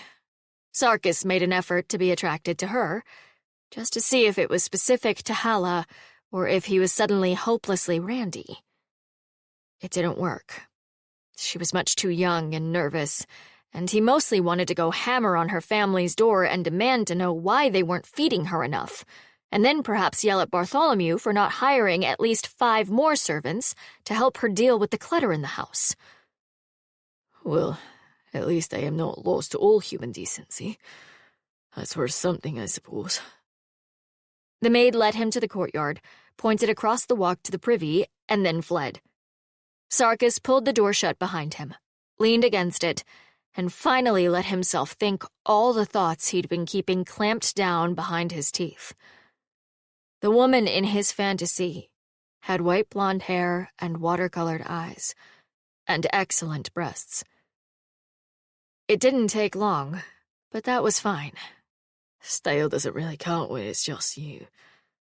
He stuffed himself back into his trousers and went to wash his hands under the well pump. Then he shoved his head underneath the cold water for good measure.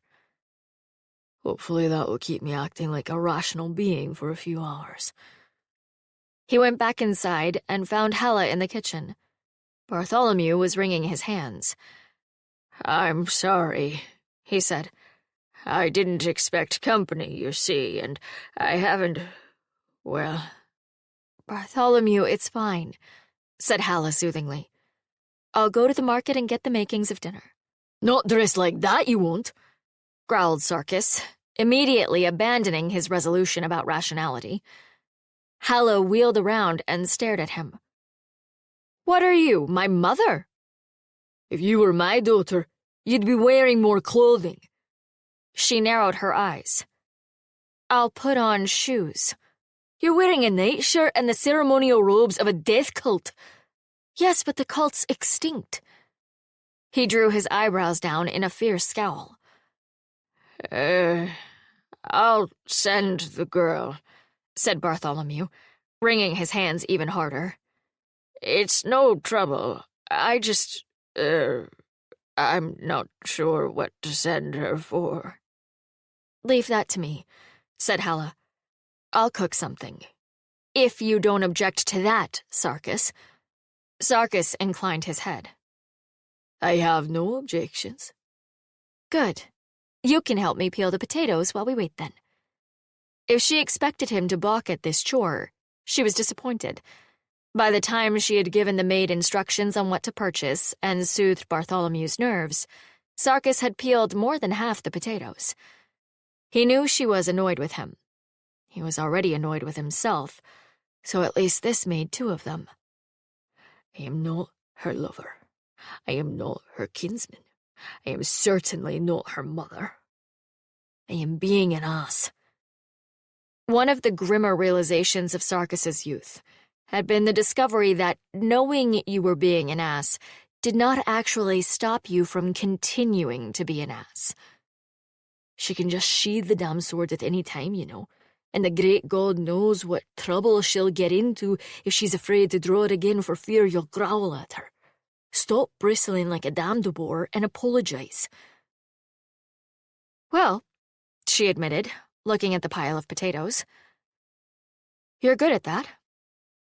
"I have a great deal of experience skinning my enemies," he said, deadpan. "Do you have many enemies among the potatoes?" "Not any longer." The corner of her mouth crooked up, although she clearly tried to suppress it. She picked up a potato and a knife and sat down next to him. "So what exactly is your problem with me going to the market dressed like this?" "Men will stare at you," muttered Sarkis, hunched over the next potato. "Well, that'd be a first." "And then I will be forced to beat them." She nearly cut herself with the knife. "What?" "I am your guardsman." He eyed a dark spot in the potato and wondered whether it was worth digging out. "Lady." "Sarkis, I'm a widow, not the local warlord's virgin bride. We don't even have a warlord, and the Arkan's like 80. I mean, we've got the senators in a Nuket city, I guess, but they can probably afford a better class of virgin anyway." He scowled at the potato. "Humor me." She gave him a dubious look. "Please." She sighed. "All right, since you ask so nicely. But you're peeling the rest of these while I try to figure out where the pots are in this wretched kitchen." "As you command," said Sarkis, and went to battle against the remainder of the potatoes. Chapter 18. Halla was forced to give Sarkis credit. He did not balk at any kitchen chores she set him. He clearly had entirely ridiculous notions about beating men up in the market, but he scrubbed pans without complaint. Still, between settling Bartholomew, "It's all right, I know we've descended on you and made a mess. Cooking is the least I can do. No, go back to cataloging, please. We don't require you to play host." And dealing with Sarkis's unexpected surliness, she was not feeling charitable towards men in general, or either of them in specific by the time dinner was ready to eat. It was not until she placed a dish in front of Sarkis, and he looked up at her, startled, that she realized this was likely his first meal in... Heavens, it could be a century, couldn't it? Or more. This was an unexpected amount of pressure on a meal that Halla had whipped up in a strange kitchen. She hoped it didn't disagree with him. Still, she couldn't very well not feed him. He took a bite, delicately, chewed for a moment, then shrugged and started eating. Bartholomew came in, took a bowl, and went back to whatever he was doing in a back room, cataloging something or looking up something. He had books propped up around him. Halla made a mental note to go in an hour later and take the bowl away, because otherwise it would sit in his study for the next 10 years, a lesson she had learned the hard way from Silas. "Acceptable?" she asked Sarkis, as he finished the bowl and went for seconds. "I've been outside the sword long enough to realize I am ravenous," he said. "I am sure it is very good, but I am currently a poor judge." Then he had thirds. Well, she'd take it. When he had plowed through 3 bowls, he did the dishes. He wasn't good at it, but he did his best. Halla leaned against the doorframe and watched, slightly baffled. "In my land we use sand," he said, "for scouring. It does not freeze, unlike water." Well, that would explain it. She took the bowl away from him. "You said you led a band of warriors. I take it you didn't lead them anywhere with a lot of water?" "Oh, frequently enough. But I confess, once I led the war band, I did not do many dishes, and no one wants to eat my cooking. My jobs were to plan our work, study maps, read orders." He picked up another bowl and tackled it again. "And the potatoes?" "My mother required me to peel many, many potatoes." She left him to it. "Sarkis?" Halla's voice came from the dark, slightly above his head. Sarkis had been forced to lie slantwise across the open stretch of floor, although he wasn't quite under the bed. If anyone did force their way in, they could take him out just by throwing the door open violently.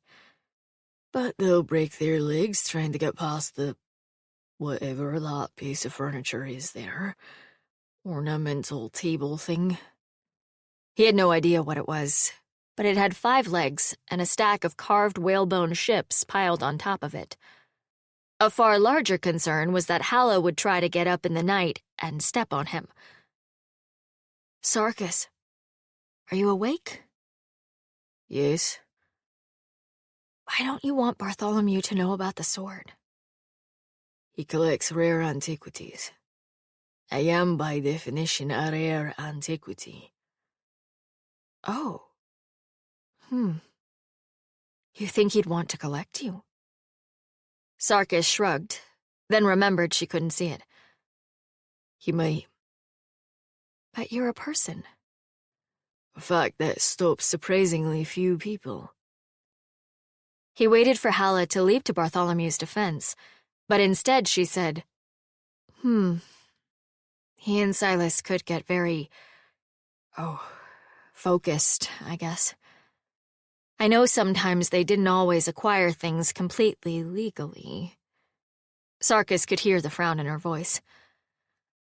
I guess I'd like to think he wouldn't try to take your sword. But I don't know if I'd be sure enough to swear he wouldn't. And if he tried, I don't know if I could make him understand about you. He might not listen. Silas wouldn't, when he got in these moods. If he tries to take the sword, you need only draw it. You are the wielder. I will teach him his mistake. Halla sighed. When you say it like that, I assume you mean by stabbing him, and I'd rather you didn't. He's being very nice to put us up for the night. I will attempt to keep the stabbing to the bare minimum required. What, you're not going to threaten to put the whole countryside to the torch? Not tonight. That's a relief. After a time, her breathing evened out. Sarkis closed his eyes. It was a relief that the bed was so small. He could not even fantasize about getting up and joining her in it. You're assuming she'd even have you? She's about to be a very wealthy, very respectable widow. And you're not even human any longer. All you've got to offer is a battered old body covered in scars. No home, no lands, no prospect of either. Go to sleep, old man. Tomorrow you'll be back on the road again. It took him some time to realize that he was dreaming, because the world was not silver. He had dreamed inside the sword for so long that it seemed unnatural to have a dream that did not gleam like oiled steel. Angharad and the dervish sat across from him, a study in opposites. Angharad, tall and powerful and reserved, the dervish slim, absurdly handsome, every emotion visible on his angular face. Sarkis knew on some level that they both must hate him now. But he did not see that in their faces. You're dreaming, boss, said the dervish. Am I? Yes, of course, it must be, he said. You aren't really here. No need to be insulting about it. Angharad smiled, trading a look with Sarkis. They were both slower, more ponderous creatures than the dervish. It would have been easy to resent him, but they both knew better. Strange job you have now, said the dervish. I don't mind this one. Angharad raised an eyebrow. The dervish snorted. Be careful, he started to say, and then the dream changed around them, and the table they were sitting at went away, and all three of them were chained to a wall. This again, thought Sarkis, unsurprised. He knew what came after. He moved his feet, and the stalks of moldy straw on the floor rolled under his heels. I miss you both, said Sarkis, looking down the wall where his captains were chained. He would not have said such things before going into the sword, but since then he had learned not to waste time. I know, boss. Angharad nodded. We miss you too. No. Sarkis shook his head. You hate me. You must hate me by now. I failed you. It was my fault that you're trapped in the swords. You told me not to do it, Angharad. I didn't listen. He lifted his chained hands. Angharad shrugged. Well, said the dervish, I probably do want to bash your head in, but that's out there." He gestured with one hand, and Sarkis heard the chain clinking. "Listen," said Angharad. "She's out there too." She nodded toward the far side of the cell. There was a door, and through the door Sarkis knew that the sorceress smith was waiting for them. "She's dead," said Sarkis. "She's been dead for centuries." "So have we," said the dervish. "It doesn't stop us." Angharad shook her head. "It hasn't stopped," she told him. "We're still going." "Yes, but—" The dream began to fray around him. Sarkis tried to cling to it. There was so much more he wanted to say to both of them, so many things he had to apologize for. He opened his eyes and saw the ceiling of the crowded room. The only sound was Halla snoring softly on the bed. Sarkis was glad that she was asleep. It would have been far too difficult to explain why he was so close to weeping. Chapter 19. "My dear, what do you truly know of this Sarkis fellow who travels with you?" Sarkis froze. He had been returning from an early morning trip to the privy and was padding down the hallway to the main room when Bartholomew's voice came to his ears. He paused outside the doorway, waiting to see what Halla would say. "He's been wonderful," said Halla staunchly. "He's brave and very kind.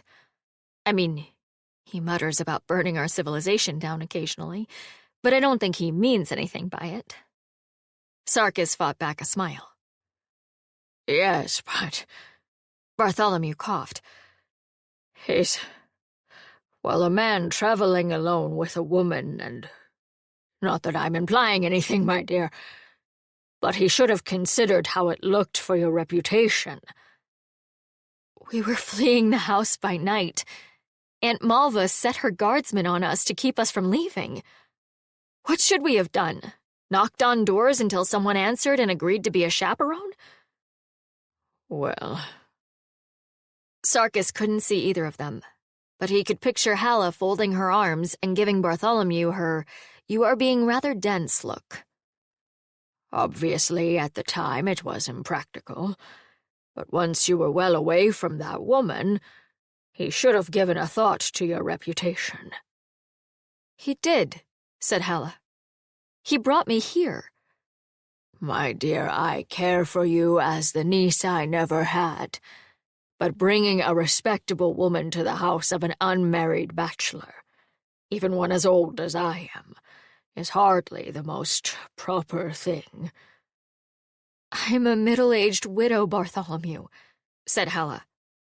Now would be the weary, "one of us is stupid and I'm pretty sure it isn't me" expression. If anyone thinks that I am debauched, it would probably be an improvement. "Halla." "I mean it. I've been respectable for 36 years, and it got me locked in my own room by a grasping old woman who wanted me to marry her nasty, clammy-handed son. I might as well try being less respectable for a while. If that means running off into the night with a man in a sword, so be it." "A man in a— oh." Sarkis stepped through the doorway hurriedly. "Man with a sword, I suspect she meant." "Yes, that," said Halla, covering quickly. "Sorry. I'm still angry about Aunt Malva, and it's making my tongue knot up. The nerve of her, locking me in my room like she owned Silas's house, and you know Silas couldn't stand her." "I remember," said Bartholomew wearily. "Oh gods, do I remember." He pushed a stack of papers aside to make room for Sarkis beside him. Sarkis pretended not to see and sat down beside Halla instead. "Did you sleep well?" asked their host warily. "Very well indeed. Thank you, Sir Bartholomew, for your hospitality." "Oh, goodness." The man looked flustered. "It was nothing." He turned back and called for the serving girl. She came out with a mug for Sarkis and refilled those at the table from her teapot. Sarkis nodded gravely. Halla's thigh was touching his all along its length, and he knew that he should move over and give her a little more room. But the bench was not terribly long. She didn't seem to mind. He found that he didn't mind either. His skin prickled with awareness. Great God, it made no sense. In so much as Sarkis had a type, it was bold women who knew what they wanted. Halla was the farthest thing from bold, and not only did she not know what she wanted, she had an ability to make other people in the room start to question what they wanted. Hell, she was doing it to Bartholomew right now. He'd said something about the dangers of a woman traveling alone, and she'd just stared at him, baffled, until the poor man trailed off in confusion. But I'm not alone. I've got Sarkis with me. Yes, but... Bartholomew obviously was trying to find a way to say that Sarkis might well be one of the dangers, but couldn't figure out a way to do it to his face. Sarkis smiled at him. The dervish had always said that he had a very unsettling smile. Halla wrapped her fingers around her mug. I'm grateful for your concern, Bartholomew, she said. Really and truly. You're the only person other than Sarkis who actually cares about me. Not just my inheritance. She frowned. Well, and my nieces, I hope. But it's been a few years since I've seen them. I'm hoping if I can sort this whole thing out, I'll be able to help them with dowries. That's very kind of you, said Bartholomew. And of course I care. Silas was a tough old bird. He cleared his throat apologetically. And you took excellent care of him. He lasted a lot longer than he would have if you hadn't taken him in hand. He gave Sarkis a look that managed to be both apologetic and faintly hostile. Sarkis could understand the man's position. Though honor did not demand him to stand as Halla's elder male relative, he nevertheless felt an obligation based on friendship. Sarkis was an unknown quantity. In his position, Sarkis would have stepped in and stood as her honorary uncle, but that was easy to say when one had nothing to lose, and could easily best any of her relatives in a fight. Bartholomew was a reasonably hale older man, but he did not have the look of someone used to defending themselves in single combat. Of course, there's probably not a lot of single combat here. In truth, there wasn't much in the Weeping Lands either. Some decisions were much too important to rest on who had the superior strength of arms. In practice, everyone pretended that it was an option, and then the clan lords arranged matters so that hardly anyone ever actually did it. There was a lot of posturing and holding one's fellows back. Indeed, one of the slang terms for brother-in-law translated as arm-holder. Single combat or no, Sarkis had to admit that he was glad not to have to stand as Halla's relative himself. It would have been awkward. Halla shifted position to reach for the teapot, and a little more of her leg came in contact with his. He was quite sure she wasn't doing it intentionally. Awkward. Yes, it would be awkward. I have been in the sword too damn long, if merely sitting next to a woman makes me start to have thoughts like this. You will go on to Arkan's glory today? Asked Bartholomew. Not that I'm trying to get rid of you, my dear. You're welcome to stay longer, of course. I appreciate that. Halla patted his hand as if he was an ancient, doddering relative. You've been very sweet. But no, we'll go on as soon as I've packed. The man tried not to look too obviously relieved. Sarkis felt just as relieved to be going. He still wasn't sure why, but the collector made him nervous. Well, soon we'll be back on the road, and there will undoubtedly be plenty of other things to be nervous about. No doubt we'll be set upon by a cult, or rogue magi, and Halla will give me a puzzled look and say, "Sorry, I didn't think to mention them." He was both pleased and faintly disappointed when she reappeared from the room, clad in her newly cleaned habit. It was not flattering, but at least he would not have to fend men off with a stick. That Halla had absolutely no idea that men would find her attractive was either a sign that she was just as naive as he thought, or that men in the decadent South had no taste whatsoever. Possibly both. "Shall we?" asked Halla. "Let us go." He bowed slightly to their host. "Sir Bartholomew, thank you for your hospitality." "Oh, of course. Oh, you're welcome. I mean, yes." "Thank you so much," said Halla. "When we've gotten this all sorted, you'll absolutely have the first look at all of Silas's artifacts." The man's gaze sharpened so quickly that Sarkis was reminded of an adder spotting prey. "I would like that very much, my dear. Very much indeed." Chapter 20. Despite Sarkis's misgivings, the walk to Arkan's glory was a much easier one than the long road to Amalcross. The roads were full of drovers, pilgrims, merchants, and other travelers on foot. A trio of priests wearing the indigo cloaks of the Hanged Mother rode by. Halla could feel Sarkis stiffen beside her. "Don't attract attention," she murmured. The Motherhood had only passed through Amalcross a handful of times, but Halla knew enough to stay out of their way. The last time, they had reduced the housekeeper's wife to tears with their sharp questions, and the general feeling was that she had gotten off lightly. In a battle of wills between the Hanged Mother's priests and the constables, no one believed that the constables would be able to keep the Motherhood from burning anyone they felt like burning. Sarkis grumbled, pulling his cloak around his shoulders and slouching. As a disguise went, Halla had seen much better. There was simply no mistaking Sarkis for anything but a warrior, no matter what he was wearing. Oh well, people will probably be too busy staring at the frumpy woman with the big sword on her back to even notice him. No one gave them any trouble. The inn that night was very full, and both of them ended up sleeping in the stables alongside a dozen other travelers, which was at least warm, if not particularly private. Sarkis glared at anyone who came close to their spread cloaks.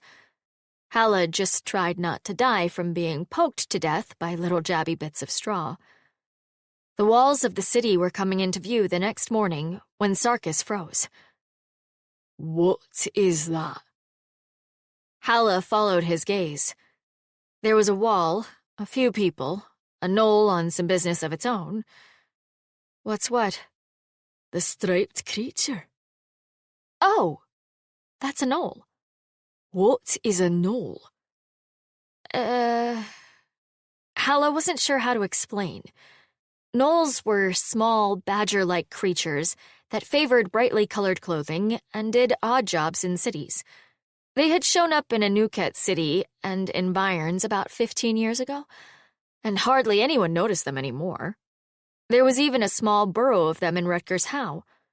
Humans treated them with a sort of good-natured contempt, and the gnolls returned the favor. Well, they look like that. They're nice enough. I mean, they're usually very polite. They show up and do work and keep things clean. "Are they dangerous?" This was a complicated question. Halla had to think about it. Are humans dangerous? "Very." Then probably yes. But I've never heard of a gnoll attacking anybody. Or I mean, I've heard of it, but usually from really drunk people who were probably attacked by their own feet, if you know what I mean, and tried to pin it on a gnoll. They don't bother anybody, and they leave the world cleaner than it was, so most people don't have a problem with them. Sarkis looked unconvinced. "We do not have them in the Weeping Lands." Halla privately thought they didn't have a lot of things in the Weeping Lands, but it didn't seem diplomatic to say so. They migrated in years ago. We didn't see them in the outlying towns much, but they were already in Arkenhold by the time I moved here. She considered for a bit. Have you not met non-human people before? A few. The Thenang, the Rabbit folk, have a dwelling in the Weeping Lands, and one encounters a minotaur from time to time near the sea, of course. He shrugged. There are always stories of shape-changers and forest folk, but I don't know how many are true. There's rune in the Vagrant Hills, said Halla. At least there's supposed to be. I've never seen one. Mostly, though, there's gnolls. The gnoll in question was long gone. The crowd had begun to grow thicker as they approached Arken's glory. A defensible city, said Sarkis, eyeing Arken's glory with approval. At least the core. The rest would be burned during a siege, of course.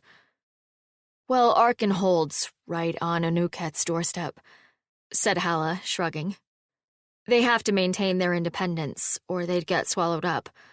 So they keep the city walls maintained, and their standing army is no joke. Young men from Rutgers Howe would go join up if they wanted to impress young women. Did it? Did it what? Impress the young women? I'm not sure. It didn't impress me, anyway, when I was young. Sarkis actually laughed. Halla had grown to appreciate his laughter all the more for its rarity. Wise girl. In the steading, they said the foolish girls sighed after warriors, but the smart ones married the farmers. The steading? Where I grew up. In the Weeping Lands? Yes. What was it like? He appeared to consider this at some length, as they approached the outer city of Arken's glory. Brightly colored banners hung over the streets, flapping in the wind. The houses were no more than 2 stories high, which gave the outer city an oddly truncated appearance. It was empty, he said finally. Halla looked at him, puzzled. What was? The steading. Oh. Why was it empty? All of the Weeping Lands is empty. The wind howls over the grass, and you think you can see for 1,000 miles, but you can't. There are folds and hills and clefts in the earth. It is rotten with holes in old places. Do you miss it? Very much. Halla frowned, reaching behind her head to touch the hilt of the sword. Do you need to go back?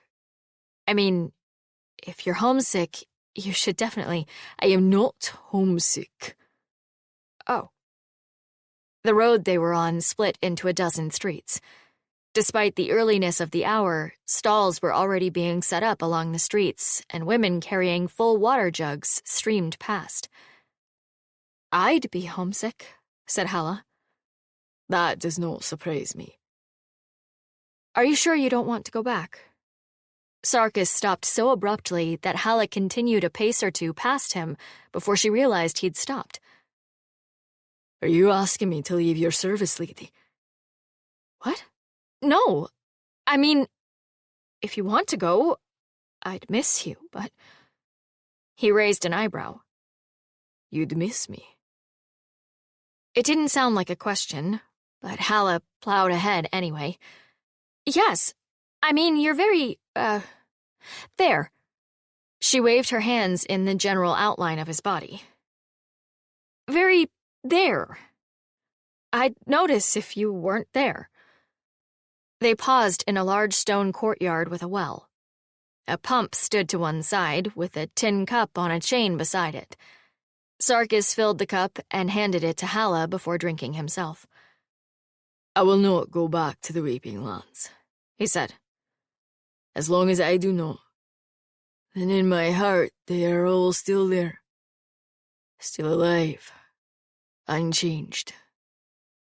If I return, I will see what hundreds of years have wrought, and my heart will know that they are dead.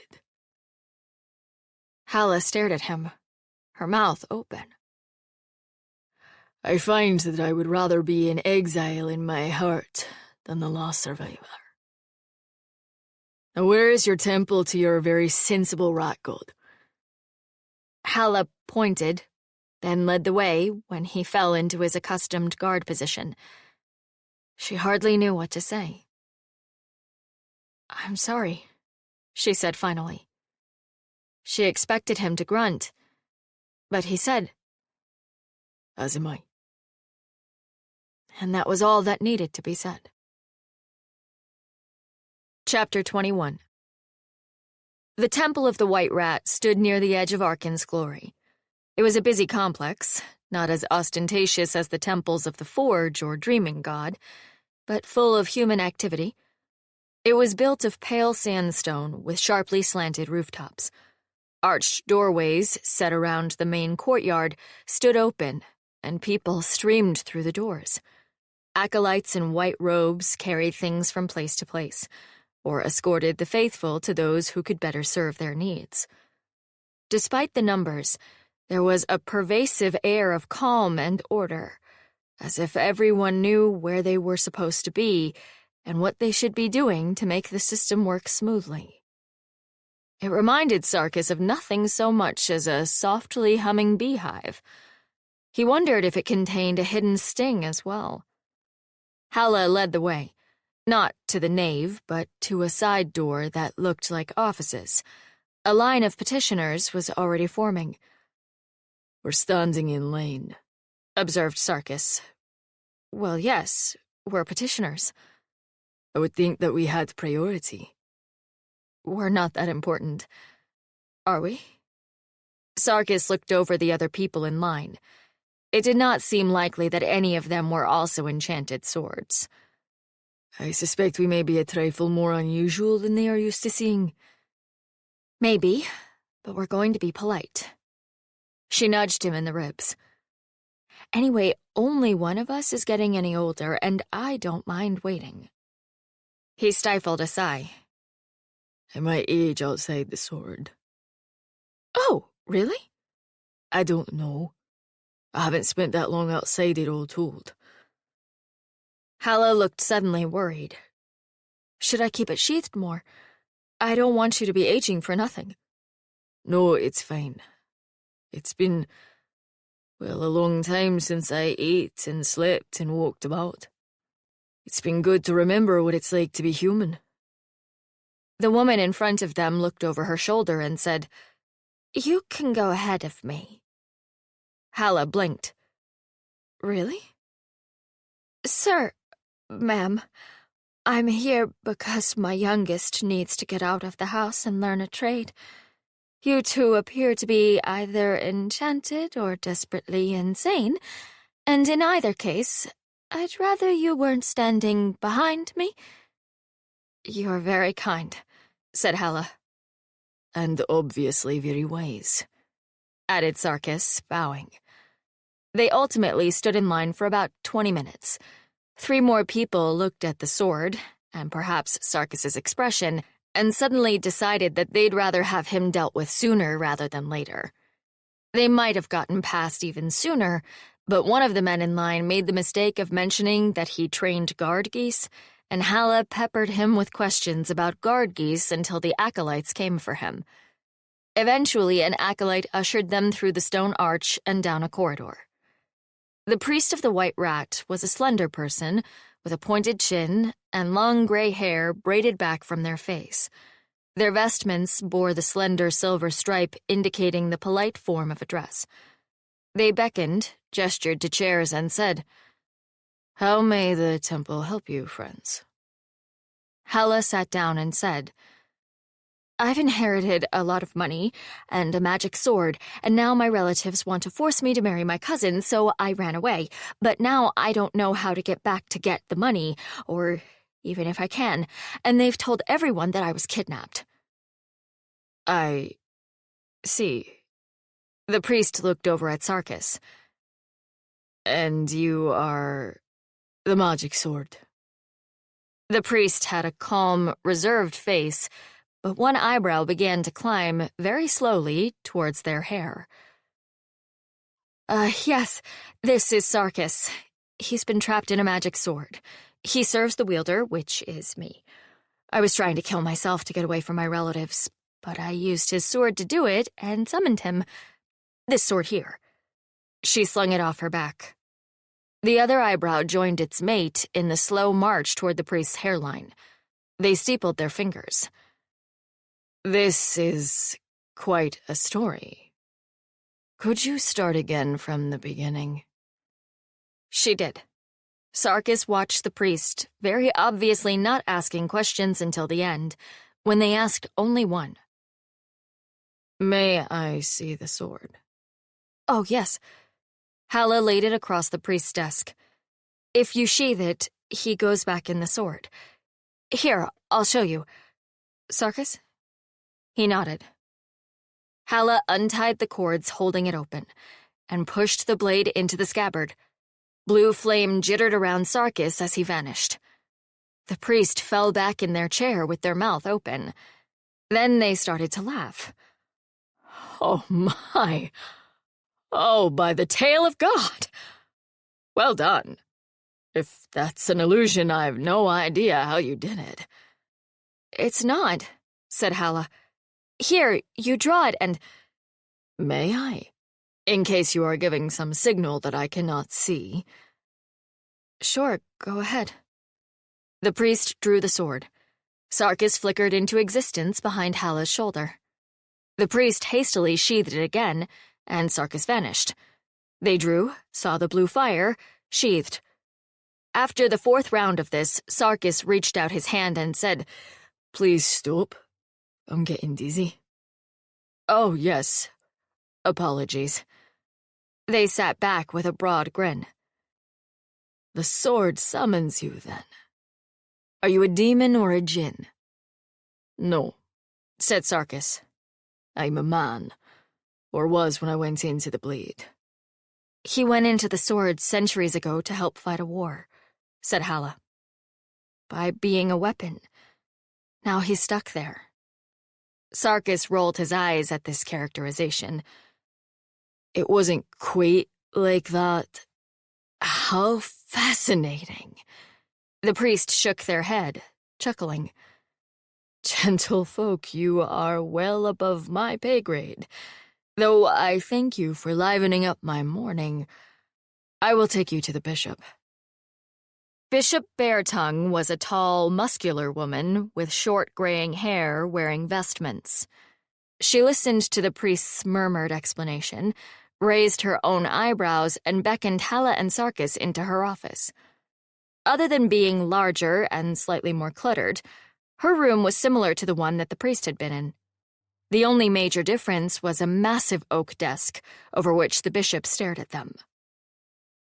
"Zale has told me a story I can hardly believe," she said. "But they are the least fanciful of priests. Suppose you start from the beginning." Halla started from the beginning. The bishop asked a great many questions, and not only about Sarkis and the sword. Alvar's family had no claim on her except by her former marriage. Halla was sincere in her desire not to marry her cousin. "He has clammy hands," said Halla. "Avert!" said Beartongue, making a warding gesture. "We'll say no more, then." She continued the questions. Did Halla know the exact amount of Silas's estate? As much as that? Fascinating. She had been trying to kill herself. Why? Did she wish to die otherwise? No. They had run then. Yes, understandably so. She stopped the polite interrogation long enough to order food and drink brought in, and watched them eat with interest. Then she turned to Sarkis and went through an abbreviated version of the same tests the priest had done, sword sheathed and then unsheathed. "Would you object terribly, Widow Halla, to leaving the room while I try this? Forgive my suspicion, I mean no offense, but this is so very unusual, and while you do not seem like a liar, I would be remiss in my service to the rat if I did not take all precautions." "Oh, no, go ahead." Halla pushed her chair back. Sarkis, it's okay with you, right? He nodded. He held the bishop's eyes, though, while he said, "And now I mean no offense, but in the event that they try to steal the blade, lady, do not leave the temple complex. As soon as they draw it again, I will find you. I will not be separated from my wielder except by her choice, Bishop." Beartongue inclined her head. Fair and more than fair. Halla took an apple from the tray, stepped outside the room, and leaned against the wall. She had time to finish most of the apple before the bishop called her back in. Sarkis was sitting in the chair where she had left him, but he had slid down in it, hands folded together, studying the bishop with unreadable eyes. "This is truly amazing," Beartongue said. "We are used to artificers coming in from a Nuket city, occasionally with marvels, to the occasional relic that someone claims is from the ancient civilizations. But you are something else entirely. A true work of magic." She leaned back in her chair. "Wonder workers who can do some small feat are one thing, but this—" She shook her head. Sarkis said nothing. "But you have come to us to solve a problem," said Beartongue as Halla sat. "Not to have us gawk. So we have several options." She tapped her finger on the table. "First of all, the Temple of the White Rat, for a tithe, will arrange to help you retrieve your inheritance. It will cost you, 20%, let us say, which includes arranging to sell your uncle's house if you wish. I am honor-bound to tell you that you do not need us to do so, that legally the estate is yours, and the only barrier is your husband's relatives. But I also understand that family can be—" She pursed her lips. "Trying." Halla gave a single laugh that sounded high and hysterical in her own ears, and clamped it down immediately. "Sorry." Sarkis reached out and took her hand. Am I to be manhandled again? It did not feel like manhandling. It felt like comfort. And that was a very strange thing to be taking from the touch of an enchanted sword. Had his hands always been so warm? She couldn't remember. She looked down at their joined hands, his fingers dark bands around her pale skin. He rubbed his thumb gently across her palm, and she glanced up at him, but his face was as hard and remote as ever. "Mistress Halla?" "I'm fine," she said. "Sorry. It's been, a long week. The temple can make this easier for you." Beartongue smiled. "Providing advocates is one of the rat's primary functions. We are very hard to bully." "I'd like that," said Halla. Very much. There is also the separate matter of the sword." She picked up the sword, drew it part way out. The steel made an almost silken noise against the scabbard. The etched words that Halla couldn't read winked in the light. The hand clasped in hers was suddenly gone as Beartongue clicked the sword into the scabbard. "Now," said the bishop quietly, "we are alone. You may speak freely, Halla. The White Rat is very old, and nothing shocks him any longer. Are you in danger?" "Danger?" said Halla, baffled. "Your enchanted companion," said Beartongue. "Do you fear him? Has he harmed you? Does he have any hold over you? We can have you safely away, if you do not wish to stay in his company." Oh! Halla's hand flew to her mouth. "Oh, you think he might really have kidnapped me? Or he's threatened me or something like that? Is that what you're asking?" "That is indeed what I'm asking." "Oh, no. Sarkis would never do anything like that. He's really very kind. I mean, he mutters about burning my civilization to the ground a lot, but that's just his way. Although I don't know that he likes me very much. He counts to very high numbers sometimes. Beartongue blinked slowly at this. Anyway, he saved me from Cousin Alver and got me away when they sent the constables out, and didn't let me kill myself. He wouldn't hurt me. Actually, I don't think he can hurt me. He's supposed to guard the owner of the sword, although he did manhandle me into quite a few ditches those first few days. No, not in a mean way, she added, as the bishop began to look alarmed. I mean, we were being chased by the constables on horseback because of the stabbing. Did I mention the stabbing? You mentioned that your companion fought a guardsman, yes? Right. He got stabbed. Well, both of them got stabbed. Roderick worse, though. Oh dear. We'll need to sort that out with the constables too, won't we? Bishop Beartongue put her chin in her hand. This will be substantially more difficult if the guardsman is dead. The temple will need to make inquiries, but if it is indeed merely a tragic misunderstanding, perhaps we can help to smooth that over as well. Halla sighed with relief. That would be good. Beartongue tapped a finger on the scabbard before her. If you wish, she said, almost diffidently, the temple will purchase this sword from you. What? Purchase? It is an artifact of the sort that none of us have ever seen. She smiled abruptly and looked half her age. Or you are charlatans of incredible skill, and I will be losing a large amount of the temple's money to you. But at that point, I would say that you had earned it. How would someone fake that? Asked Halla, distracted by the notion. You might be able to do the blue light with phosphor of some sort, but then we'd have to make Sarkis disappear. She chewed on her lower lip. Beartongue frowned. Sorry, Halla began. I get interested in things. It'd be easiest if he wasn't here to begin with, said the Bishop of the White Rat thoughtfully. If you have very good mirrors, you can do extraordinary illusions, making someone appear to be somewhere else. But if you could afford to get a glass of that size made and silvered, you wouldn't be asking for our help with your estate.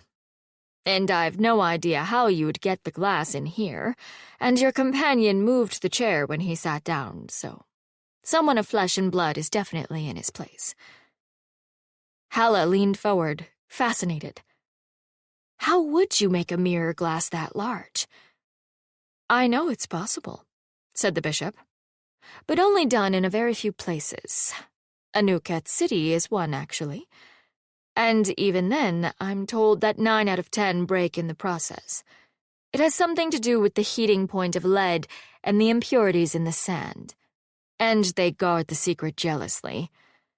There was a wonder worker, I'm told, who worked with hot glass, and they made amazing mirrors. But that was 100 years gone, and only a few survive. What if we had a wonder worker who could turn invisible? Asked Halla. That would be a lot easier, wouldn't it? If your companion is one, that would explain it, admitted Beartongue. But I sheathed the sword while he had turned to watch you go into the hall, and he still vanished, even when he was unaware of it happening. She tapped her fingers together. We would need a way to test for that. Halla snapped her fingers. Bars. Bars? You could do it with bars. Or a grate if it was big enough. You summon him in one room, then sheathe the sword, pass it through the grate, and unsheath it. He'd appear next to the sword again, and then you'd know he wasn't just invisible. Beartongue nodded slowly. That would work. Although, she cleared her throat sheepishly, apparently realizing that they were getting rather far from the matter at hand. Probably an additional few tests would be required before we could pay you. But at any rate, we are prepared to offer you a high price for the sword, if you wish to part with it. Sell the... Halla finally focused on the other part of the sentence. I can't sell Sarkis. He's not mine. Halla frowned. I mean, he's sort of mine, I suppose. But I can't sell him. He's a person. Bishop Beartongue nodded. I thought as much. A shame, but an understandable one. She drew the sword. The familiar blue fire swirled upward and left Sarkis standing just behind Halla's chair. Well, said the bishop, nodding to Sarkis, if you will leave your information with my clerk about where you can be reached, we will be in touch tomorrow. When we have an appropriate priest ready to travel with you to Rutgers How, was it? And then we will see what can be done about your inheritance. Halla nodded and stood up. Thank you for your help, Bishop Beartongue. Of course. Her eyes crinkled at the corners as she smiled. Thank you. A very unusual situation. I'm glad that the temple will be able to help. And if I may offer a note of caution. Halla raised her eyebrows. Yes? Be careful who you tell about the sword. Such an object may breed greed. The fewer people who know, the safer you are. Oh. Halla frowned, glancing at Sarkis. I don't think we've told anyone but you and the priest at the front. And some of the people in line may have guessed something. Good, said Beartongue. Stay safe. And thank you. They turned to leave. As they neared the door, the bishop said, Sarkis. He looked over his shoulder. You were right. Chapter 22. What did she mean by that? Asked Halla as they left the White Rat's compound. I said you'd ask too many questions, said Sarkis, which was not exactly a lie. She gave him an exasperated look. She answered them, though. Did she? Oh, it was fascinating. We talked about how to fake a magic sword, and then how you'd test to see if a magic sword was fake, and about mirrors. It was really very interesting. And do you know that she wanted me to sell you to the temple? Said Halla. She was scurrying to keep up, and he slowed his stride. Sarkis grunted again. After a moment, he said, What did you say? I told her no, obviously. She sounded indignant at the very idea. He was obscurely pleased by this, and yet he kept poking at it like a sore tooth. She would have given you a great deal of money. Halla was getting out of breath following him. Yes, but... Damn it, Sarkis, slow down! He stopped and glanced around the streets of Arkan's glory, then caught her arm and steered her through the bustling crowd to the mouth of an alley, out of the way of the crowd. He had known that the White Rat's bishop planned to ask if she would sell the sword. He knew this because the woman had told him outright. She will not sell, Sarkis had said. Are you certain of that? He was. He didn't know why he was. He had known the blasted woman for all of a week, after all. She was alone in the world, with very little money until her grasping relatives were dealt with. She could have used the money to set herself up very nicely. It would have been entirely sensible for her to sell. He also knew that Halla wouldn't do it. She is far too tender-hearted, and you know her feelings on slavery. Slavery had been the bishop's next question, in fact. Do you wish to be free of her? I confess there is no legal description of your current status, but if you are in her service unwillingly, it is within my power to decide that you are being held as a slave. That is illegal, and the temple will fight to have you freed. You will not! He hadn't realized that he raised his voice until the echoes went clashing around the room. The bishop put up one slow eyebrow at him. I am sorry, Holy One, he had said, willing to give her the respect due a true priest, even if she served a soft southern god. I should not shout. I find Lady Halla's service acceptable. Compared to many past wielders, it is congenial. She had nodded, and then called Halla back inside. The congenial wielder in question now looked down at his hand on her elbow, and then pointedly back up at him. "Sorry," said Sarkis, releasing her. "I forget myself."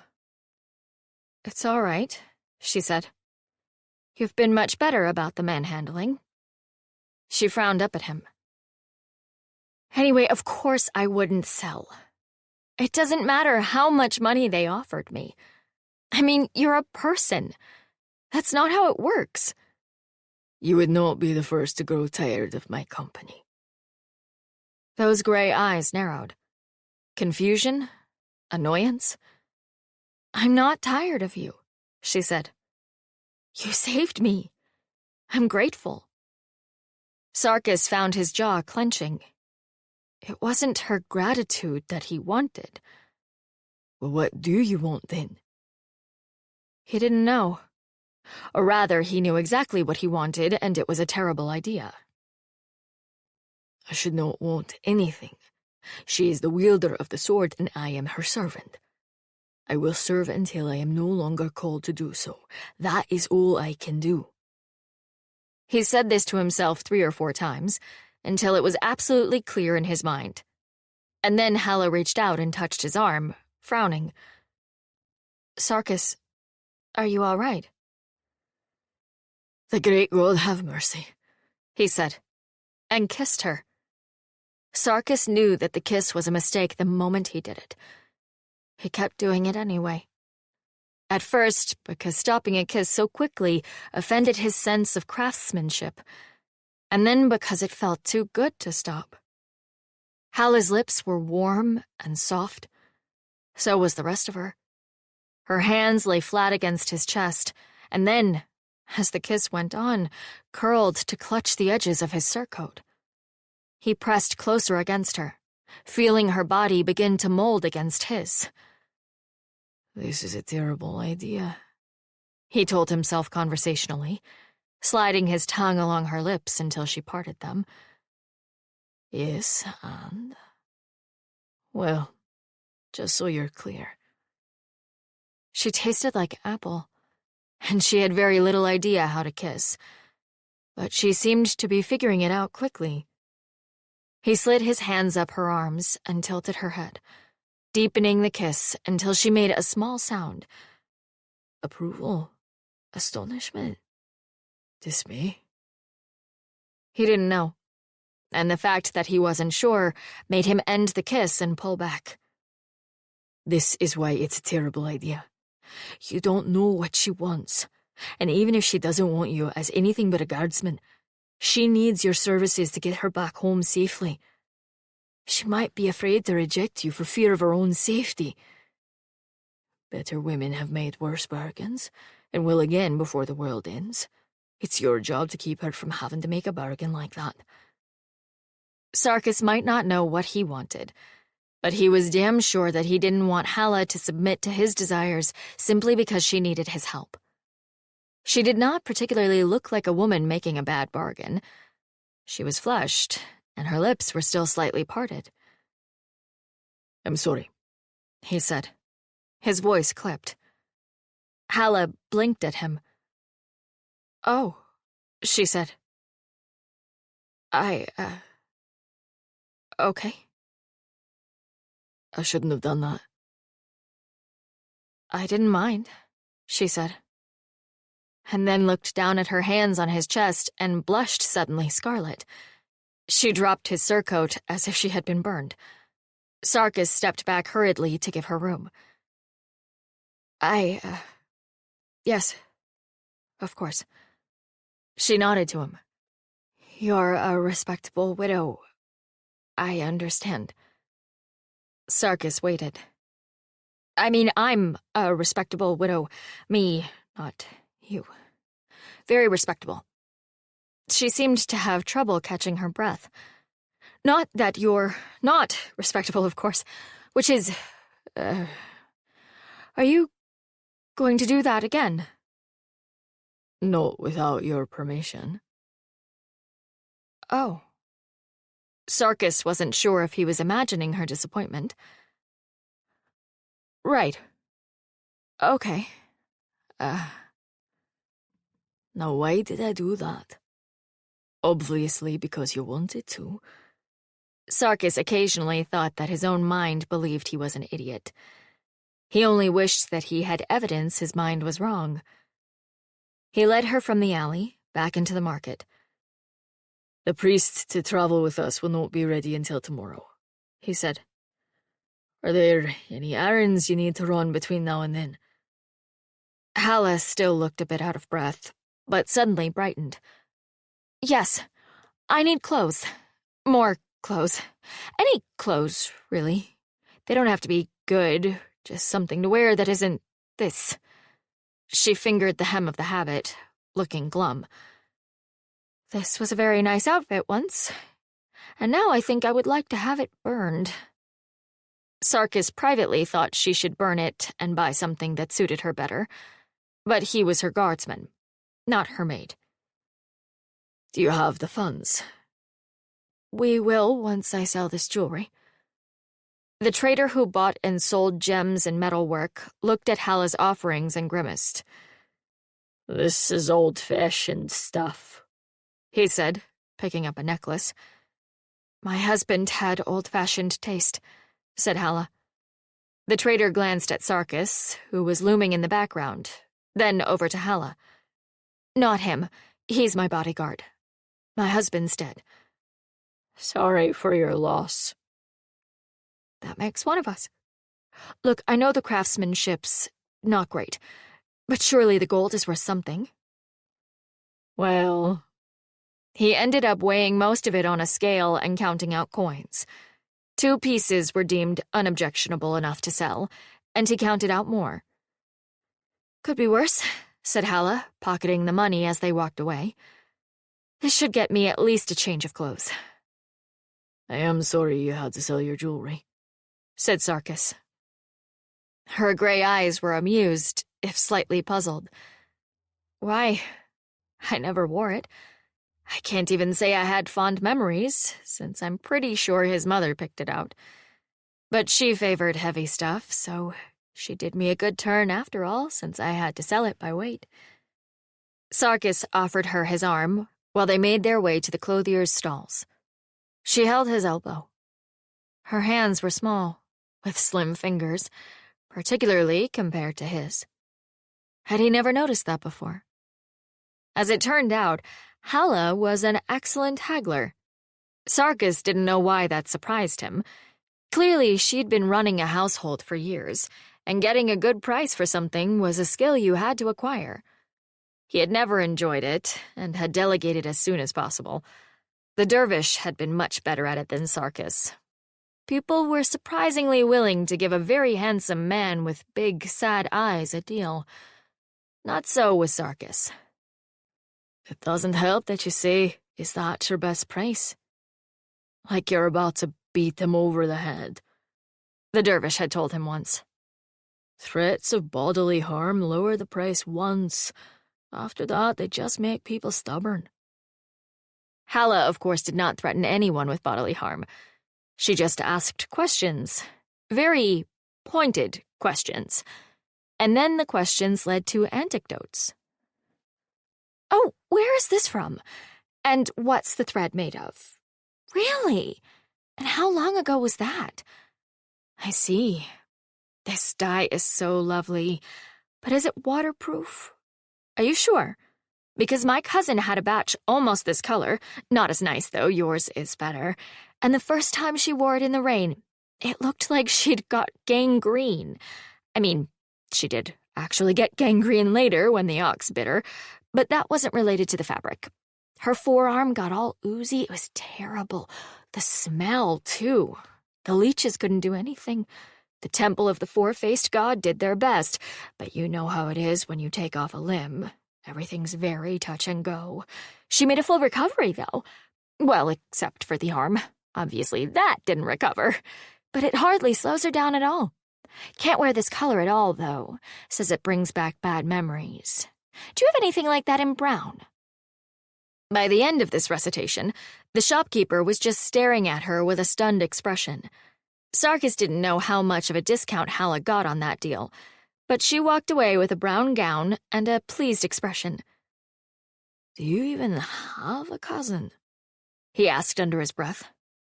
Only on Alvar's side, and I wouldn't care if he got gangrene clear up to his nose. "You made all that up." Huh. You should see me get a deal on candles. I've got a story about a house fire that'll curl your nose hair. "Does that work?"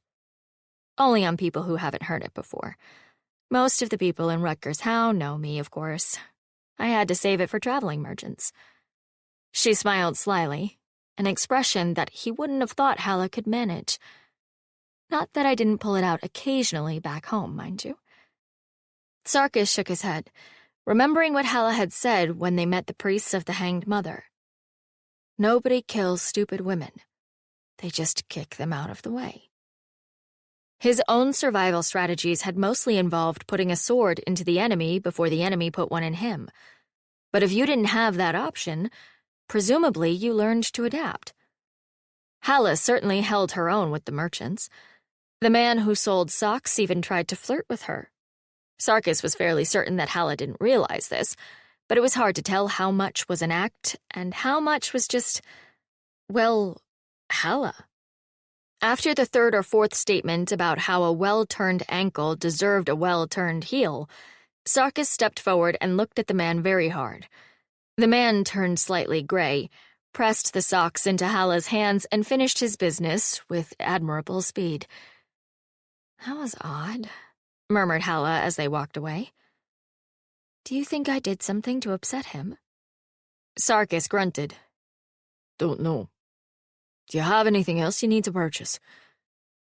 "No, this should cover everything for the trip back." She looked over at him. "Do you need anything?" "I have not needed anything for hundreds of years." "Well, fine. Have you wanted anything?" Sarkis knew she meant equipment for the road. Extra socks or scissors or spices, something of the sort that people carried when they travel. But it still took him a moment to quell his immediate thought. "Nothing they sell at the market," he said. Halla nodded, apparently taking that statement at face value. And he wasn't sure if he was relieved or disappointed. Chapter 23. They stayed at a hostel near the temple. The accommodations were minimalist, and Sarkis did not care for the lack of security, but it was free to petitioners of the Rat waiting on the temple's response. "And as we are all staying 10 to a room, even if I do begin to have foolish thoughts, I certainly cannot act on them."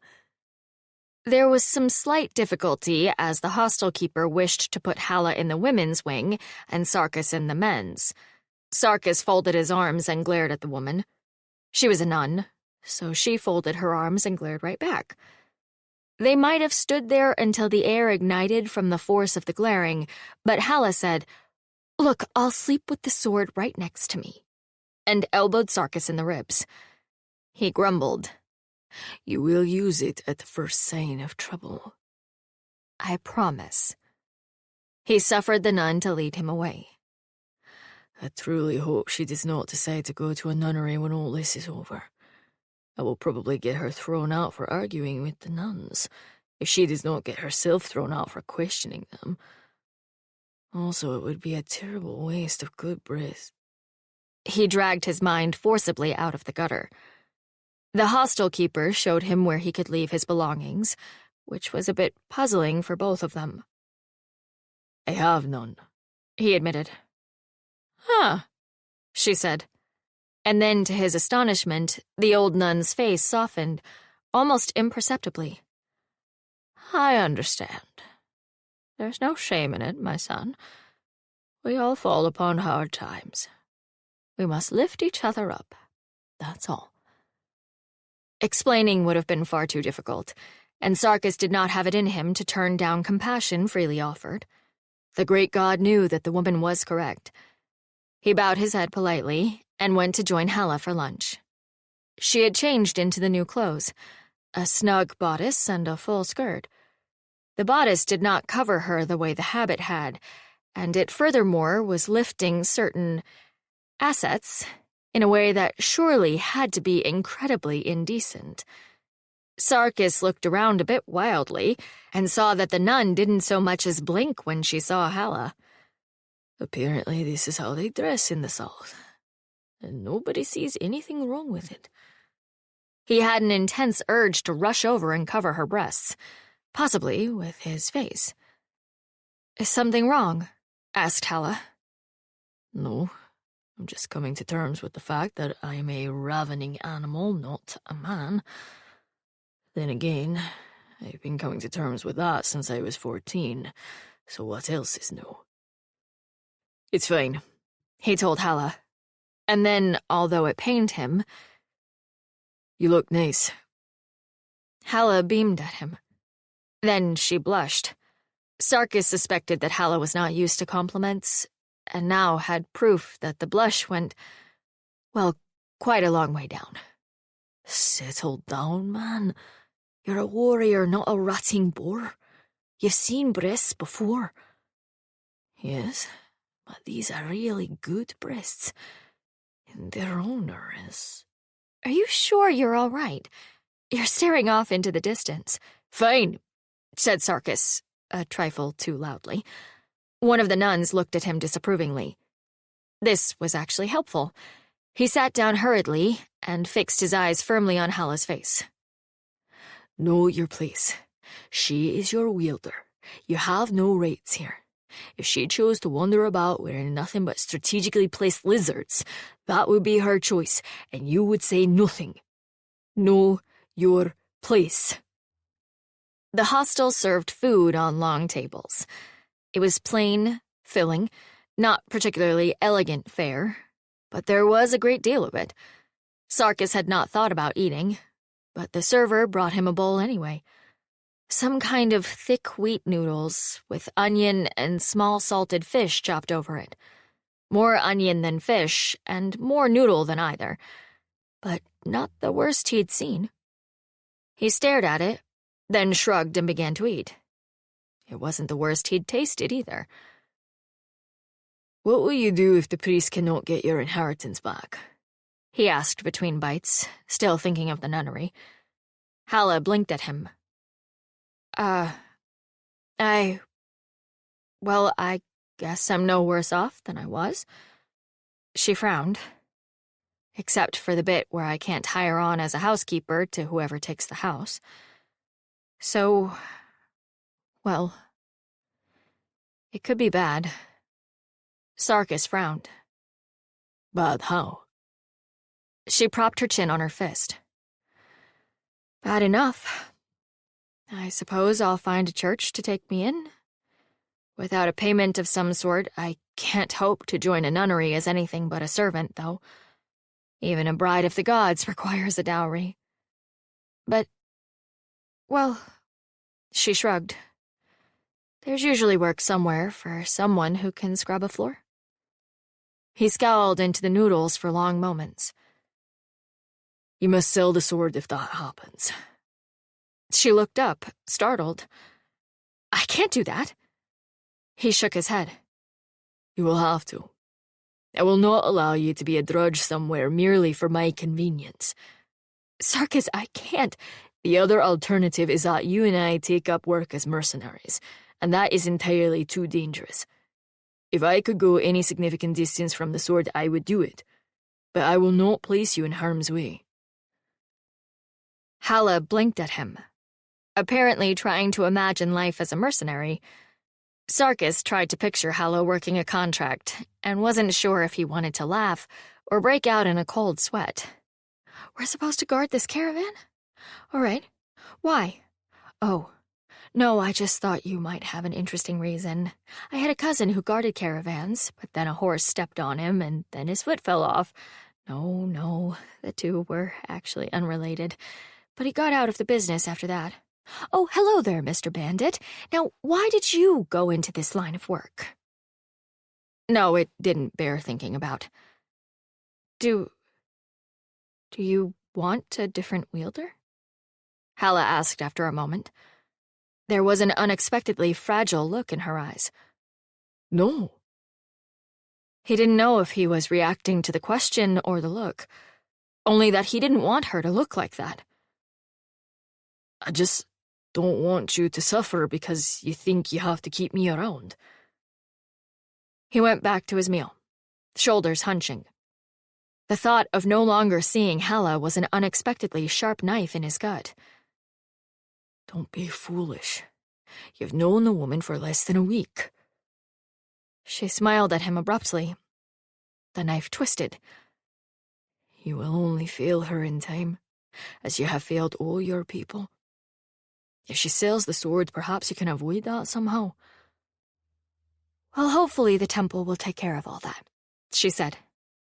He grunted. Well, said Halla, sitting back. It is somehow only the middle of the day.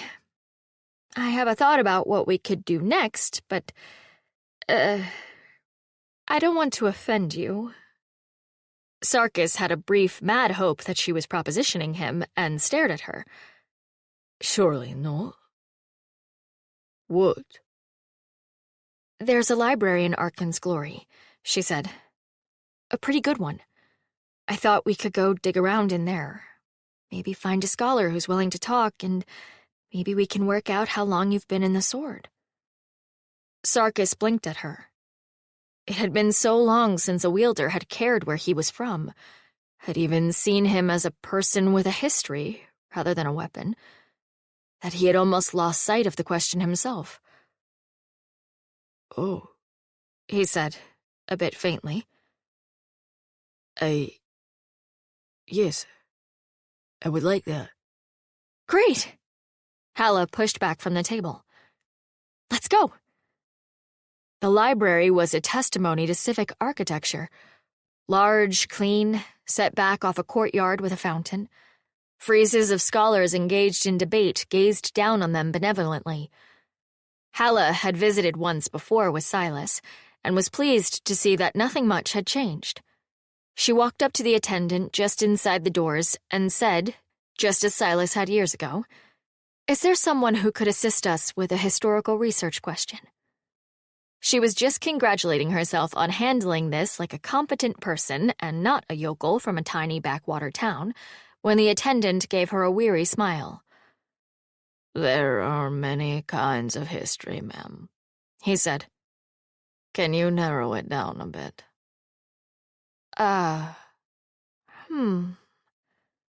Military, put in Sarkis. The attendant nodded. Go straight back and turn right, then take the second left.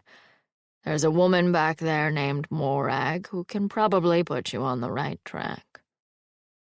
The path was not quite so clear-cut as the attendant had suggested. There were about 5 possible places to turn right, and Halla was briefly distracted by an enormous statue of a minotaur with improbable endowments. My goodness, that can't possibly be to scale. Can it? And then Sarkis very clearly noticed her noticing the minotaur, and she blushed scarlet while he grinned. Why did the man make her blush so easily? She was a respectable widow, for the gods' sake. This made her think of the fact that he'd been kissing her not 2 hours earlier, and then that led to other thoughts about Sarkis, possibly in comparison to the minotaur, and that only made her blush harder. She put both hands to her burning cheeks and muttered something about it being hot. Well, if our bull-headed associate is any indication, it certainly isn't cold in here. You are a wretch! By the time they had located their historical scholar, Halla had finally stopped blushing. Morag was a dark-skinned, heavy-set woman with her hair in narrow braids, the whole mass pulled back from her face with golden cords. She looked from Sarkis to Halla and back again. My specialty is military history, she said. What can I help you find people with? Halla had been trying to work out the best way to ask questions without revealing Sarkis's secret. She had had an idea at last and was rather proud of it. This is my friend Sarkis. He's from, a long way away. We're not sure how far away. His people tell a great many stories about battles, and we're wondering if you can help us figure out where and when some of those battles took place, so we can work out his people's history. Morag put her chin in her hand. Now that's an interesting request. How specific are the stories? Halla glanced at Sarkis, who was looking at her with surprise and approval. Very specific, he said. I can tell you at least the local geography and what the people involved called themselves. A good start, said Morag. She gestured for them to follow and went deeper into the stacks, eventually stopping in front of a map cabinet. Start with one, and let us see if anything rings a bell. The Lord called himself the Leopard, Sarkis began. It took hours. There were false starts and false leads, but at least Sarkis was able to point to a place on the map and say, There. That is where the Weeping Lands must have been. Modern by ear, said Morag. You're a long way from home. Sarkis inclined his head. And this battle here, he said, tapping his finger on the map. The fortified keep held by mercenaries. 450 years ago, give or take, said Morag. A lot of messy battles around that period. The Civil War took the kingdom apart, and even the victor only held it together for about 5 years before it fragmented again. Sarkis kept his face blank. It would not do to let this woman see his reaction.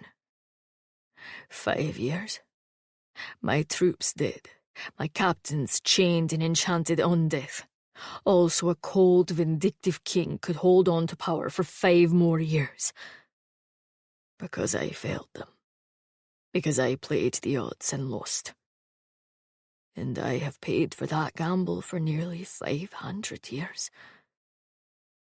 Thank you, said Sarkis gruffly. He felt an unexpected tightness behind his eyes, like unshed tears. Thank you, Wisdom Morag. I have no money, not even any possessions save the clothes on my back. But you have given me a great gift. If I can ever repay you... It occurred to him as he spoke that perhaps wisdom was the wrong term of address, but he did not know any others to use. The scholar looked up at him, her face unexpectedly somber. She reached out and clasped his forearm, wrist to wrist. I know what it is to lose your connection to the people before you, she said, and he heard the heaviness of that knowledge in her voice. To come unmoored in history. It's why I became a historian in the first place. We must help each other find our place again. Sarkis did not trust himself to speak. He bowed to her, very deeply, and went to find Halla. Chapter 24. She was sitting on a bench near the front of the library, leaning back against the wall. She was obviously napping, so he sat down beside her and waited for her to wake up. "I'm not asleep," she said thickly. "Of course not." She rubbed her eyes. "Did you find what you were looking for?" "I did. More than I expected to find." He had also learned the fate of the Leopard's Valley, and though it was a tiny thing to set against nearly 500 years of failure, he took a small comfort from it. They had known peace there for many years, and even now, absorbed into a larger empire, it was a prosperous place. The Leopard's daughter had not drawn the blade, because she had had no need to do so. "And did you learn how long?" He told her. Halla's eyes went round, and the last traces of sleep fled her face. 450 years! Yes, and I would not have known where to look if you had not thought of such a clever way to ask. He reached out and took her hand. That was well thought of. Oh, said Halla. I didn't... Well, I mean, you and Morag did all the work. I just thought how I'd do it, without explaining about the sword and, you know. Sarkis saw that she was blushing again. He had a strong urge to kiss her again, but the taste of centuries spent in a sword lay on his tongue, and he knew it would be a mistake. Come on, he said instead, tugging her to her feet. We should get back to the hostel before it gets too dark. It was already late evening. There were lamps lit around the courtyard, but the shadows were very thick. Sarkis saw several women leaning against walls, in a pose that hadn't changed much in 500 years. Halla? Mistress Halla. Sarkis heard the voice from an alley and turned, putting one hand on his sword. Who could be calling Halla's name here? Did she have friends in the city she hadn't mentioned? Halla looked as puzzled as he did. Yes, she said. The speaker stepped forward. He had been standing at the corner of a building that faced onto the courtyard outside the library. He was tall and pale, with a seamed face and a short shock of red hair. Most recently of Rutgers Howe. Do I know you? I've been sent with a message, he said, beckoning to them. Oh, Halla stepped forward. Did the temple send you? Indeed. It's a somewhat sensitive matter, so if we could, He glanced at the open courtyard, then back at Halla, raising his eyebrows. Sarkis's danger senses twinged. There was something suspicious about the situation. But Halla was already walking toward the red-headed man. He seems respectably dressed, but what do I know of clothing in this land? And fine clothes may still conceal a blade. Is something wrong? Asked Halla. The red-haired man took a few steps back. Yes, but this isn't the place to discuss it. The space between the buildings was barely more than a glorified alley. It was much darker. Sarkis put out a hand to catch Halla's arm, while his eyes adjusted to the gloom. That pause saved him a great deal of trouble. When his eyes adjusted, he saw that there were 3 more men in the alley, including one that was trying to lurk behind a chunk of the decorative facade. Unlike the redhead, these men did not look particularly respectable, and they also had weapons in their hands. Said Halla, her eyes growing wide. What exactly is the problem? The redhead tried. Sarkis would give him that. I'll be happy to discuss it once we're somewhere more private. I think we'll discuss it now, said Sarkis, drawing his sword and pushing Halla behind him. The redhead sighed. Damn it, he muttered, to no one in particular, and then, Mistress Halla, please hand over the sword and you won't be harmed. Why don't you leave instead? Said Halla. And then neither of us will be harmed. I've no desire to shed blood, he said. Sarkis rather suspected that the men with him did not feel the same way. There was a 4th coming from the end of the alleyway now. Oh, good, said Halla, because I don't want bloodshed either. So if you leave, we could both get what we want. That's a novel negotiating tactic, I'll give her that. I'm afraid that won't be possible. Hand over the sword and we can be done here. Sarkis decided that negotiations had gone on long enough and simply threw himself at the redhead, shouting, Halla, run! He was half afraid that she'd stay to discuss the problem of running, where exactly to run, and perhaps relate an anecdote about a cousin who had run somewhere and dropped dead of running-related causes. But Halla bolted like a hare. Thank the great God for that. The redhead cursed and backpedaled. His men started forward, then stopped, because there was a rather large quasi-immortal warrior in the way. The narrowness of the alley worked to Sarkis's advantage. None of the men could get past him without risking a foot of steel in the belly. None of them seemed particularly inclined to do so. Go after her, you idiots! Snapped the redhead. This order was robbed of some of its effectiveness because he was trying to get away from Sarkis as he said it. One footpad backed away from Sarkis, then turned and ran. On it, boss! He called over his shoulder. Sarkis wondered idly if that was to prevent the redhead from thinking he was simply running from the fight. Not that it matters, since I'll have to kill him anyway if he's going after Halla. 2 footpads left was easier to deal with. Sarkis didn't bother with finesse. Finesse was overrated. He simply swung forward, giving the men the option to block, duck, or get out of the way. The first one had a long knife, and sensibly chose to duck. The second one was not expecting his ally to duck, and was a bit too slow in reacting to the sword that was suddenly coming at him. He threw his forearm up to protect his head, and the blade sank into it with a wet, meaty sound, and quite a lot of screaming from the owner of the forearm. The first footpad decided to stab Sarkis while his sword was bound up in the second man's arm. Sarkis kicked him very hard in the knee, and then in the head when he went down. There was an unpleasant moment where both Sarkis and the second footpad were united in their desire to get Sarkis's sword out of the man's arm, but had very different ideas how to go about it.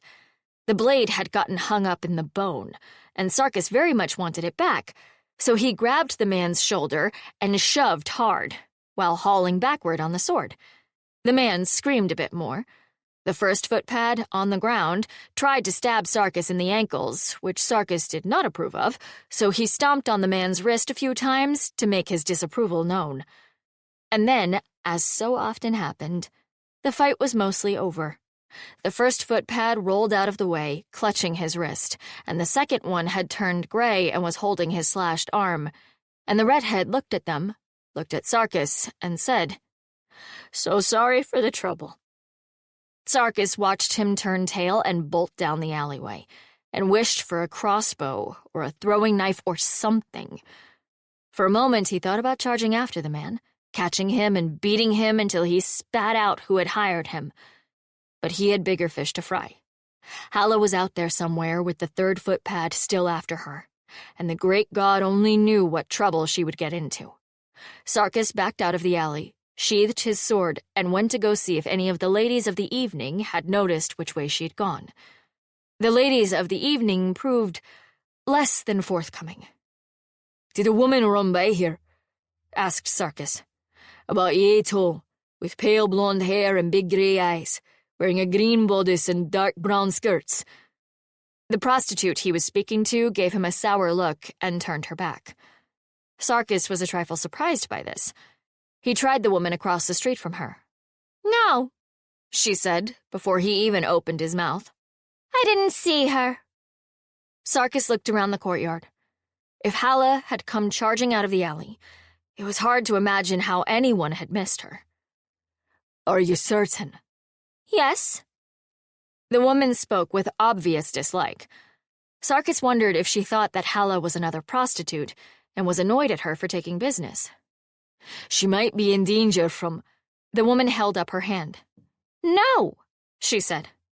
"I have not seen her. I will not have seen her. And you can ask every woman here, and none of us will have seen her. Understand?" "No," said Sarkis after a long moment. "I suppose I don't." She shook her head in disgust. She was a pretty woman, certainly younger than Sarkis, particularly given that I am now nearly 500. But for a moment, Sarkis felt like a callow youth being lectured by a wise woman. "Do you think that there's any woman here who hasn't run from a man with blood on his hands?" Sarkis looked down at his hands. The footpad's blood had spattered across him, even run down his chest in a few places. He stared at the red streaks.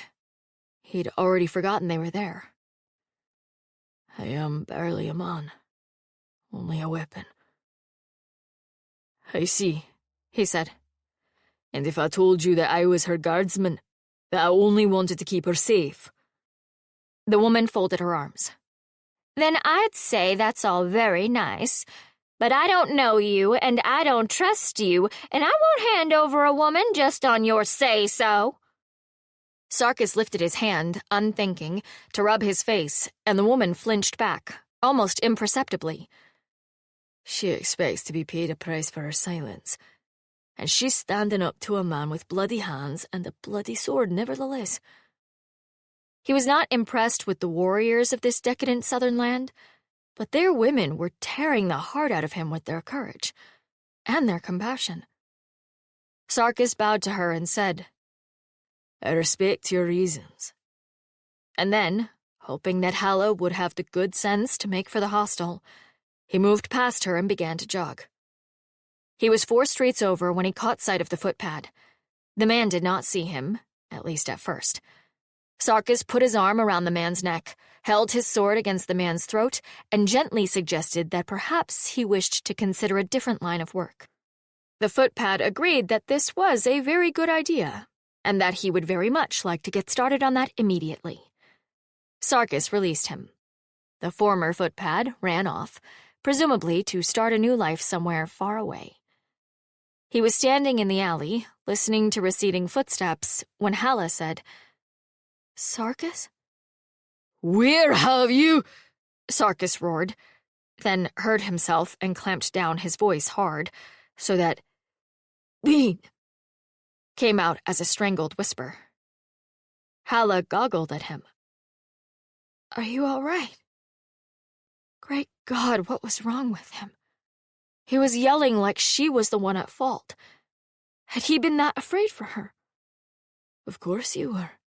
If you can't find her, you can't protect her. Perfectly reasonable. Perfectly." "I'm fine," he said. That came out more clipped than she deserved, so he tried again. "Sorry. On edge." "Being attacked would set anyone on edge," said Halla, putting her hand on his arm. "It's all right." She thinks I'm upset because I got in a fight. Great God, have mercy. He patted her hand because he had no idea what else to do. "Where did you go?" "Oh, I ran back to the library and hid there. I thought they wouldn't come after me with all those witnesses." "Sensible." Too sensible. He hadn't even thought to look there. "Then the nice woman on the corner told me which way you'd gone," Halla continued cheerfully. She beamed at him. "Of course she did," said Sarkis, through gritted teeth. Chapter 25. That night, Sarkis lay on the thin mattress and brooded. The attack by footpads did not bother him overmuch. He suspected it would trouble Halla a great deal more. She was not used to having people assault her for no reason, except that she had something they wanted. Odd that she could reach adulthood and still hold such an innocence. Perhaps it was this decadent land. Or perhaps she had simply never had anything that anyone wanted before. He grimaced. He knew that he should hold such softness in contempt, and yet... Consulting the maps had been kind. He had not thought to do it. He was used to being displaced in time, over and over. He was used to being thought of as nothing more than a weapon, not a man who might wish to know the fate of his country. He had almost come to think of himself as such as well. Right now, with the memory of the fight still singing in his blood, he still felt very much like a weapon, and a bit depressed at how much he enjoyed being one from time to time. It had taken Halla and her endless questions and inability to take anything at face value to see him as a man again, and then to search out how such a man, isolated in time, might find a marker. It had been kind. Yes, kind and soft, and damned decent of her to do, when she had her own troubles to worry about. But he should not have kissed her. That had been a mistake. He rolled over, restless. Perhaps, but it had been a glorious mistake. He could still feel the way she had pressed against him, her body molding against his. He could easily imagine how much better it would be without armor and cloth between them. And for all you know, she was squashed up against you because you were pushing her into the wall, he told himself grimly. And if you do not stop these thoughts, you will have to beat your own ass for disrespect. He had kissed any number of women in his life, and by his own standards, that had been a very chaste, respectful kiss. He did not know why it had felt so shockingly intimate. She had not wept or broken down after the attack.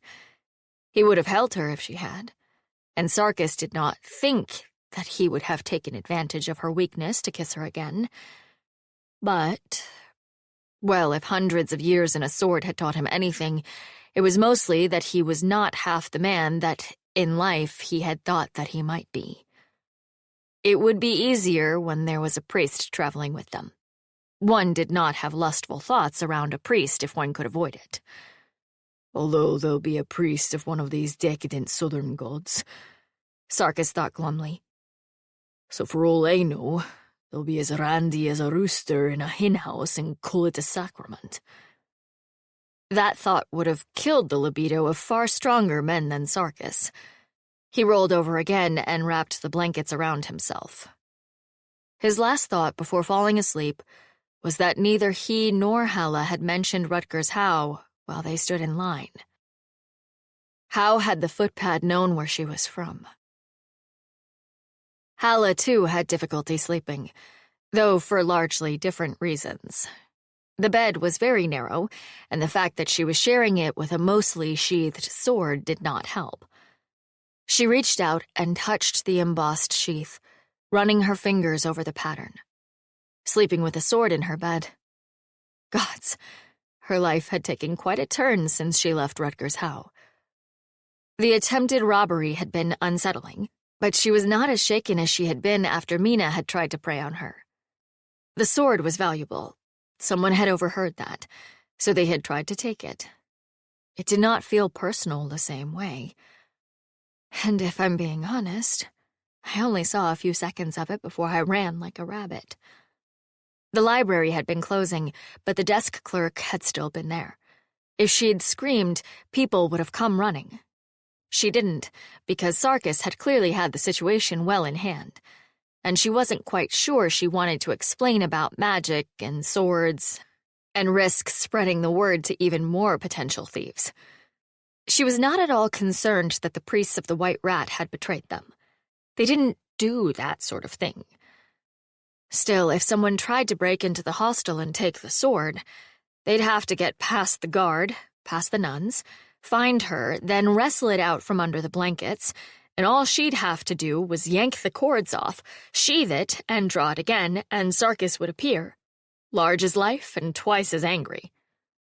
He had seemed irritated after she'd found him, but probably that was because of the robbery. Of course, he'd seemed irritated after he kissed her, too. She rolled over, trying to get comfortable. The sword banged against her back. No one had ever kissed her like that. The miller's son, who'd courted anything in skirts when Halla was 16, only wished that he could kiss that way. Her husband had never even tried. Sarkis's kiss had been as fierce as the rest of him. He'd tilted his head to cover her mouth with his, holding her against him, and, well, it had been wonderful. Her initial surprise had warmed into something else entirely, as if her veins were full of, oh, not fire, but something kinder. Melted butter, perhaps.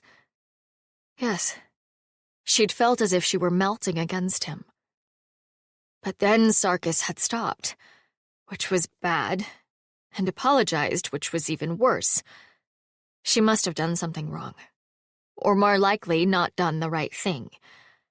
There was probably something obvious, something that any other woman would know to do, but she hadn't, so Sarkis thought she must not be interested. Which I am, very much. She'd felt like her insides were turning to honey. She hadn't wanted it to stop. If she had her way, they'd still be leaning against the wall of the alley together. She rolled over again. The sword dug into her hip, and she had to move it so she wasn't lying on top of the damn thing. Which was the problem, ultimately. The sword was one thing. If Sarkis had been in her bed instead of the hunk of steel he was entrapped in, he'd won. Well, what the miller's son had wanted and hadn't gotten, and what her husband had never wanted, but had done anyway, usually while staring into the middle distance with an expression of bemused concentration. Halla had a feeling that Sarkis would not be staring into the middle distance while he bedded her.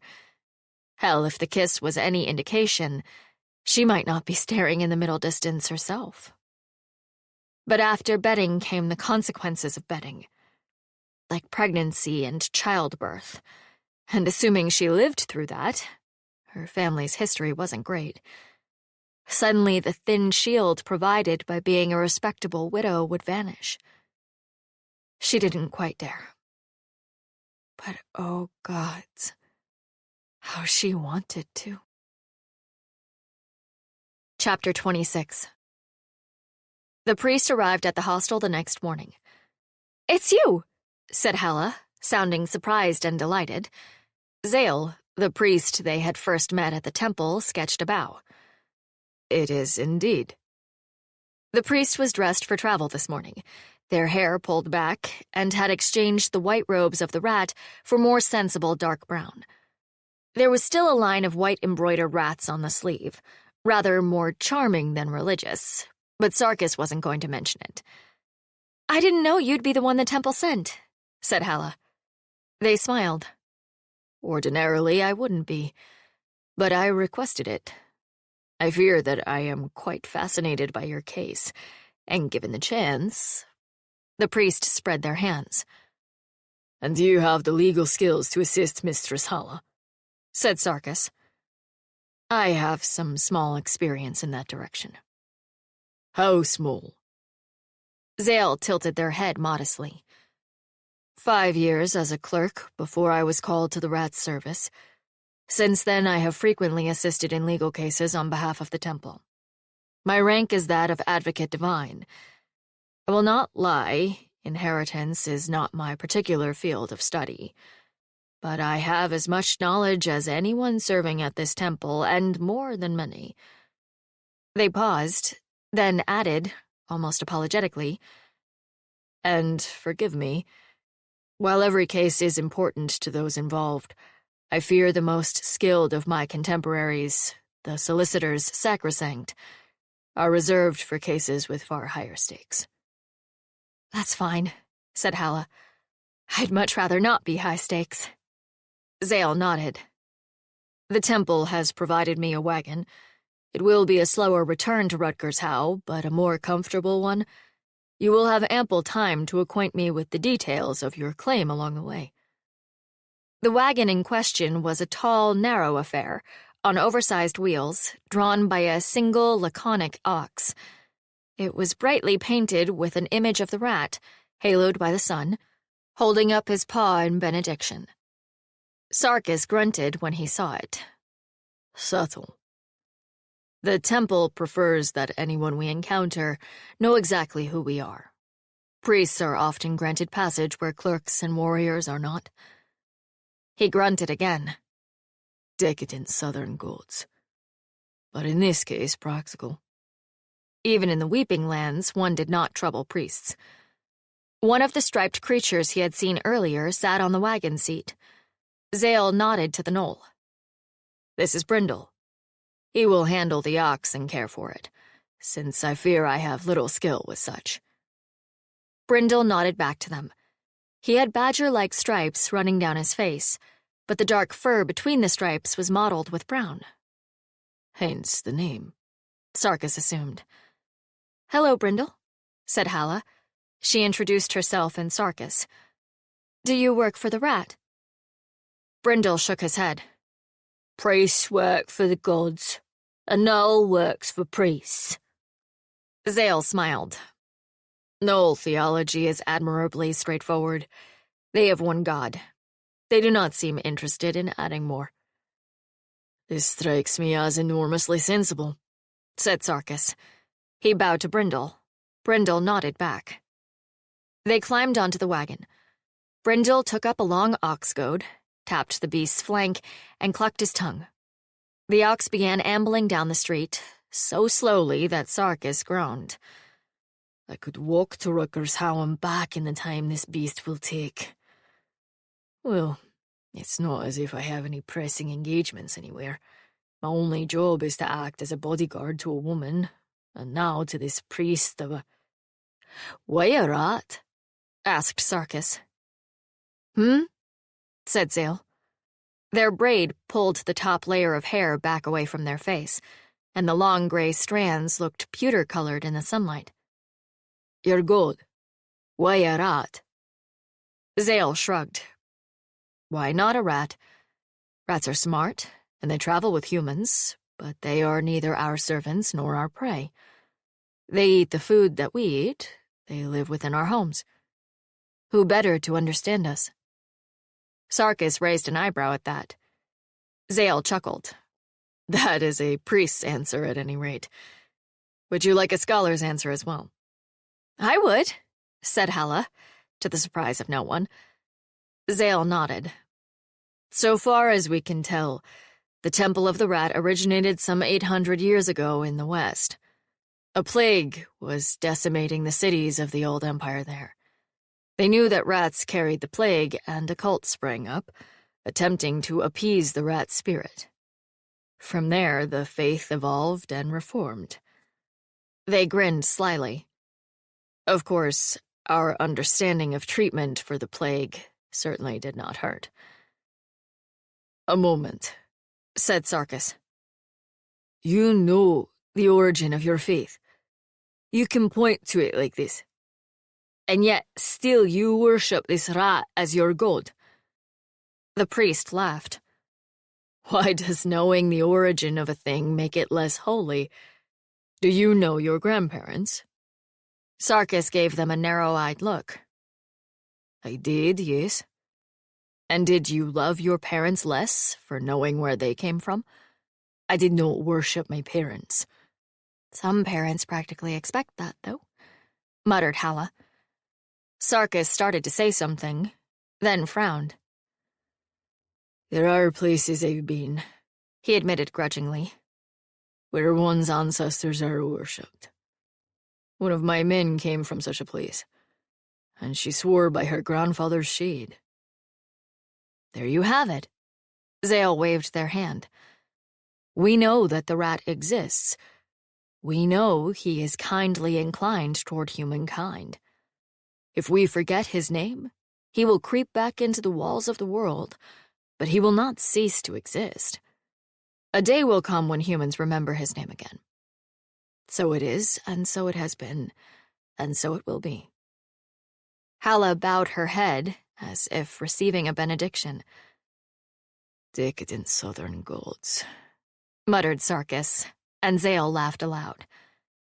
They were barely an hour out of the city gates when they passed a tiny, nameless town on the Ox Road, and saw where a burning had taken place. Zale's thin lips curled back when they saw the smoke rising from the square. The pyre was ringed by men in indigo cloaks. The fire was out now. Motherhoods, the priest muttered. The gods be merciful. All the gods? Asked Sarkis. Not just the rat. The rat's mercy is a given.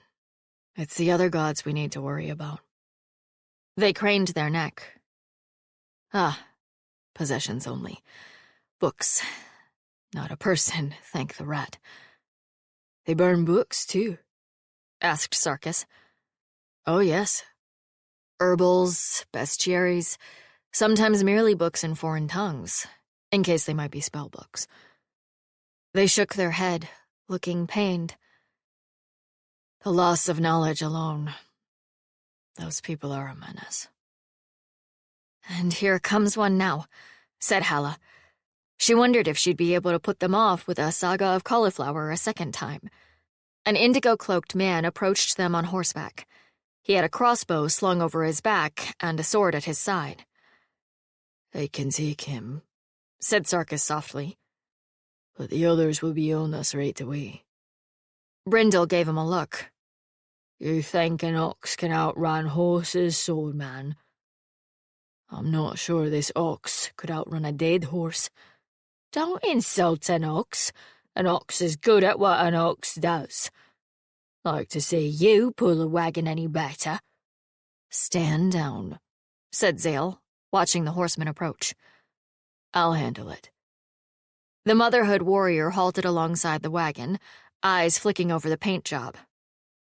A rat priest, eh? Zale inclined their head. Where are you traveling? On the rat's business, said Zale. Their voice was pleasant enough, but there was a hard note under it. And where does the rat's business take you? Wherever the rat sees the need, said Zale. Halla rather admired the priest's flat refusal to answer the question. She'd be burying the man in information herself, with every relative she had in every town along the way, including some made up on the spot. Still, Zale had a certain authority and could get away with defiance. The warrior's eyes narrowed. He looked over the wagon and passengers again, gaze lingering on Sarkis. It might be wise to inform someone where you are going, said the warrior. In case of accidents. Well, that wasn't even subtle. I assure you, the Temple of the Rat is aware of both our whereabouts and when we are expected to return. The Motherhood would appreciate being extended the same courtesy. I'm sure they would. Brindle had not slowed the ox. They were beginning to pass out of the square by this point. Halla held her breath to see if the warrior would continue pacing them.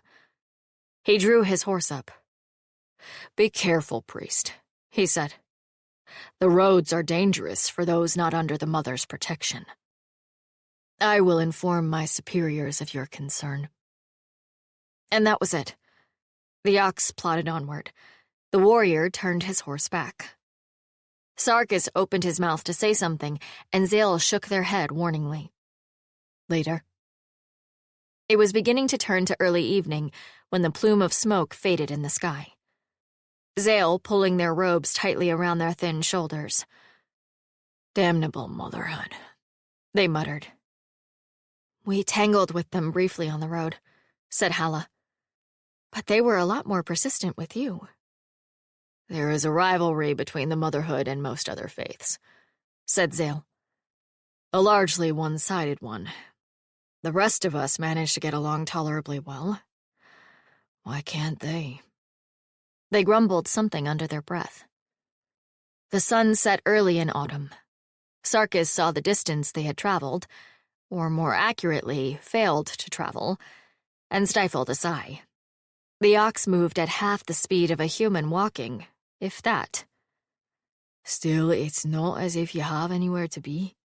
That clammy-handed fellow does not seem like the type to destroy a house he lives in, and if time were of the essence, the Rat Temple would likely have provided us with a swifter transport than the great god's slowest ox. The wagon had 2 beds that folded down from the sides. Zale took one that night, and then looked helplessly at Halla and Sarkis. I shall guard outside, said Sarkis firmly. Halla's presence, while asleep, was already costing him rest. Lying on the floor less than a foot away from her would be entirely too much. Zale frowned. There are extra blankets, but are you sure? It is cold out. It is no hardship. I have slept on stone with snow blowing in. Don't get him started, said Halla. Just make him take extra blankets. She paused.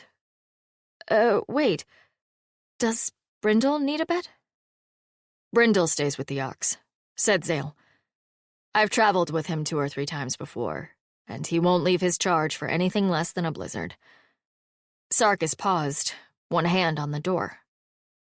Is he trustworthy? Who? Brindle? Zale looked surprised. I have never had cause to doubt him. The temple employs a small group of gnolls who appear to be related, either by blood or family ties.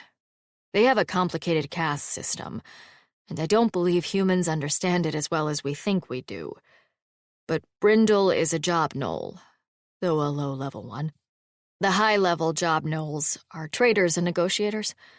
One of them negotiates the contracts for the entire group. I suppose if one of the higher job knolls planned to hand us over to bandits or some other group for ransom, Brindle would likely go along with it. But they've never done anything like that, and we have employed them for years now. Since not long after the knolls arrived, in fact. Sarkis nodded and stepped outside. It was a cold, clear night. He burrowed into the blankets, feeling the sharp bite of the air in his lungs.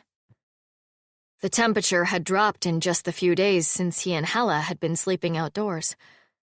The moon was cut down to a half-smile on the horizon. Sarkis could hear the ox breathing, and Brindle talking softly to it in what must have been his own language. From inside the wagon came the sounds of two people moving around in an enclosed space, which was mostly occasional thumps and apologies. He felt a brief qualm about leaving Halla alone with the priest, but squelched it. Should Zale prove untrustworthy, Sarkis was less than 3 feet away. If Halla so much as yelped, he would be through the door and ready to skewer the rat priest first and ask questions later. But she did not yelp. The stars moved in the cold sky, and Sarkis slept as if he were home in the Weeping Lands, and woke with frost on his beard. Chapter 27. "Now this is traveling," said Halla, holding a cup of hot tea between her hands to warm them. Zale had already cooked bacon and was now frying slabs of bread in the grease. The air was still cold, but she had slept in a bed rather than on the frozen ground. Sarkis's lips quirked as he looked at her across the fire. "What? Sleeping in hedges and ditches was not to your liking?" Halla rolled her eyes at him, licking bacon grease off her fingers. Sarkis's gaze locked on her mouth, and it took her a moment to think why. Licking my fingers. Yes, men get very interested in that. Should I try to flirt? Or am I supposed to lick something else? She was out of bacon, and probably nobody found licking a tin cup sexy. Licking the wagon was right out. Damn it, I'm bad at this. The company was excellent, she said to Sarkis. The hedges, not so much. I like this much better. "As do I," said Sarkis. He looked as if he might say something else, but then Zale began handing out pieces of toast, and the moment, if there had been one, was lost. "So you heal inside the blade," said Zale, after they had started down the road and the ox had lumbered into what was, for it, a good pace. "I do." "How much do you heal? If we cut your hand off, not that I'm proposing that." "Thank the great God, I would object." "But would that heal as well? Would you have a new hand or a healed stump?" "A new hand," said Sarkis. "Oh. Has it happened, then?" "Not my hand. One of my wielders liked to cut out my tongue." There was a brief, horrified silence. He looked up to see both Halla and Zale staring at him. Zale had brown eyes and Halla gray, but their expressions were identical. "It grew back." "Sarkis," said Halla, eyes huge with sympathy. "That's horrible." "I did not enjoy it," Sarkis admitted. It had been a great deal of wet fumbling and gouging pain, with blood and spit pouring out of his mouth, and the knowledge that he would live through it had not been much comfort in the moment. Zale made a gesture over their chest. Whether a benediction or a warding, he did not know. Halla reached out and took Sarkis's hand. He looked down at it, then squeezed. "And which of us is comforting the other is anyone's guess." "Forgive me," said Zale. "This is indelicate, but What happened to your tongue? What? The tongue that was cut out, said Zale. Did it cease to exist? Did it go back in the sword? I have no idea. I was not exactly paying attention. Completely understandable, said the priest in soothing tones. Who would be? But I must wonder what happened. That might be important to understanding how the blade works. Sarkis exhaled. I can see how that would be useful, but I don't know the answer. Said Zale. They looked at Halla. Halla chewed on her lower lip thoughtfully. Both of them looked at Sarkis. He groaned, recognizing twin lights of curiosity in their eyes. Fine. Would you like to cut off my little finger to taste it? Zale looked genuinely shocked. Oh dear. No, we shouldn't start there. What about... Oh, what happens when you urinate? Sarkis's mouth fell open. Oh, that's a good question, said Halla. We could test from there, couldn't we? Test? What are you... Great God, they were both still looking at him, as if they expected an answer. He cleared his throat. Well, I take my cock out in the usual way and aim somewhere and try to relax. Zale burst out laughing. No, not that bit. Halla's shoulders were shaking. Sarkis appreciated that she wasn't laughing in his face. Does the urine dematerialize into blue light as you do? No, said Sarkis. Definitely not. I'd notice. Said Zale. And of course, by definition, you're never around to see what happens after you dematerialize. Halla leaped down from the wagon. Sarkis looked after her, not sure what exactly she was planning. And if I'm being honest, a little afraid to find out. The wagon door creaked as she opened it. The ox never looked right or left, plodding along. Neither did Brindle. Halla was back a moment later, holding a crockery jar. Sarkis recognized it as having held the jam they used at breakfast. Here, she said, holding it up. You can go in this. Sarkis stared at her, then at Zale, then back at her. It would be a good way to check, the priest said. We'll put you back in the sword, and then we'll know if it vanishes or not. Sarkis looked around for help. Brindle glanced at him, shook his head, and said, Ask somebody else, swordman. A Noel isn't getting involved. Defeated, Sarkis took the jar. In front of you? It wasn't that he hadn't answered the call of nature with his men any number of times, of course. But there was a difference between simply living in close proximity to others and having two people staring at you with intense interest, waiting for... I'm not going to be able to do this with you staring at me. You can go in the bushes if you like, said Halla. Zale nodded. Sarkis counted to 72, slid off the wagon seat, and went to go further the pursuit of knowledge. Yay! Said Halla, when Sarkis handed her the jar. No one, said Sarkis wearily, in my entire life has ever said yay when I handed them a jar of piss. Well, there's a first time for everything. Zale peered into the jar and wrinkled their nose. This should do fine. May we sheathe the sword now? Sarkis lifted his hands and let them drop. Sure, of course. Why not?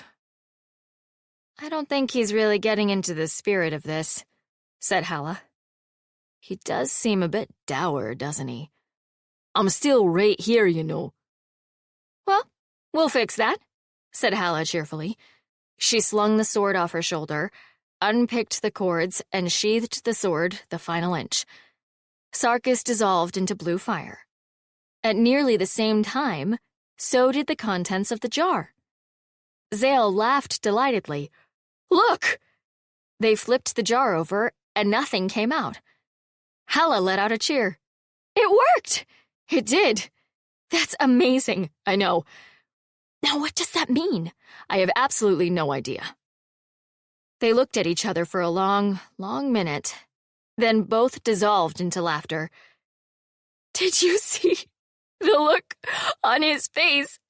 And when he tried to explain how he—" Zale couldn't finish. The ox flicked back an ear at the strange howling noises coming from the wagon seat, but didn't turn. Brindle looked at both of them and shook his striped head. "Humans," he muttered under his breath. "A knoll does not understand humans." This only made Zale laugh harder. It took nearly 5 minutes for the two to get their hilarity under control. When Sarkis rematerialized, he couldn't figure out why Zale and Halla were carefully avoiding looking at each other. "Will?" he said. Halla burst out laughing again. Sarkis stared at her, swung around to Zale, and saw that the priest had put their hands over their face and was making truly bizarre noises. "Are you both well?" "Fine," gasped Halla. "Wonderful." "Never better," croaked Zale through their fingers. "What the hell did you two do with my jar of piss?" Halla fell off the wagon seat. Sarkis had to go pick her up. She appeared unhurt, but was sitting in the dust, giggling uncontrollably, unable to stand up under her own power. "I'm fine," she croaked when he set her on her feet. "Fine. Perfectly fine." He slapped dust off the back of her skirt. "Are you drunk?" "No!" She leaned on him as he helped steer her back to the wagon. "Just, look, you had to be there." "I was there." "You had to be there and not be you." He handed her up into the wagon and looked over at Zale. "Are you going to fall off now?" "I think I'm okay," said the priest, lips twitching. "Mostly. But oh, Sarkis, this is fascinating. The jar empties itself when you go back in the sword." Sarkis narrowed his eyes. "Are you telling me that anything I leave out here goes back in the sword with me?" "Makes sense," said Halla. "I bet it normally dematerializes when it gets far enough away from the sword. It's just nobody noticed. And of course you wouldn't notice." "I don't often stay out of the sword long enough to have to eat," he admitted. "But are you telling me that my sword is full of shit?" Halla opened her mouth to say something, received a death glare from Sarkis, and meekly closed it on whatever remark she was about to utter. No, said Zale. "No more than it's full of severed tongues, I imagine." "What a marvelous image," said Sarkis, putting his face in his hands. Really, he didn't know why he ever bothered to take his face out of his hands. He should just have them permanently attached to his forehead, the way his life was going. Zale started to say something else, and then their mouth snapped shut with a click. Sarkis looked up. 2 figures in indigo cloaks rode down the road. Sarkis narrowed his eyes, recognizing the 2 motherhood priests who had harassed them on the way from Arkan's glory. "Priest," said the first one, nodding to Zale. Zale inclined their head, all their amusement gone. Their face looked as cold and angular as a hunting fox's. "Have you had any trouble on this road?" "Not so far," said Zale acidly. "Am I going to, do you think?" Sarkis wondered how great the motherhood's sins were, to rouse such ire in the mild-mannered priest. Halla had stilled, her large gray eyes the color of a clouded sea.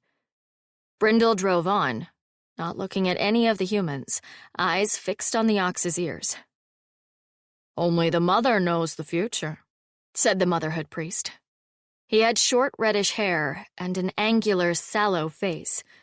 His companion was heavy-set, with a scarred complexion, and he carried a sword with the ease of a man comfortable with its use. Red looked over at Scar and tapped his gloved fingers on his reins. I am curious as to what you are carrying in your wagon. Food, said Zale. Bunks, clothes. The sort of things that go in wagons. I think I've got a pot of glue, volunteered Halla.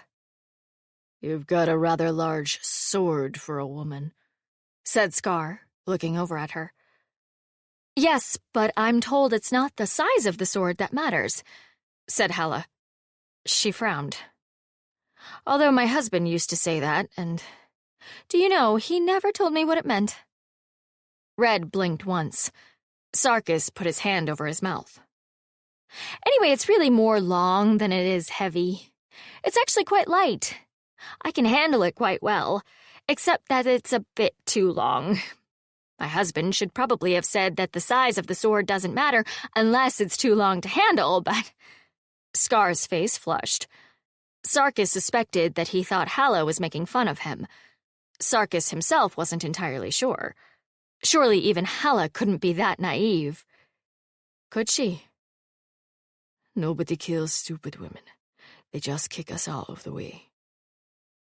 As a system, he didn't have to like it, but it had obviously worked for her in the past. But these days she had a servant of the sword, and if someone tried to kick her out of the way, Sarkis was going to take their leg off at the knee. Why do you carry a sword? Grated Scar.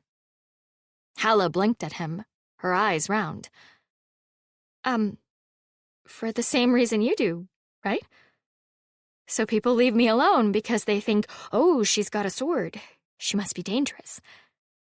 I protect the innocent and punish the guilty, growled Scar. Oh, said Halla. I guess not the same reason, then. I mean, I like to think I'd protect the innocent, too. It hasn't really come up. But I don't punish the guilty. Not that I wouldn't if I found one. I would punish them like you wouldn't believe. But I don't know how to find guilty people. I guess they don't just walk up and say, "Hi, I'm guilty. Punish me," do they? Red and Scar stared at her. Scar looked as if he was becoming angry. Red looked as if he couldn't believe what he was hearing. We are escorting Mistress Halla to her home, said Zale, massaging their temples. There is a legal issue with her inheritance, and she has engaged the rat's services. There is absolutely nothing of interest to the motherhood in our mission, our wagon, or our possession. Then you'll not mind if we take a look, said Scar. Sarkis was probably imagining the note of relief in the man's voice, as if they had returned to a script that he understood. Yes, of course I'd mind, snapped Zale. You have no right and no call to do so. I'm a priest of the rat on temple business. And we are priests of the mother on temple business, said Red smoothly. Surely you do not wish to interfere with ours, just as we have no desire to interfere with yours. Zale folded their arms.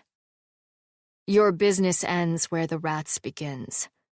You know as well as I do that your temple must seek permission from mine before you conduct any kind of business that may infringe upon the rats.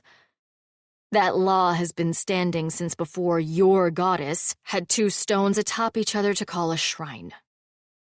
Halla, clearly worried, put a hand on Zale's sleeve. Now, Zale, the mother is everyone's mother. Red and Scar made the ritual gesture. And the rat is everyone's lawyer, snapped Zale. Which is why I know that the law is on my side. Now, if you two gentlemen would cease crowding my ox. Brindle grunted agreement. You talk like a guilty man, priest, said Red. And you talk like a petty tyrant, Zale shot back. There was a moment when the whole situation balanced on a knife edge. Sarkis waited to grab his sword and throw himself at Scar's throat. He just hoped that he could take them both out before any of the others got hurt. Zale's probably got a trick up their sleeve, if I'm any judge. No idea about the knoll.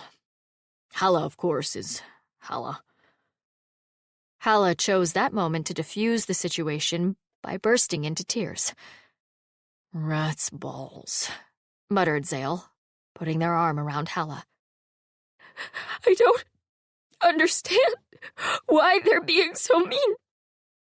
We're just traveling. We didn't do anything, and I was told the mother loved her children. And we're all her children.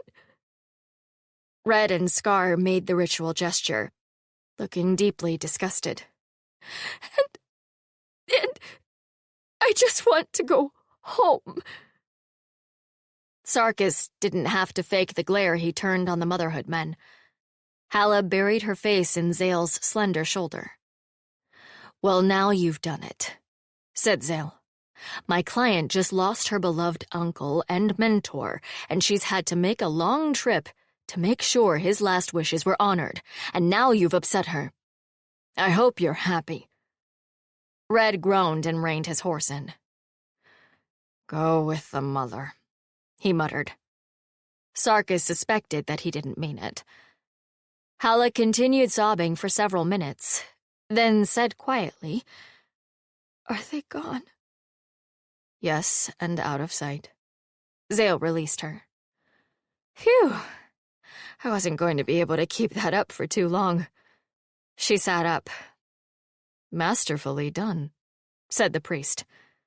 Men like that usually panic when a woman cries." She dabbed at her eyes with her sleeve. "Good job, fish lady," said Brindle. "Thank you. Wait. Fish lady?" The gnoll glanced at her. "Halla is being a fish, you know?" "I don't." Brindle set down the goad and gestured with both hands. "Long. Lives in rivers, big teeth. Eats the other fish." "A pike?" "Don't know pike.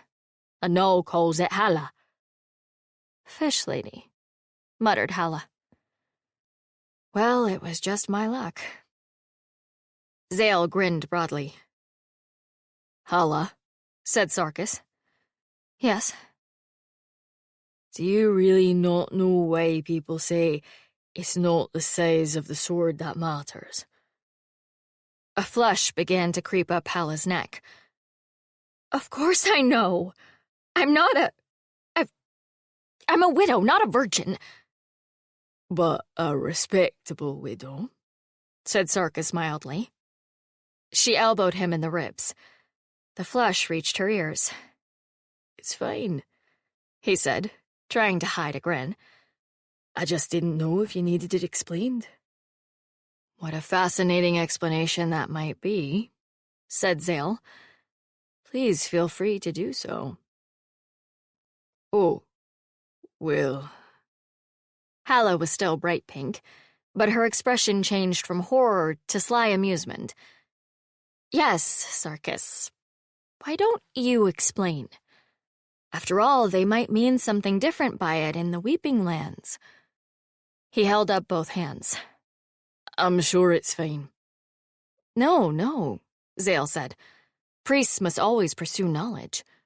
And I, of course, have such limited first-hand knowledge," said Halla. "I've only ever had the one sword." She still blushed when she said it, but apparently she'd decided it was worth it to make him squirm. Sarkis had led a mercenary company, and was certainly not going to be out-euphemismed by a priest and a sheltered widow. "Well, I do have quite a large sword," he admitted. Zale dropped their eyes to the blade at his waist and said, I've seen bigger." Sarkis reeled back on the seat. "Ouch. That was cold, priest. The gnoll thinks humans have lost their damn minds," muttered Brindle. Sarkis was grateful for the reprieve. "Your people aren't worried about the size of their, swords?" He wasn't sure if the gnoll understood the euphemisms or not. Brindle gave him a sidelong look. A Gnoll's ox is bigger than a human's sword. The three humans sat blinking at each other. Was that... Did he just... Look, do you want to be the one to try and figure out if he means... Brindle said nothing, driving the ox forward with a small, entirely satisfied smile. Chapter 28. Brindle. Does your ox have a name? Zale had gone to buy food at an inn, and Sarkis had gone with them. Halla and Brindle were left sitting on the wagon together, and Halla was attempting to make conversation. Brindle was silent for so long that she started to fear that asking about names was a terrible faux pas in Gnoll circles, and he was now trying to decide whether to forgive her ignorance or declare a blood feud against her family unto the 7th generation. Oh dear. That would be just my luck, wouldn't it? I embark down this road to get dowries for my nieces, and I end up with a Gnoll family pledged to slay them all. Except I don't think Gnolls do that, do they? Yes, said Brindle, giving her an appraising look. An ox has a name. Ah. The moment stretched out even longer. Halla wondered if she was allowed to ask what the ox's name was. Then, An ox is named in a Gnoll's language, Brindle said. Something. Halla wasn't sure if she was even hearing it all. His ears were up and his whiskers forward, and she knew Gnoll language involved a great deal of whiskers, so probably that was part of it too. Oh dear, said Halla. I don't think I can say that, can I? No, said Brindle. Humans don't have all the parts to talk right. He patted her arm, much the same way that he patted the ox, and it occurred to Halla that the Gnoll thought humans were laboring under terrible handicaps and were presumably bravely making the best of it.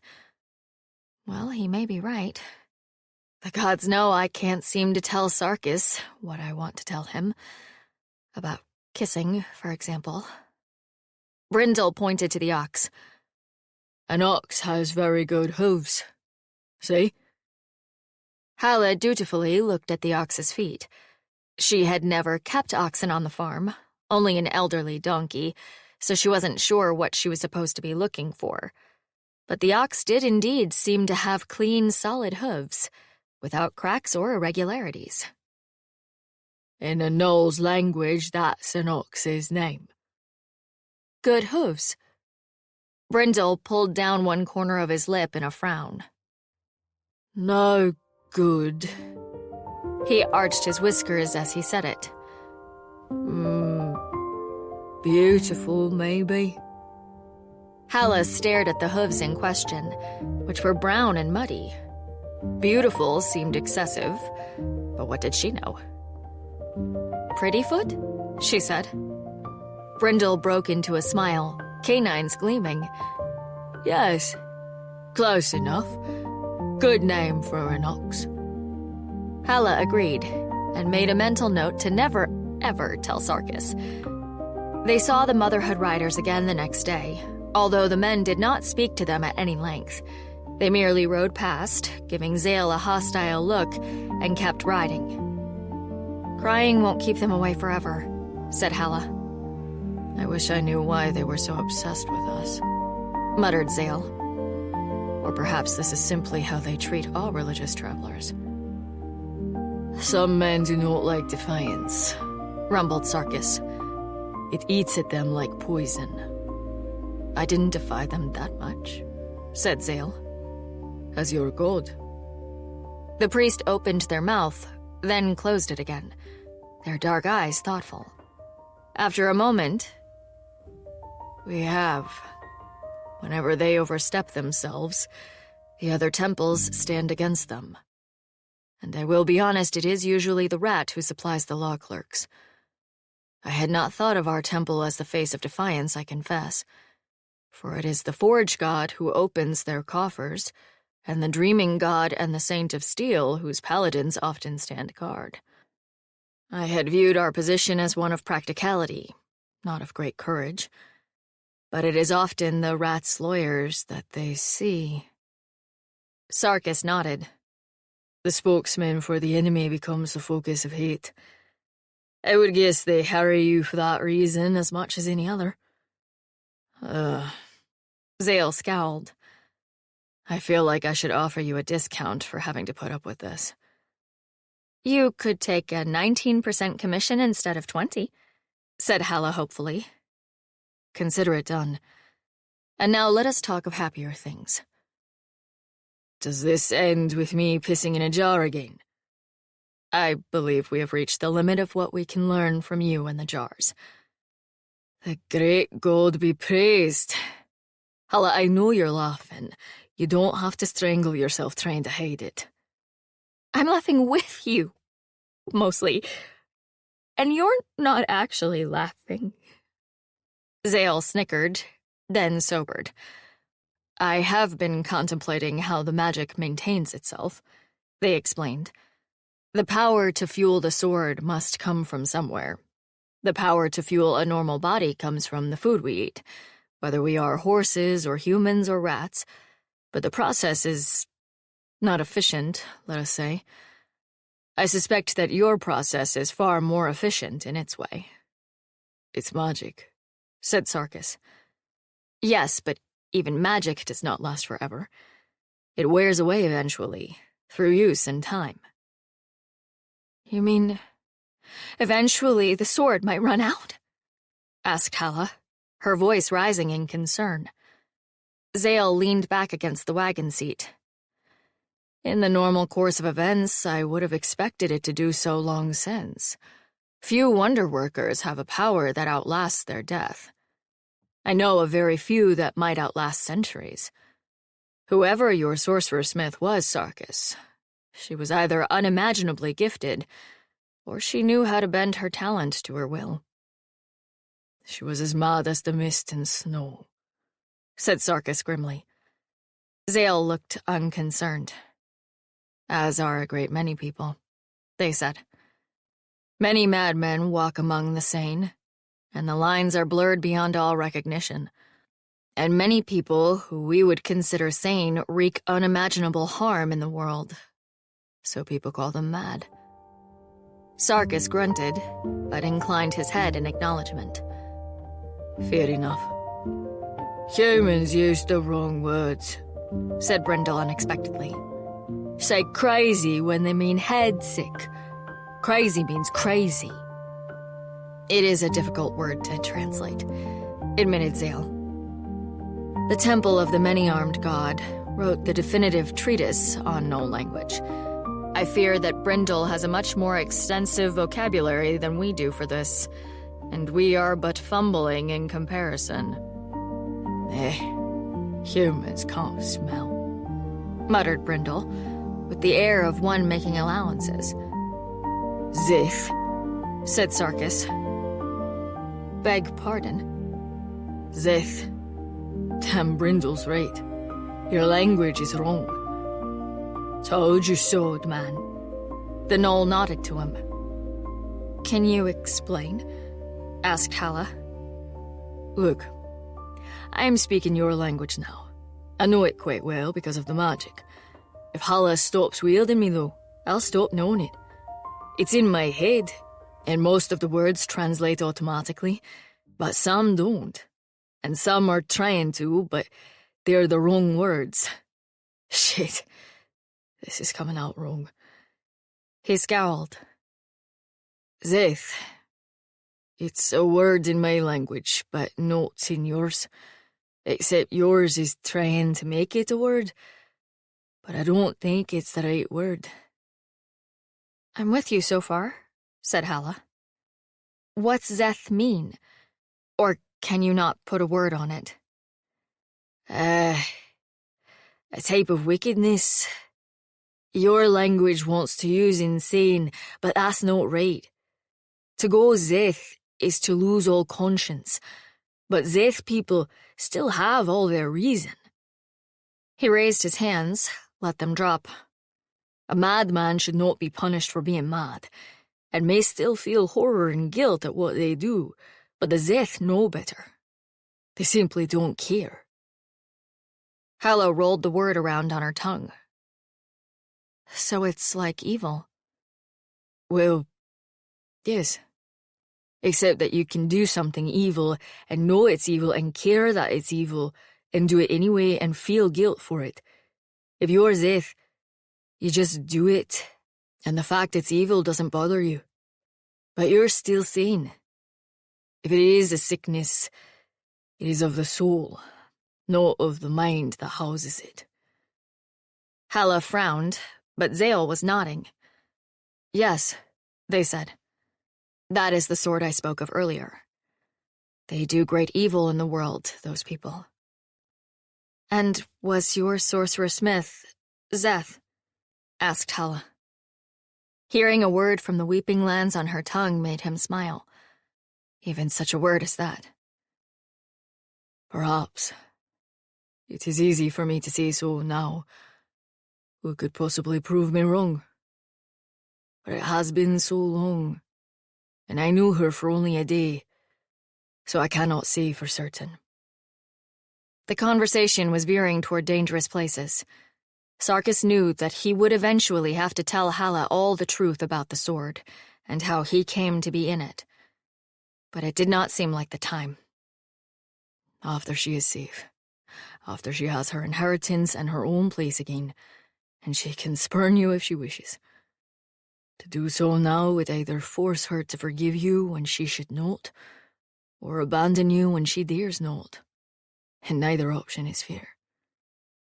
And you're afraid. If she does abandon you, even if it is no more than you deserve, you will lose her. She looked over at him and smiled, and Sarkis wondered what he could promise her, to keep her from abandoning him, and did not know the answer. Chapter 29. The next day passed easily enough. The day was cold, and frost lay on the leaves long past noon. It was not until early evening that trouble struck them. Zale inhaled sharply, looking ahead. Sarkis saw the flash of indigo cloaks, and his heart sank. Them again, he said. They are persistent, muttered Zale. Like flies returning to a turd. Making us the turd. Well. Halt! Said the man in the lead, the one Sarkis was thinking of as Red. Brindle did not halt, but given that the ox was moving only slightly above a dead stop at any given time, the Motherhood men didn't seem to notice. We must insist that you allow us to inspect your wagon for contraband, said the one Sarkis called Scar. And I must insist that you do nothing of the sort, said Zale, drawing themselves up to their full height. We have been over this. You have no authority here. The Motherhood is charged with rooting out wickedness, said Scar. We have the authority of our goddess. The Hanged Mother has no authority over the rat. On this road, the Mother has authority over everyone, said Red. He crowded his horse closer. The Archon trusts to our discretion. This is tyranny, Zale fumed. You overstep yourself. If you have nothing to hide, then you have nothing to fear, said Scar.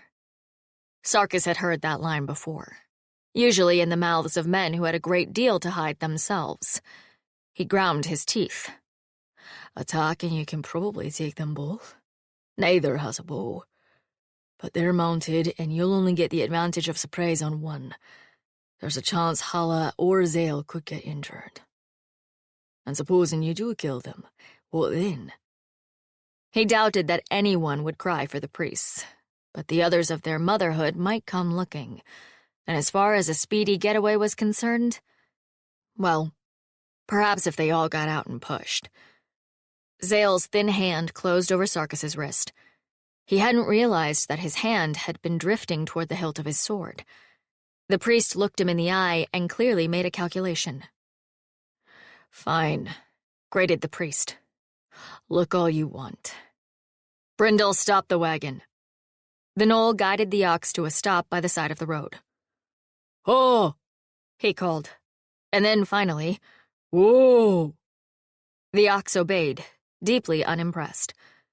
There was a secret compartment in the wagon. Sarkis found out about this when one of the Motherhood men went straight to it and pulled it up out of the floor. They knew there was a compartment. Probably they've seen wagons like this before. Sarkis kept his hand away from his sword, eyes locked on Zale, waiting for a signal. "And what have we here?" asked Scar, hefting a small bag.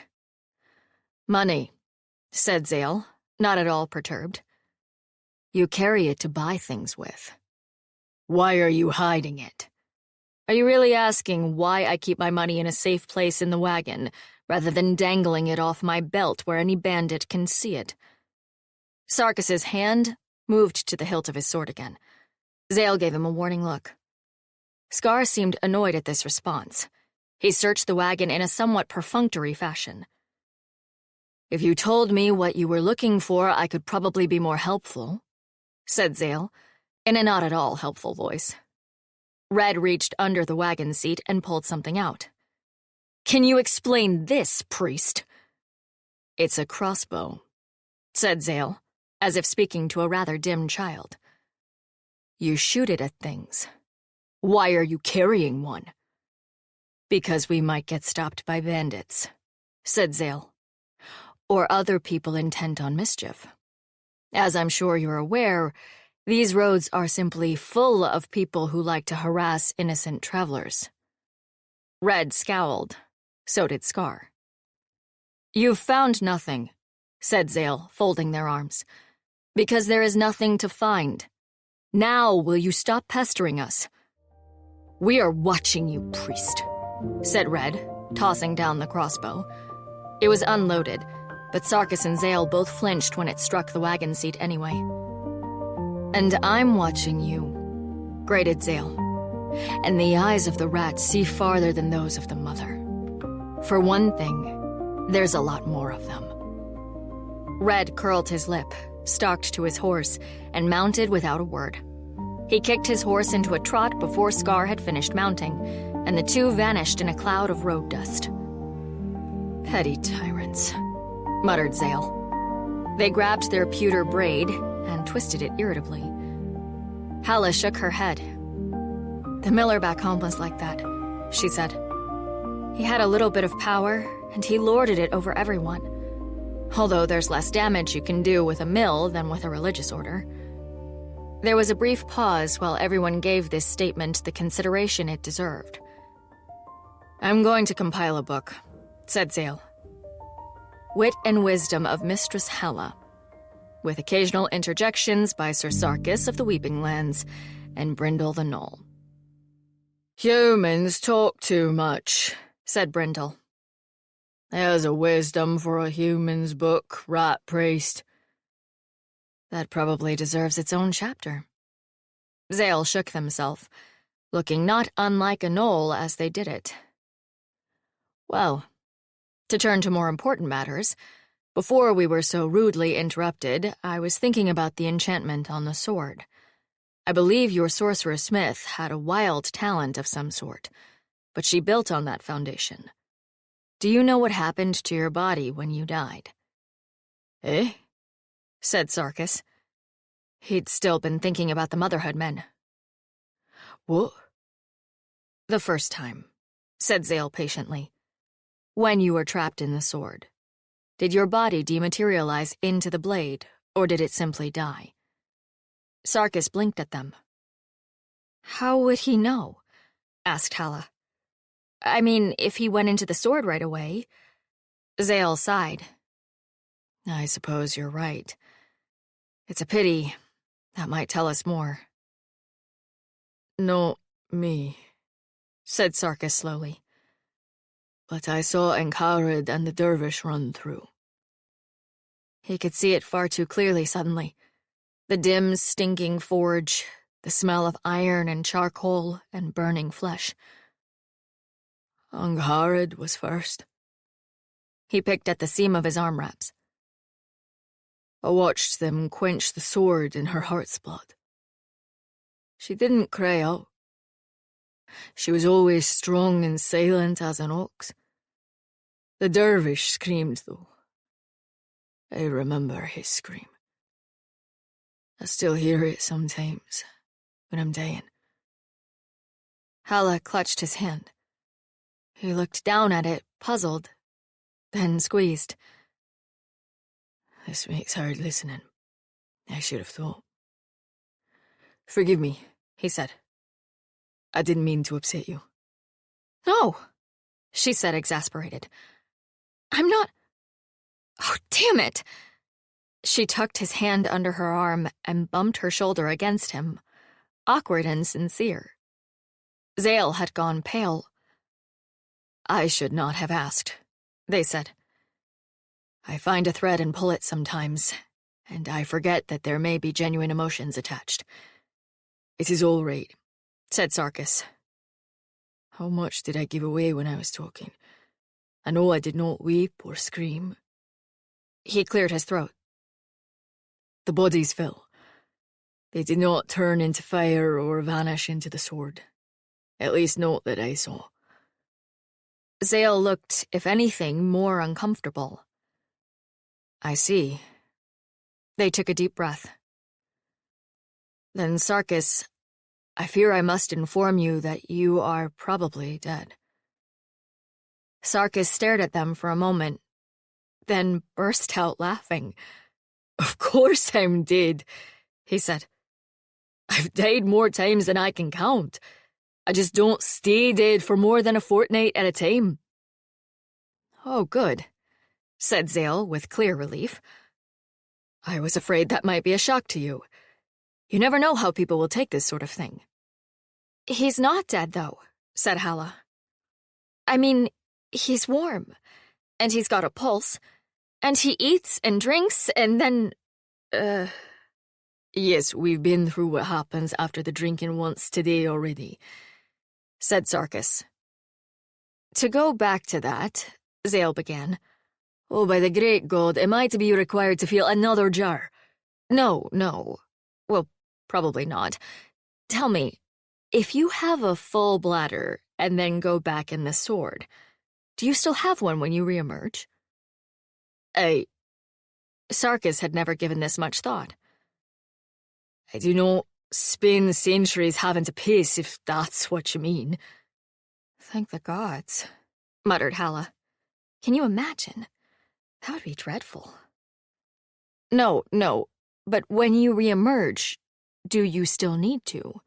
Or does the sword make all of that go away? Oh, of course, said Halla. That's a great question. If you eat out here, when you dematerialize, the contents of your stomach obviously go back in with you. They do? Well, think about it, she said. They must. You've been eating food for the last few days, but when we put you back in the sword, there isn't a pile of half-digested potatoes suddenly hanging in midair, is there? Sarkis removed his hand from her arm and inched away from her on the wagon seat. She rolled her eyes at him. We'll have to test it, said Zale firmly. They grabbed a water skin. I'm going to need you to drink this. Of course you are. Sarkis drank the water, even though he wasn't remotely thirsty, and lowered the skin to see both Halla and Zale watching him closely. I haven't had anyone this concerned about my bladder since my mother trained me out of split pants. Sorry, said Zale, clearly not remotely sorry. But think of how much we're learning, said Halla. The two of you are like kindred spirits. Horrible, horrible kindred spirits. He took another swig of water. The ox plodded down the road. The air crackled with frost. Brindle ignored them all with the air of long practice. His companions were far too obviously waiting for his bladder to fill. Sarkis cleared his throat uncomfortably. So I'm a ghost, you see. I hope not, said Zale. If you're a ghost, then we might be practicing necromancy. Halla blanched. Is that a problem? Necromancy is anathema in every civilized nation, said Zale. Is it? People do frown on monstrous evil, said Halla. Not nearly often enough, if you ask me, Sarkis said. He drank more water, not with much enthusiasm. We do not have necromancers in the Weeping Lands. At least not that I have ever heard of. Fortunate land, said Zale. They rubbed the back of their neck. Necromancy is honestly more legend than reality here. But there is at least one well-documented case a century ago. A healer who could not bear failure, and had the gift. He chained the souls of the dying to their bodies, until he said he could find a way to cure death itself. They shuddered. The records make for grim reading. Did they start to decay? Asked Halla. Yes. Many of the dead went to great lengths to try to destroy their own bodies. Some lashed out at others around them. It is the blackest of the black arts. Sarkis leaned back. What is the punishment? Zale shot him a brief glance. There isn't one. What? It's not a thing you punish. The priest shrugged. It's a thing you stop. It's like a rabid dog. You don't punish the dog or the necromancer. It's not like that. You just kill them so that it stops. It was a group of paladins that killed the healer, with the blessing of any number of gods. They had to burn the entire place down to stop the dead. Fortunately, there was a priest of the many-armed god in attendance, and he rescued the healer's notes. The great God have mercy. I don't think he had a paladin there, but presumably that was a matter of distance rather than approval. Sarkis snorted. The rat calls lawyers and advocates to his service rather than paladins, but I must admit, the ones with swords have their uses. Halla was clearly working something over in her mind. Sarkis may be dead, but he's not decaying, she said. But that might be because the sword doesn't decay. Do you think a necromancer could bind a soul into a sword? You're saying the smith was a necromancer? I'm not saying anything, said Halla, sounding exasperated. I'm asking a question. That is a skill you have, muttered Sarkis. Zale tapped their fingers together, brow knitting. Finally, they said,